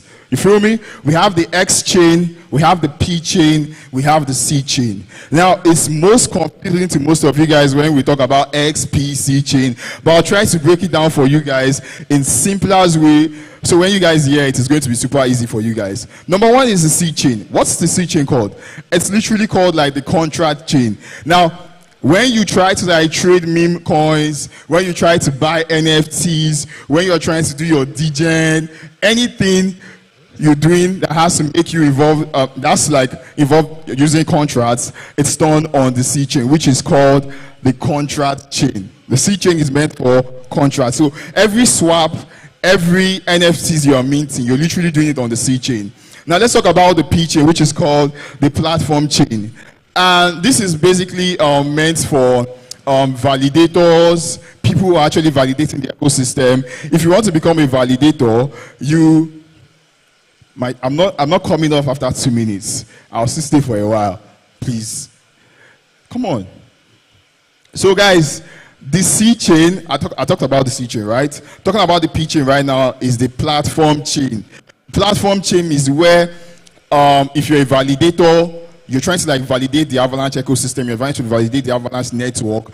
Every of your transactions or everything you do is done on the P chain. Now, lastly, the X chain. What really is the X chain? I call it like the bridge chain because this is where you could bridge funds from the C to the P chain. So the X chain is more like a middleman kind of chain. If you want to like bridge funds from P to the C chain, you have to make use of the X chain. Please, next slide. As you can see now, what's the C chain? It's more like a fork of the EVM that enables creation of Solidity smart contracts. So when you're trying to like make swaps, you're trying to like buy stuffs there, you have to make use of the C chain. Please, next slide, please. Now, what really is a subnet? This is one of my most interesting topics about Avalanche. But we don't call it subnets anymore. Subnets have actually transformed to what we call L1s on Avalanche. And the funny thing is, a lot of people ask me, like, is Avalanche a layer 1 or a layer 0? Avalanche is literally a layer 0, but people tend to like call it a layer 1 because why? You could like build on Avalanche. You could build an entire ecosystem on Avalanche. But then, what really is a subnet? A subnet is a network with its own set of rules regarding membership, token economics, and execution layer. I would like to use the subnet. When I try to explain it to people, I try to use it in a very, very layman terms. The subnet right now could be explained as an empty land space. You feel me? It's an empty land space. I own this land, and I tell you like, yo, come build on this land. You could literally like build on this land for free. you are using my security, which is like I'm providing like security for the whole place, so you don't need to be bothered about it. All you need to do is just come and build your land, or come and build whatever you want to build. And when you're building, you have the power to like choose how you want it to be done. That's literally what the subnet is. The subnet is giving DeFi protocols or devs, developers, any project out there to come and build on Avalanche using Avalanche tech and its security. And we have seen a lot and lots of DeFi projects, not even DeFi projects, we see lots of financial institutions like JP Morgan, Alibaba, Shopify are building on Avalanche. Why? Because Avalanche offers them that freedom, that that freedom and that opportunity for you to build and customize your blockchain or whatever you're building to your specific taste. Next slide, please. Yep, next. So, like I said, Avalanche subnets are built with flexibility. If you want to build with the subnet, you don't need to be bothered about you trying to like fuck exactly what Avalanche is doing. But we're giving the liability. Sorry for me using that word, guys. But then, fuck is like F-O-R-K, not the normal stuff we're talking about. Next slide, please. So what really are the benefits of subnets? So, I think I made mention about something earlier on. Sorry, do we have developers here? Developers. So if you're a developer right now, I just want to like let you guys know that Avalanche is actually hosting a dev workshop. It's every week. We do it 2 times a week. So if you're interested, you're looking forward to like building on Avalanche, I think you need to hop on the Avalanche Discord channel and start like being a part of this. We also have some grant program which is called the AVAX 9000 grant. So if you want to be a developer, what's the AVAX 9000 grants? Avalanche is going to be injecting a huge amount of money, and I need to say it right here. $40 million is actually going to be given out to majority of these devs, developers, if you can build something really, really solid. So if you're a developer right now, you could come to our booths down there. We have the Avalanche Discord, Avalanche dev Discord group down there where you guys can easily join by scanning a barcode. So what really are the benefits of subnets? Number one, subnets are super cheap to use. Anybody could literally build on subnets because of the AVAX 9000. Before, if you wanted to actually like launch a subnet, you need to use about 2,000 AVAX token. But right now, you could literally start your own subnet, L1, with little or less than 2 to 20 AVAX every year. Sorry, please, next slide. Okay, use of subnets. Yep. If you remember, I made mention about me being the founder of a Web3 media brand. So these are a couple of our episodes we've done. If you guys know DeFi Kingdom, one of the big Web3 games out there, I've had them on my podcast. Pulsar Gaming as well. Pulsar actually launched like 3 weeks ago, but I've had them for a couple of times. This Pulsar is actually like a very solid team. How many of you guys here play Candy Crush? This guy here is one of the developers of Candy Crush, but they are building Pulsar Gaming right now. They are trying to move from Web 2 to Web 3, and they're actually doing a very nice thing. We also have Hachiverse, a decentralized game as well, trying to build something like Pokemon. How many of us here play Pokemon? We are not really game card fans in Nigeria, but I think some of us should like play Pokemon. Next slide, please. This is more like a subnet. Sorry, next slide. You don't really want to like waste more time. Customability is very easy. So when to use a subnet instead of the C chain. Now I think like this is literally meant for devs, but then like next slide, please. Is it difficult to deploy a subnet? No, it's not difficult. But before you would like deploy an early one, you need to have about 2 to 20 AVAX, which you can literally use. Next slide.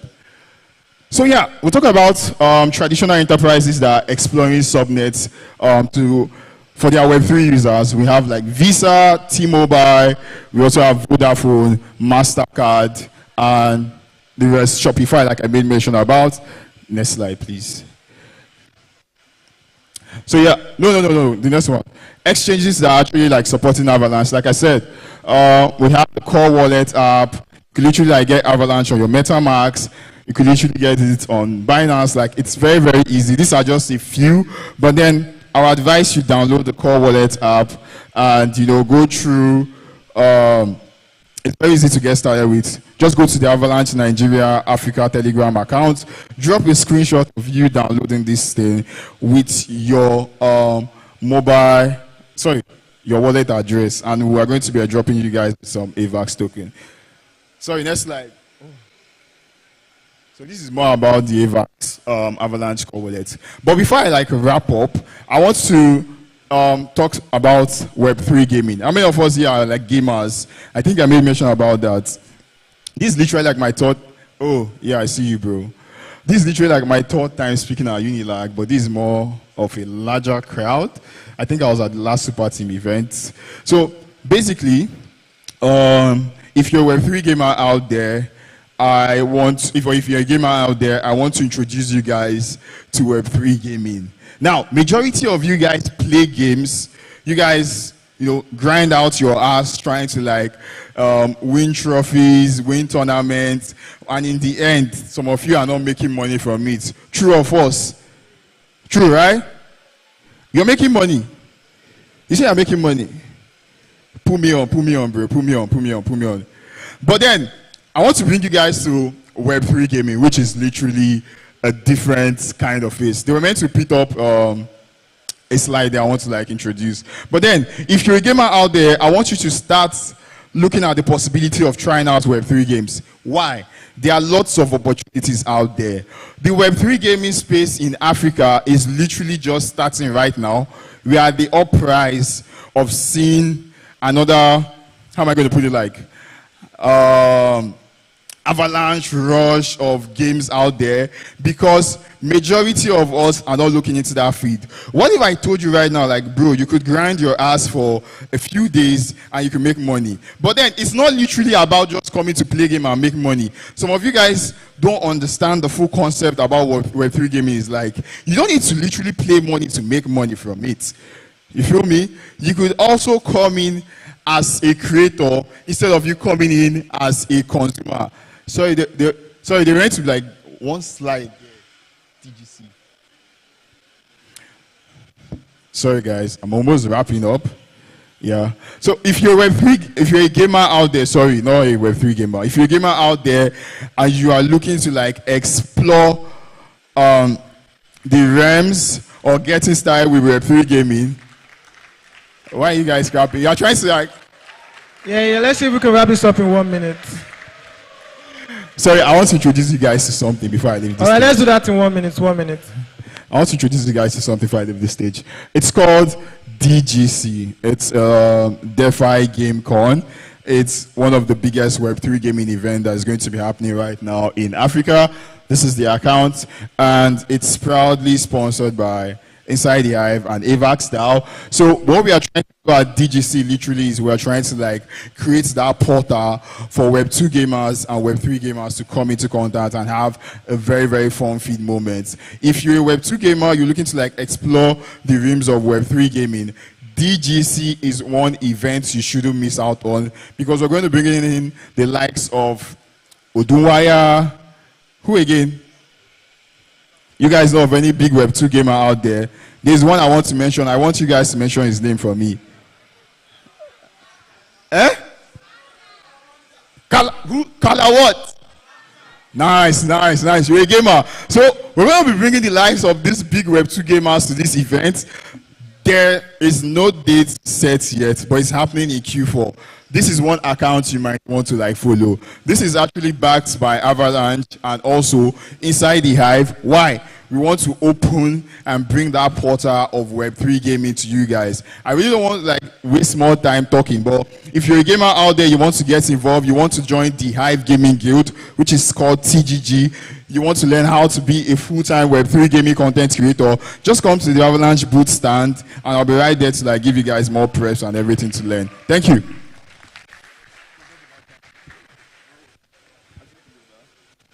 Right. Thank you very much, Fizzy. That was a lengthy one. Oof. So please ensure you download the core wallet and also engage with the Avalanche blockchain system.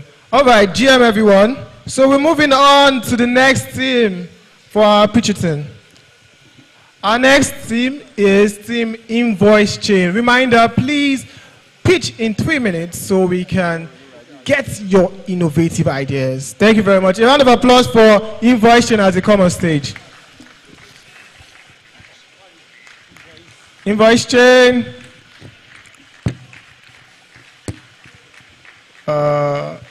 Protocol, please, can you confirm the invoice chain? Okay, please come on stage. All right then. A round of applause to the get on stage, please.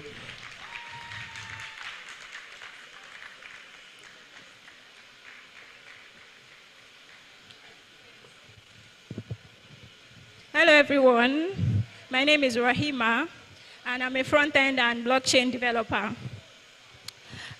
So I'm here to pitch our idea, which is Invoice Chain. So for business owners, especially people whose business is just scaling, one major problem they face is actually finding people they can trust to handle their business transactions in their absence.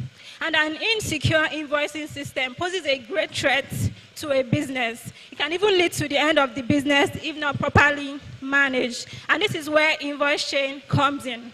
So Invoice Chain is a decentralized invoicing system that aims to solve the problem of trust between businesses and individuals. So you don't need to trust anyone. You only need to trust the blockchain, which has been proven to be safe, secure, transparent, decentralized, and it's even scalable. So our businesses helps businesses create invoices and also track payments. And like I said earlier, it integrates seamlessly with the blockchain. So how is this different from previous solutions that we know about invoicing? So one major difference is that current platforms now are mostly centralized. And this means that they have a central point of failure, which means it only takes a conniver with your backend developer to wipe out your data, and you can't find it anywhere. But with Invoice Chain, we leverage the blockchain's immutability to make your transaction accurate. You're sure that it is what it is and it has not been tampered with. So Invoice Chain has also gained some traction. It has come winners of 2 major hackathons, and this shows that it is a project that should be supported to grow. And it is not just a product, it is actually a must-have for all business owners who care about the growth of their business. Good day, everyone. My name is Musa Abibla Ajani. I want to tell you our business model. So basically, this our platform. It is actually not meant for entrepreneurs and business owners alone. Anybody that carries out day-to-day activities can actually use our platform. Now, this is what we plan to do. For some time, we plan to make this platform free, but after this time, so we need to generate income, right? So this is our revenue generation model. So the first thing is that those products that have been using our platforms, we plan to use a kind of subscription model where they can come in annually, monthly, or quarterly. If another product comes to our platform to use this platform, we are going to be charging them a platform fee of 0.003%, such in a way from protocol implements it. Also, since this record are on the blockchain, we also plan to run a data analysis for businesses so that they can know their pinpoint, the customer transacting with them, so that the business can grow, and our TVL, it means that the number of transactions on our blockchain can also increases. So how are we going to adopt businesses? A few weeks back, my partner has already said that we've actually won a category. Invoice Chain, 30 seconds more. 30 so seconds. We actually plan to scale this product. This is what we plan. Now, we run a Google form, so on a neutral platform, and more than 50% of them, they are willing to try out our products. Do you know what that means? It means that they want to solve the issue of invoicing. So also, we also plan to run ads on Twitter and Instagram. This is where we feel our Web3 guys are in. Also, we also have a Twitter page where we get businesses and individuals on the benefit of our platform. And I believe that with this platform, it is going to solve a major problem in businesses. Yes, it is going to solve it, and it's going to onboard more people on chain, since we are solving a key issue in Web3 and the world at large. Thank you very much. Thank you very much, Invoice Chain. So judges, one question. So let's do this in a minute. Please judge his question.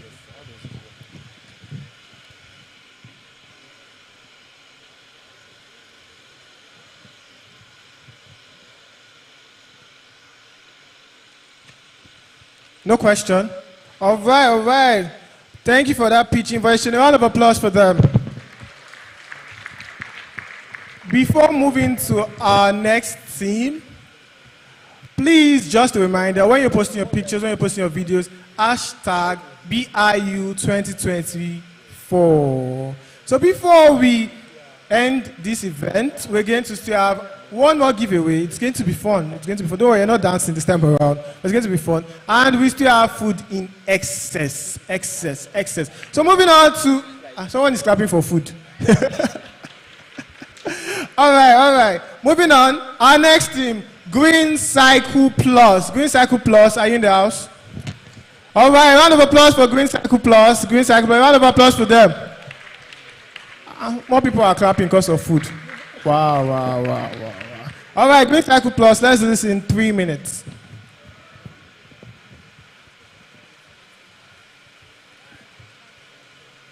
Thank you. Hi everyone, good evening. My name is Michael Ojekunle.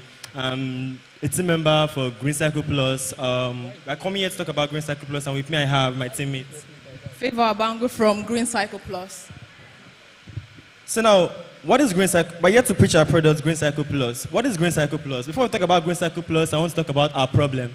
Now, the first problem we have is unmanageable waste. Africa generates about 125 million tons of waste annually, and only 4% of this is recycled. This mismanagement leads to dire consequences for public health. The second problem is environmental degradation. Open dumping pollutes air, soil, and waterways, damaging ecosystems and impacting urban communities. The third problem is Africa loses an estimated $8 billion in recyclable resources per year due to inefficient waste management practices.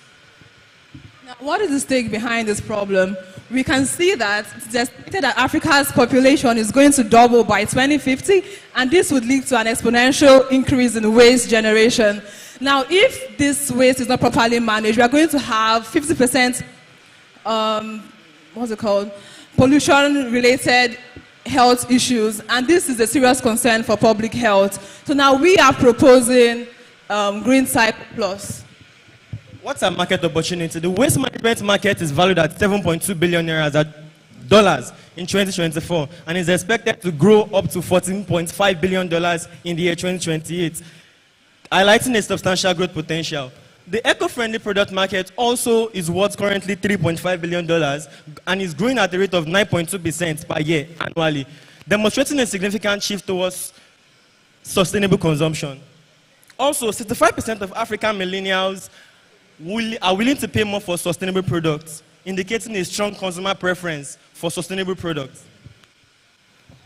We are proposing our solution, Green Cycle Plus. Now, what is Green Cycle Plus? Green Cycle Plus proposes to use blockchain integration for verifiability and traceability of the entire waste management process. From the collection point to the recycling point, you can verify all of this using the blockchain. Secondly, we intend to incentivize our users using our tokens. So when you actually supply us, when you come to our platform and you submit your waste products to the recycling companies, we would pay you for that particular service. And you can see what happens with your waste to the point when it gets collected by the recycling companies. The next step is you can actually we are going to peg our token to a stable asset, so you can actually use the tokens and get rewarded with real world currencies.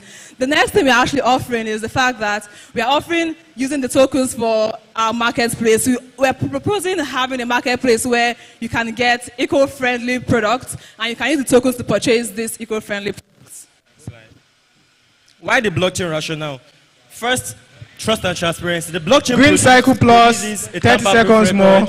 And we have an incentive structure such that people are incentivized to put their waste on the platform, and they're going to earn rewards for putting their waste on the platform. Also, Green Cycle Plus uses the blockchain for scalability and decentralization.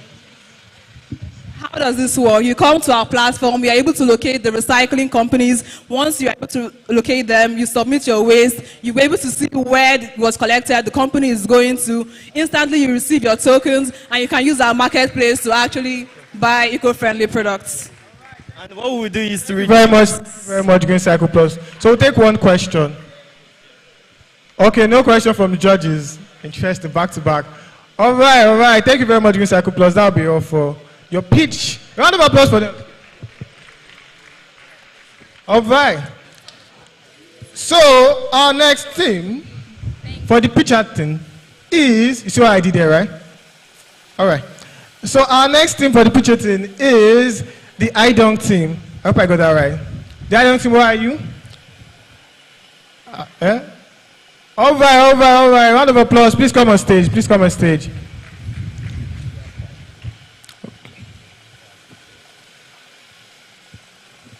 Come this way. That's a bit tight. Yeah.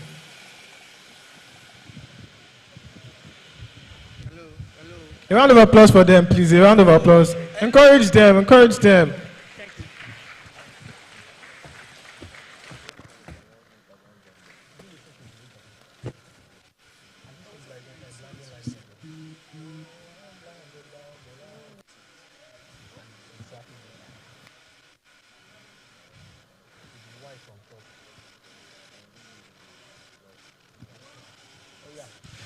So while we're waiting for the pitch to be set up for view, please get your phones ready. Don't worry, I'm not taking your phone. Don't worry.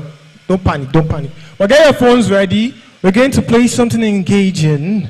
You might win something or not. So get your phones ready. All right.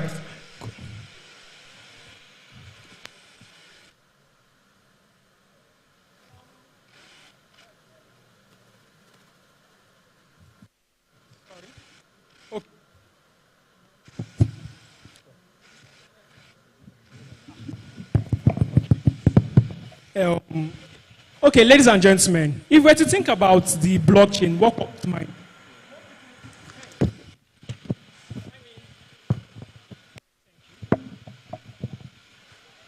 Okay, if we're to think about the blockchain, what comes to mind? Most people think about finance, NFC, marketplace, DeFi, and the rest. But we have leverages such as transparency and integrity. And we should be able to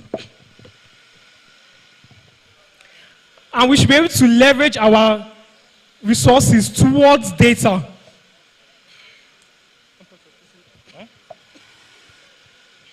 So our project, which is I-Dunk, it's based off Wikipedia. So think of Wikipedia as the Web2 version of what we are trying to build. I-Dunk comes in a place that we are trying to utilize the decentralized nature of the blockchain to actually build a community incentive product.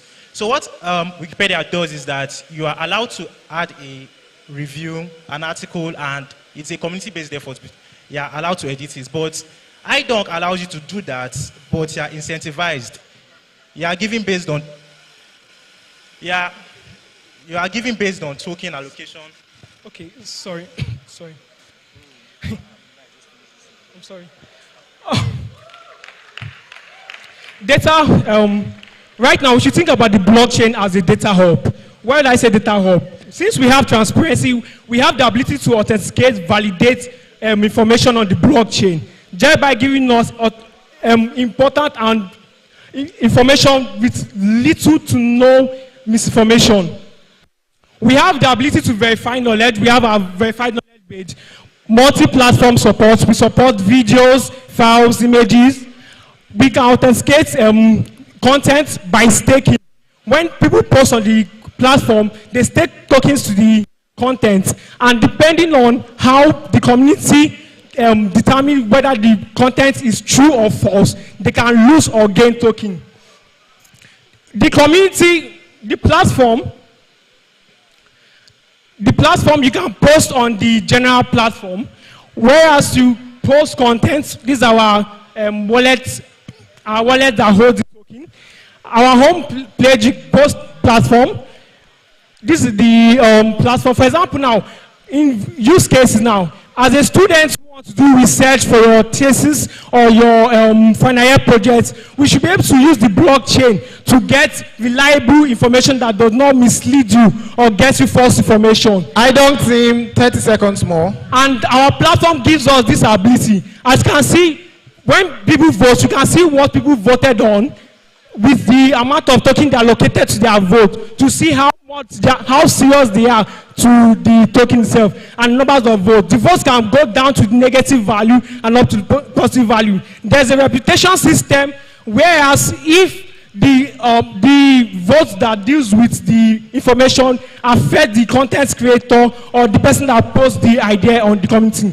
The community page is created because we know that some information cannot be validated by everybody and can only be validated by a select numbers of people. As we all know, data is very essential in development of our industry. And AI is advancing incredibly, and the blockchain should not be left behind. Let us come together and make the blockchain part of the global rate or data landscape. Thank you very much, Tim Idon. Thank you very much. So, judges, do we have a question this time around?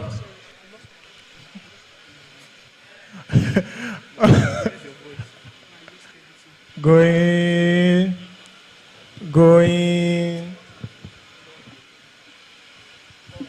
Gone. All right, thank you very much. A round of applause for the Idon.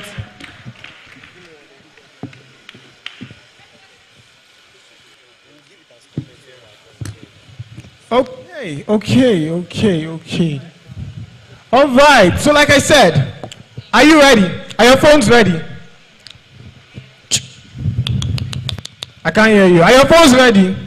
Should we keep our money? Please respond now. Are your phones ready? All right. Don't show my answers now. Stop that. Media, switch it, please. It's money we're talking about here. So we're going to play a quick trivia. Simple questions, very simple questions. So all you need to do is go to joinmyquiz.com and use the code 317873. So the website is joinmyquiz.com. Code 317873. Okay, so we're waiting for our participants. One participant, seems only one person wants our money. Only one person. 4. Oh, okay. Timmy Graham. Who is Timmy Graham? Timmy Graham, I guess you are playing for fun, no? For the passion. Accessories up. Raman. Who is Raman? Okay. 22 participants. Okay. Judges, feel free. You can play for passion. Okay. This is a giveaway. It's just not a giveaway for you. You are financially stable. Please stop that. Okay. 46. Oh, sorry about that. 51. When should I stop?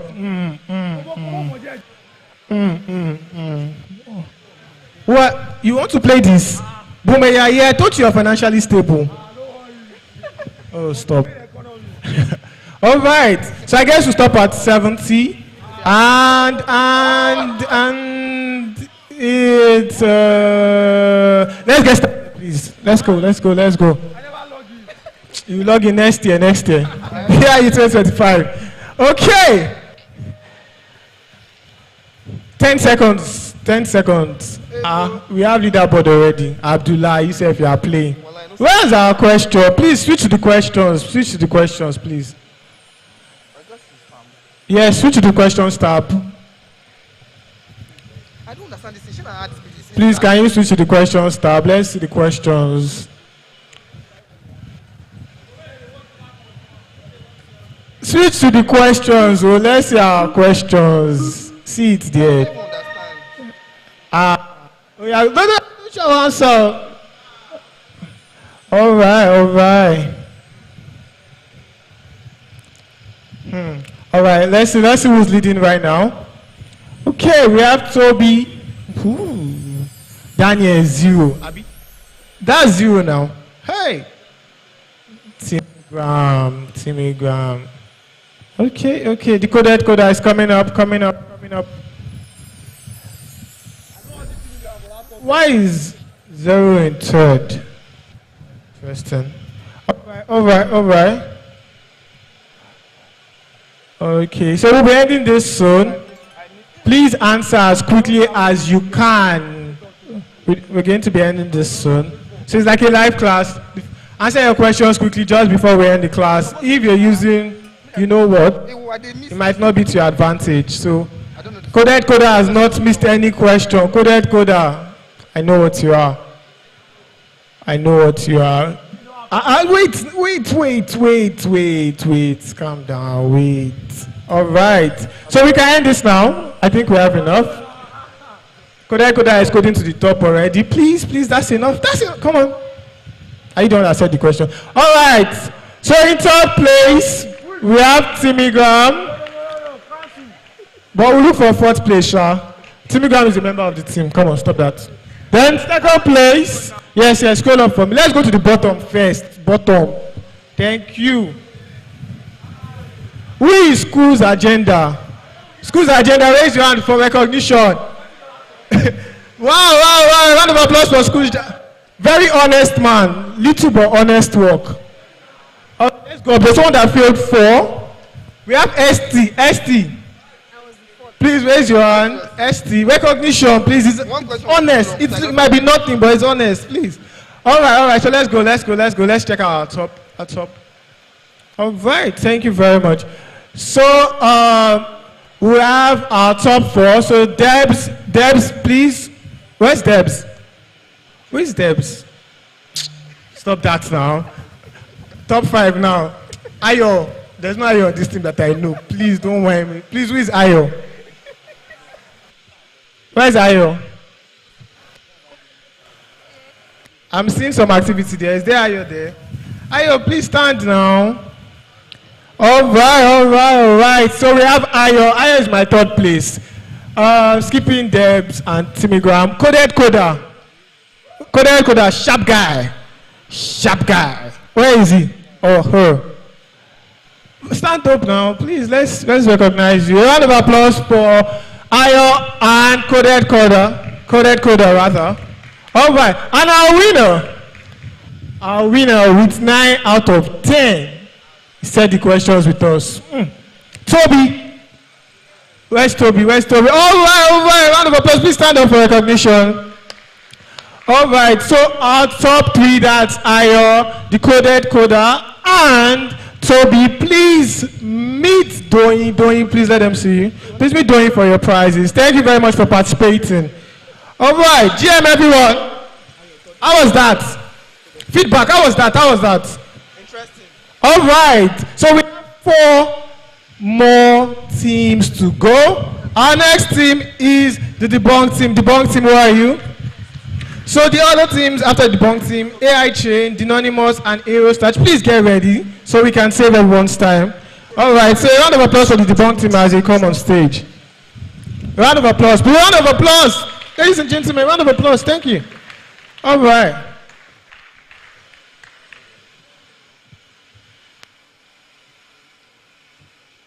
Okay. Practice, we have 500 testers and we have 87 community partnership. We are still in better phase and we have over 70 positive feedback from our current users that we already have. So this is our competitive analysis. We are literally better than almost all of the other, but because we built on top of what they already have. So like we have better features like overall in all the other bots that we have. So Debunk, you can just go to Telegram now and search for Debunk_bots so you can get and try testing your trading strategies now. So thank you very much, guys. Thank you very much, Debunk. Oh, okay. All right. No question. You have any question? No question from the judges. All right, thank you. All right. Okay. Ladies and gentlemen, we have 3 more teams to go. 3 more teams to go. Our next team, I hope you're ready. So reminder for Dynonymous and Aerostat, please get ready. But right now, I call on stage AI Chain. Please, AI Chain. A round of applause for them as they join us on stage. AI chain.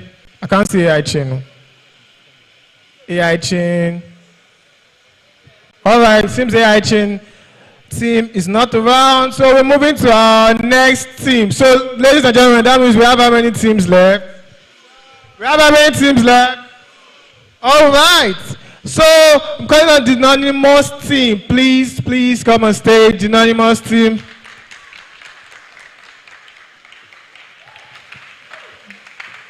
Okay, round of applause, round of applause.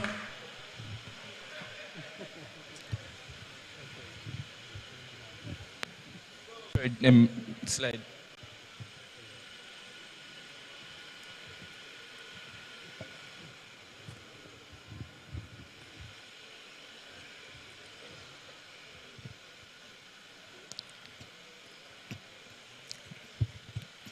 You hear me, everyone? Okay. They say snitches get stitches, but only if you know who the snitch is, right? Let me ask you a question. Has anybody here worked in a toxic environment? Maybe you had a lazy boss or an annoying coworker who basically handed their work to you to do and always got the reward while you got nothing. Have you ever wanted to snitch without getting stitched? That is where the anonymous comes in. Next slide. Next slide. Okay, so we are the world's first messaging platform that allows multimedia file upload, which basically means you can send evidence of that your lazy coworker or that your lazy boss doing what they are not supposed to do, basically. And this in essence transforms the anonymous messaging market by addressing a key problem which users have while still maintaining their privacy and anonymity. Next slide. So why is anonymous better? Right? We allow multimedia file uploads, one. We allow shareable response links, which basically means whenever a user shares their link, everybody can see the responses under that link, which enhances transparency amongst people. Then, response box control.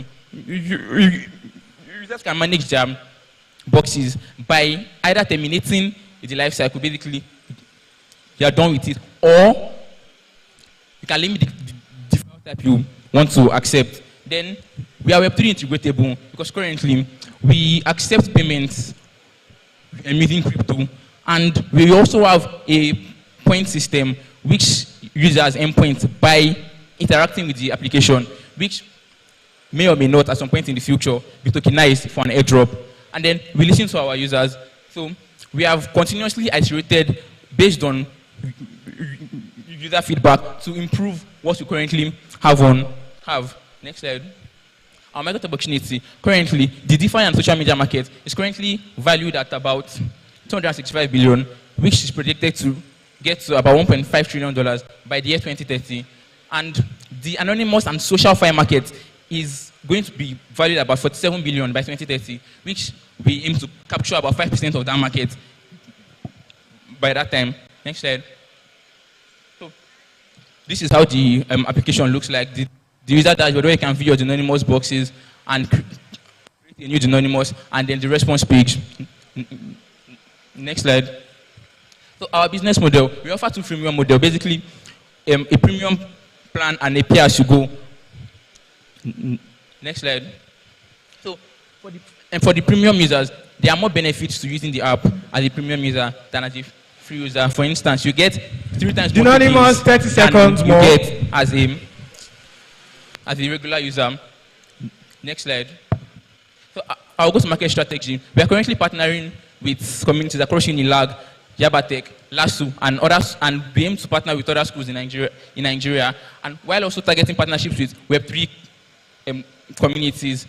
Currently, we are Solana Radar. We're in Solana Super Team in Nigeria. Then we aim to partner with Web3 influencers on Twitter to create brand awareness, and also target Web2 companies and DAOs to help track their performance and serve as suggestion boxes. Next slide. So, our competitive analysis, this shows how better we are to our competitors, usually NGL and Kubo. Next slide. So our traction, we have successfully developed our MVP and tested it. In the first 3 days of launch, we got over 1,000 unique visitors, over 100 users, with no form of marketing at all.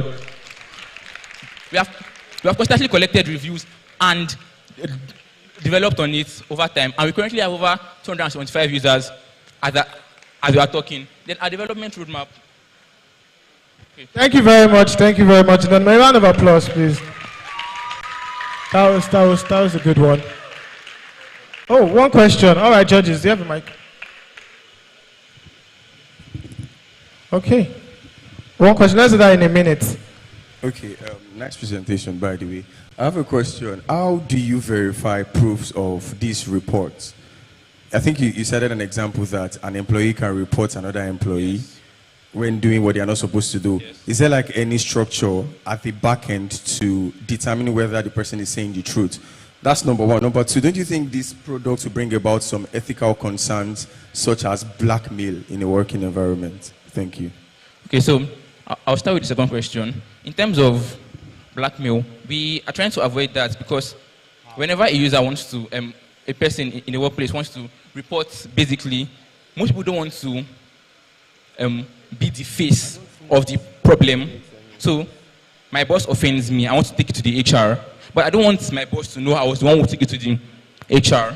So that's the point. So it is like in that way, we feel users will not have a need to blackmail somebody by saying, okay, I'm going to report based on what you did.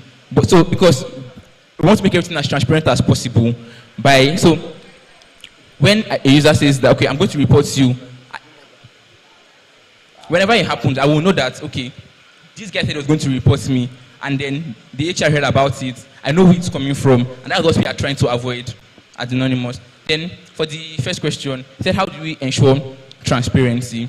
I would say that is a gray area, basically, because if there's proof that this person did this thing, I think that is transparent. Like, the proof will speak for itself. If there is evidence that this person, if I submit a picture that this person did this thing, the picture speaks for itself that this is what happened. So that, in essence, it ensures transparency by itself because of the multimedia file upload that you can do. All right, thank you very much, Anonymous. Thank you very much. All right.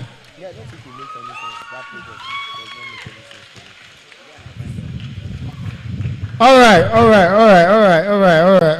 I see they don't need food over there. There's ginger there. There's ginger.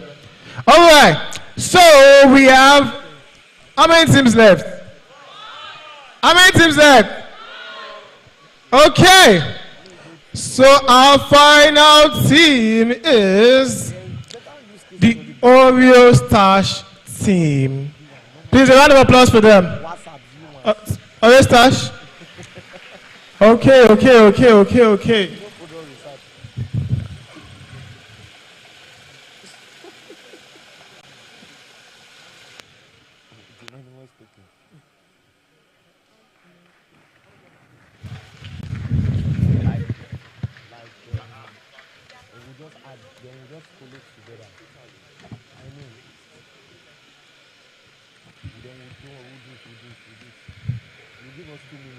Hello everyone, Onobamiru Olashubomi, and like everybody here with me, I have a particular problem. It's a problem that everybody faces from day to day in every activity you do. The problem is money. Now, oh yes, everybody here, well, they are financially stable people here, but I'm not necessarily. So now, the problem I have is keeping money. That's the actual problem I have. Getting money might not be the problem, but keeping it to stay with me is a very big problem.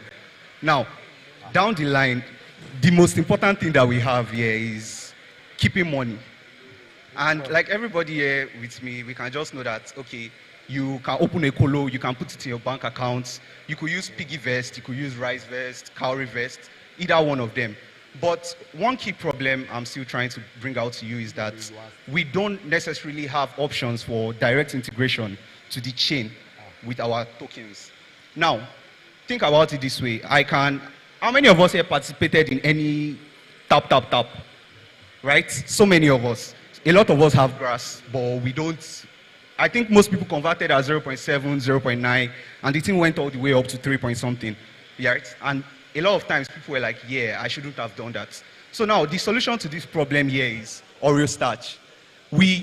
Everybody here, one way or another, finds it very hard to keep money when you have it. Needs come up, things come up, and you just need to directly go ahead and face it. So Oreo starch basically comes with blockchain integration. Now we're planning to integrate different chains where you can directly keep your token, or whether it's the on-chain currency itself or your ACR20 token, whichever one you want. We have them. So the plan is to give you a platform where you can easily connect to your wallet and keep it with a smart contract that holds it for you. And at the point in time, you automatically get it disbursed. And now we just plan to enable each and everybody in this hall. Like, we are not really looking for a few. In as much as you can get any Web3 token or anyone, you can directly save it and you can easily work with it. So with me here is Treasure, and she's going to go about our user environment and our target market. So the customers we cater to are individuals, groups, and communities. We're also interested in users who are interested in yield optimization, blockchain, back saving plans, emerging Oreo stash, 10 seconds to go. Emerging markets where traditional financial systems have limitations. Our key features are options for individuals, draws, and rotational savings. We have project in yield optimization. I don't know. They don't tell me say they cut lines. Yes, now make the back. They are not yield optimization, which utilizes staking and yield farming. Security and transparency. Real-time updates and notifications. So basically, the most important thing about Oreo Stash, what we actually want you to know. I know a lot of us here use PiggyVest or Cowrywise, right? But here's the point. If you want to save with your on-chain tokens, you are going to actually have to either convert it back to Naira or dollar and save it up somewhere you want. Now, we are trying to create a platform where you really don't have to do the conversion back. You can directly use your wallet integration and you work it. And at the same time, instead of just keeping it, you can also, in the future, we plan to come up with staking where you can get your token back in your original on-chain token. So, thank you very much, and this is Oreo Stash. All right. Thank you very much, Oreo Stash.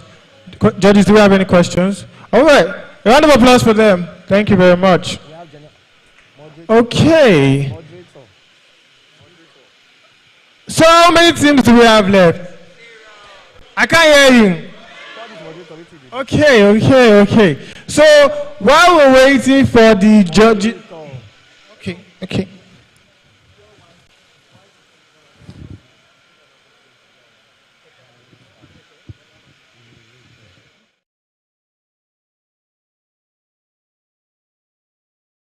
So, guests from Yabatech, please, you're expected to convene outside. So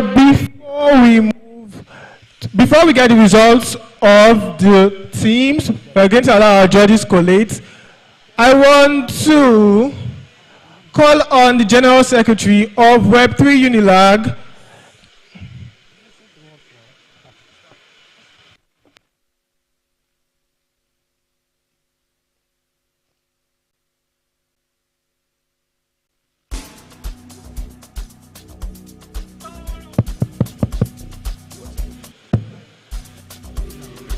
Okay. So, I'm calling on the General Secretary of Web3 Unilag, Osa Bome, to give us a quick update of what we've been up to in the last 1 year as Web3 Unilag. I'm sure you've attended a couple of our events, including this one, and that's been engineered by a particular team. All right, a round of applause for Bome as he comes on stage. Round of applause now. Please clap. Yeah, clap. This one, please. Hi. Before I start, please watch these students. Your boss is leaving now, so please, you guys should cover outside. Thank you. So I'll try to keep this short. I know everyone here is tired and hungry.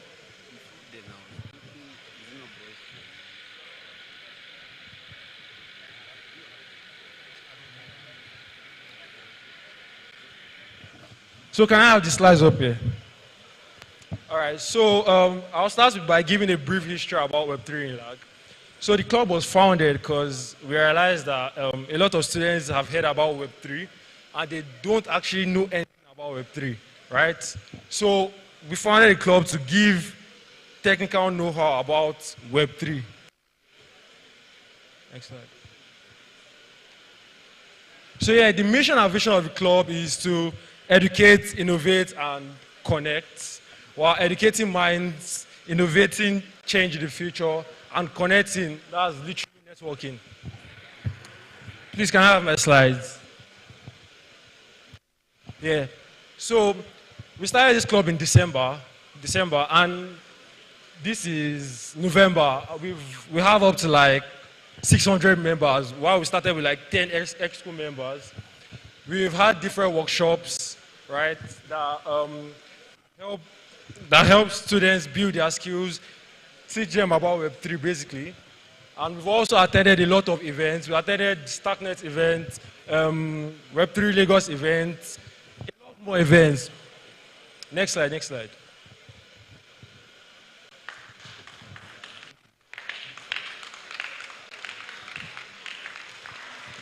Media, press next slide now. I beg now, let me press my slide. One job. Media, please. Please. Somebody say please. So it's fine. I'll just go off the top of my head. So yeah, sometime in May we had our boot camp. That's the D&D boot camp. It was a 3-day event. I know I've seen some of you around here, and I'm very sure a lot of people learned so much from that event. We also had a training series with MetaMask, which they are one of our partners. We had a training series on Twitter with MetaMask.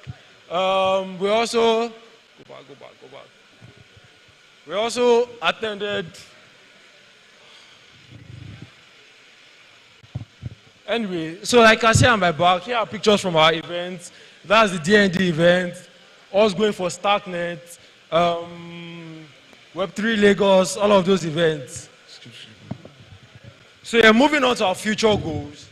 We want to start monthly mentorship programs and also weekly workshops for everyone, right? Because there have been a lot of people that have asked me, oh, Bome, what's this Web3 about? Come and explain to me. So I hope you guys are in the community. We'll be starting this as from next year, right? And we're also looking to expand partnerships. So if you know anyone that you think can beneficial to us, any partner you think can beneficial to us, please can reach out to myself or Sheung, and we'll take it off from there. So yeah, looking ahead, we hope to see more of your faces, because these gatherings will be occurring more frequently, and we're excited for more growth. Thank you. Please, before I leave, all the ESCOs from the last year, and let's just take a bow in front of our community. ESCOs, please. Executive members of Web3 Unilag, please come on stage. Sharp. Please come on stage. Oh yeah, now, what's up? Agudatoluwani. Okay. Mr. President. All right. So a quick one. Oh yeah, media, fast. No time. Oh yeah. Who's left? Photographer. We edit the person left. All right.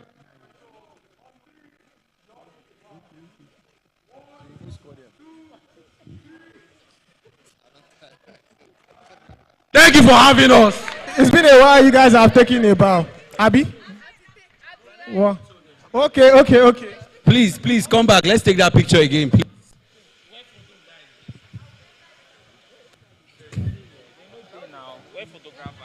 How are we doing that? Photographers, please, we need you on stage. Photographers, please, we need you on stage. So,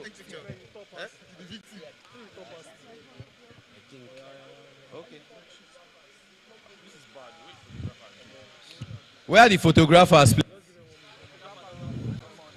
We still have your balance here. Be careful.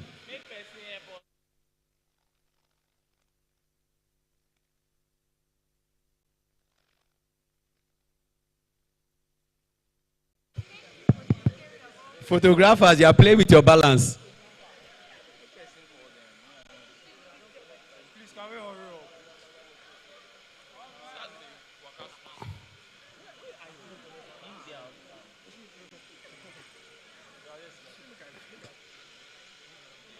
Photographers, you are keeping people that your balance is shaking.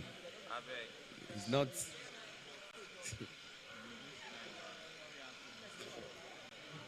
Post. Okay, are you ready? So we're taking a bow, right? And we take our bow in 3 counts. 1. Are you ready? So we take our bow in 1. Wait, you know all this testing that photographers. Are you good? 1, 2, 3. Please, a round of applause for them. Come on. Practice makes perfect. They had to take the bow twice. Practice makes perfect. All right. So, you've heard from Bome. Please, for more information about Web3 Unilag, so you can stay up to date with what we do, we have a community on WhatsApp. To access the community, you have to go to our website, web3unilag.com. Web3unilag.com. WEB3, 3 number, UNILAG.com. You can see why I spelled it out. Web3unilag.com. Fill in the form and join the community. All right. Okay. Also a reminder, please engage with our sponsors. We have Nest Wallet. We have the Avalanche team. We also have Simfy. Please engage with our sponsors. All right. And engage with our host. Echo 360. Yeah, engage with me. Echo 360 on Twitter and Instagram. Okay, judges, are we set? And did I think I should inform them of the Lagos. Yeah. So I think the people in the audience, you guys have done a wonderful job to stay all through to this time. Please, a round of applause. You supported the dancers. Yeah, my guy is giving us peace and all. You guys have done amazingly well. As we're wrapping up, they will have their lunch. Is it lunch they're having now or breakfast? Dinner. Okay. You guys were having your breakfast. If you don't want to take your breakfast, it's your business. But there's breakfast for you as soon as we close. Thank you so much. I also want to take this opportunity to also invite you all for a very short but amazing Web3 event that's coming up next Saturday. Next Saturday, the 23rd. It's happening in Cafe 1. It is called the Lagos DevCon Meetup. It's going to be a connection system meetup. A meetup for Nigerians that attended the Thailand event.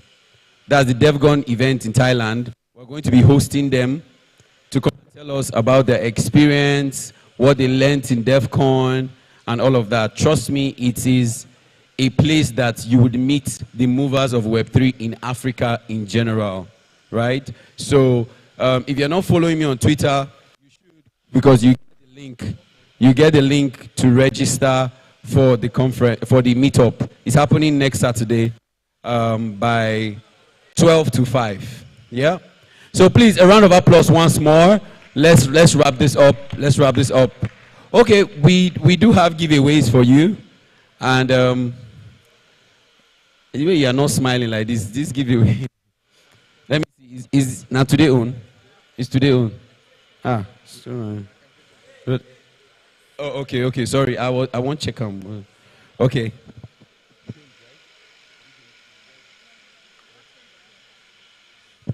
Okay, so I'm just going to give the mic to them for them to do their giveaway. A round of applause for them, please. Please don't give that auntie that is there. She don't used to clap. Hi guys, my name is Unusual, and my colleague actually asked you to do a task earlier. So I will be calling 2 winners that will win for that with their Twitter name. The Laolu I used to hear. Diola Oladi. Diola_Oladi. Diola_Oladi. I don't know. The tech guy. The tech guy, I used to hear. The tech guy.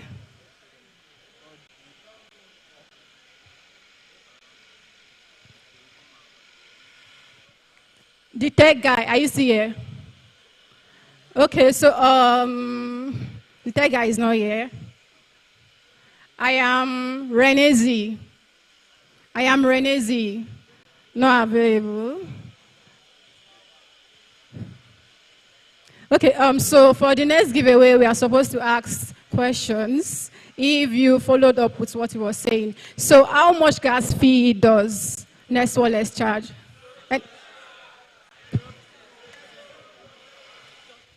Okay, so who are we picking?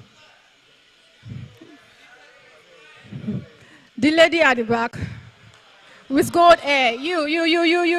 Yeah. You can come and meet us at the booth. Thank you. What about me? Okay, so the next question. How many followers does Nest Wallet currently have? How many followers does Nest Wallet currently have? Nobody. Go in. On Twitter.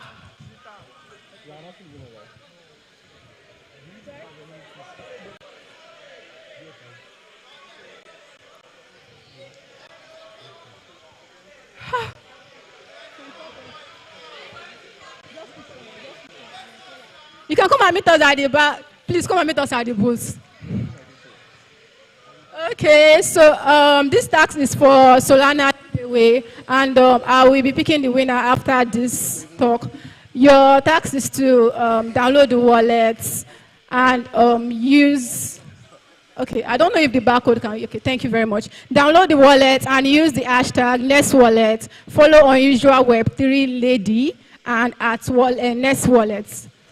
So you are tagging at Unusual Web3 Lady at Nest Wallet. I will select the winners and send so to you. Thank you very much. Solana. All right. Thank you very much, Nest Wallet. A round of applause for Nest Wallet.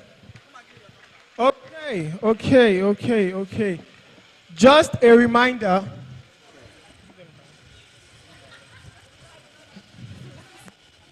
I'm not giving you food, though. You. No food for you. All right. This brother is begging me. Can we go home already? I'm going home now. All right. So just a reminder, for the DevCon conference, to get more information about the conference, please follow Echo Victor on Twitter and Instagram. EKOH 360. 36 and 0 are numbers. All right. So our judges. We want to get quick feedback from our judges. Sharp. Quick feedback on our pitch. Okay. I have just one simple comment, and that is to all the teams that had to pitch their idea. When you have 3 minutes, are we following? When you have 3 minutes to pitch an idea, I don't think you necessarily have to explain some relatively insignificant things, right? When you have 3 minutes for an idea, just tell us your why. What problem are you solving? Your how. How do you intend to solve it? And probably your when. Right? I think there was a team member that did that perfectly, telling us how many communities they've partnered with, how many integrations they've made. But you can't come here and start explaining why you are telling us the meaning of blockchain or the meaning of decentralization. You have just 3 minutes. So you have to just eat the bullseye straight up. Thank you. All right, congratulations to everyone. But key things that we actually need to note as teams, is that you have to check a range of pillars for your project. There was a particular pitch, really had too much ethical concerns, about your project. And when you are telling us that 25% or 75 billion, you need to actually reference the source of your information according to who, where, what. If I search your sentence, there will be a couple of different sources that will project different, amounts. So it's important for sources to be properly verified. And talk about your competition. What your competitive landscape, what are they doing, and how are you trying to improve your own? What makes you stand out and better? And then my colleague has also talked about the timing. So when you have 3 minutes, you just know you are focusing on how. And this is blockchain. How does blockchain readily interact with your solution? So I think we'll just keep it at that and just proceed. Announce the results. All right. Thank you very much, my judges. Thank you. I don't intend to take any more of your time on stage. Thank you. A round of applause for our judges. It's not been easy. Our judges have watched us play Kahoot, they've watched us dance, they've listened to the pitch. Please, a round of applause for them. Thank you.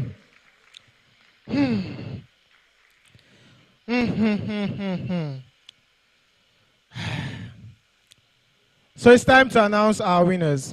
All right. So we had 9 speech, and we can only have 2 winners. Yes, 2 winners for our prize pool. The prize pool of $4,000. 2 teams are going to go with. Help me do the math. You don't know math. Stop that. They know math over here. 4,000 divided by 2. They know math. So $2,000. But before we go there, I want us to recognize our teams that are not in the top 3. You see what I did there? All right. So please recognize the IDONG team. Thank you very much. A round of applause for them, please, for pitching. We have the Chloe team. We have the Anonymous, Blockdemia. A round of applause for them, please. Please clap for them. Gamera. How many teams have I called? Who said 5? All right. And we also have Green Cycle Plus. So we have only 3 teams left that can win. A round of applause for teams like us. So for a round of applause for IDONG, Chloe, Anonymous, Blockdemia, Gamera, and Green Cycle Plus. And also the Debunk team. So our winners for the picture team are Invoice Chain and Oreo Stash. A round of applause for them as they come on. So please come on stage. Please come on stage. Please come on stage. Our winners, Oreo Stash and Invoice Chain. It was a close one. From what I'm seeing here, it was really, really, really close. Please, where are our winners? We are waiting for you. Please, we are hungry. Me included. A round of applause for them. Oreo Stash and Invoice Chain. Do we stop the Invoice Chain? Wow.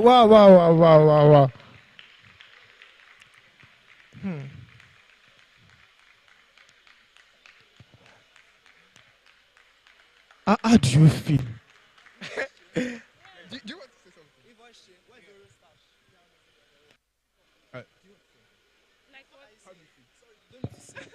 Congratulations. They're out of words. God, I beg. $2,000. Don't do the math. So don't do the math. Don't worry. It's not your money. Don't do that one. Stop that. All right. Thank you very much. Please come and take a picture. Please come and take a picture together. Invoice chain on the left, or starch on the right.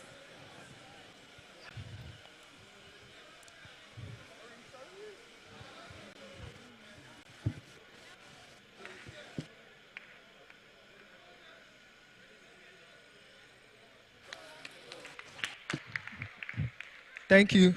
Thank you very much. I just got to see. Wow, very close. Very, very close. Very, very close. So fortunately for everyone, we've come to the end of BIU 2024. I don't like this excitement level. You guys are hungry. I'll be calm down. There's food. There's food. It's plenty. Opo. So don't worry about that. So we're going to be doing something significant before I leave this stage. And this generally will be my last day as the president of Web3 Unilag. So before I leave, I'll be announcing the next president. The next president, he gives the vote of thanks, and then we go home. Simple, very simple. So can you join your hands together as we welcome the next president of Web3 Unilag, Beanie Boy, Beanie Boy, Biri Oluwaseun. Well done, man. Yeah. First off, I want to give a vote of thanks to, well, of course, the audience, right? Like, you guys have actually been our MVP, yeah? Like, a round of applause for everyone here, please. Please, like, this is like after 6 or 6 man. And you guys are see here, like, this is actually very, very uplifting to see. Yeah. I would also like to give a thanks to, of course, Unilag, the Vice Chancellor, our staff advisor who was not able to be here, Engineer Bola Ajayi, and yeah, our community members, Web3 Unilag in the building. You guys should wave. I see you guys, man. I see you guys. Yeah, then for a very special set of last people, our ESCOs. Like, you guys should clap for them now, please. Like, this event, you know, they easy actually. It sounds on our choke, man. Like, our ESCOs, our volunteers, they are at the back. I don't think any. If you're a volunteer here, please wave. Thank you very much. Like, we really appreciate you guys. And of course, my personal best in there, now my MVP be that. The outgoing president, Aguda Toluwani. Please now, clap, bro. Now my G be that. He's the MVP of this. Everything was made possible with him. A lot of challenges, crazy stuff. But he pulled through. So yeah. Thank you very much. And would be this is a new era, yeah? It was not a bad era, but a new era, of course. So you guys should be expecting great things and various events, but our conference will also BIU 2025, you guys should expect, and way more attendance, because Folashade won't actually affect us that time, hopefully.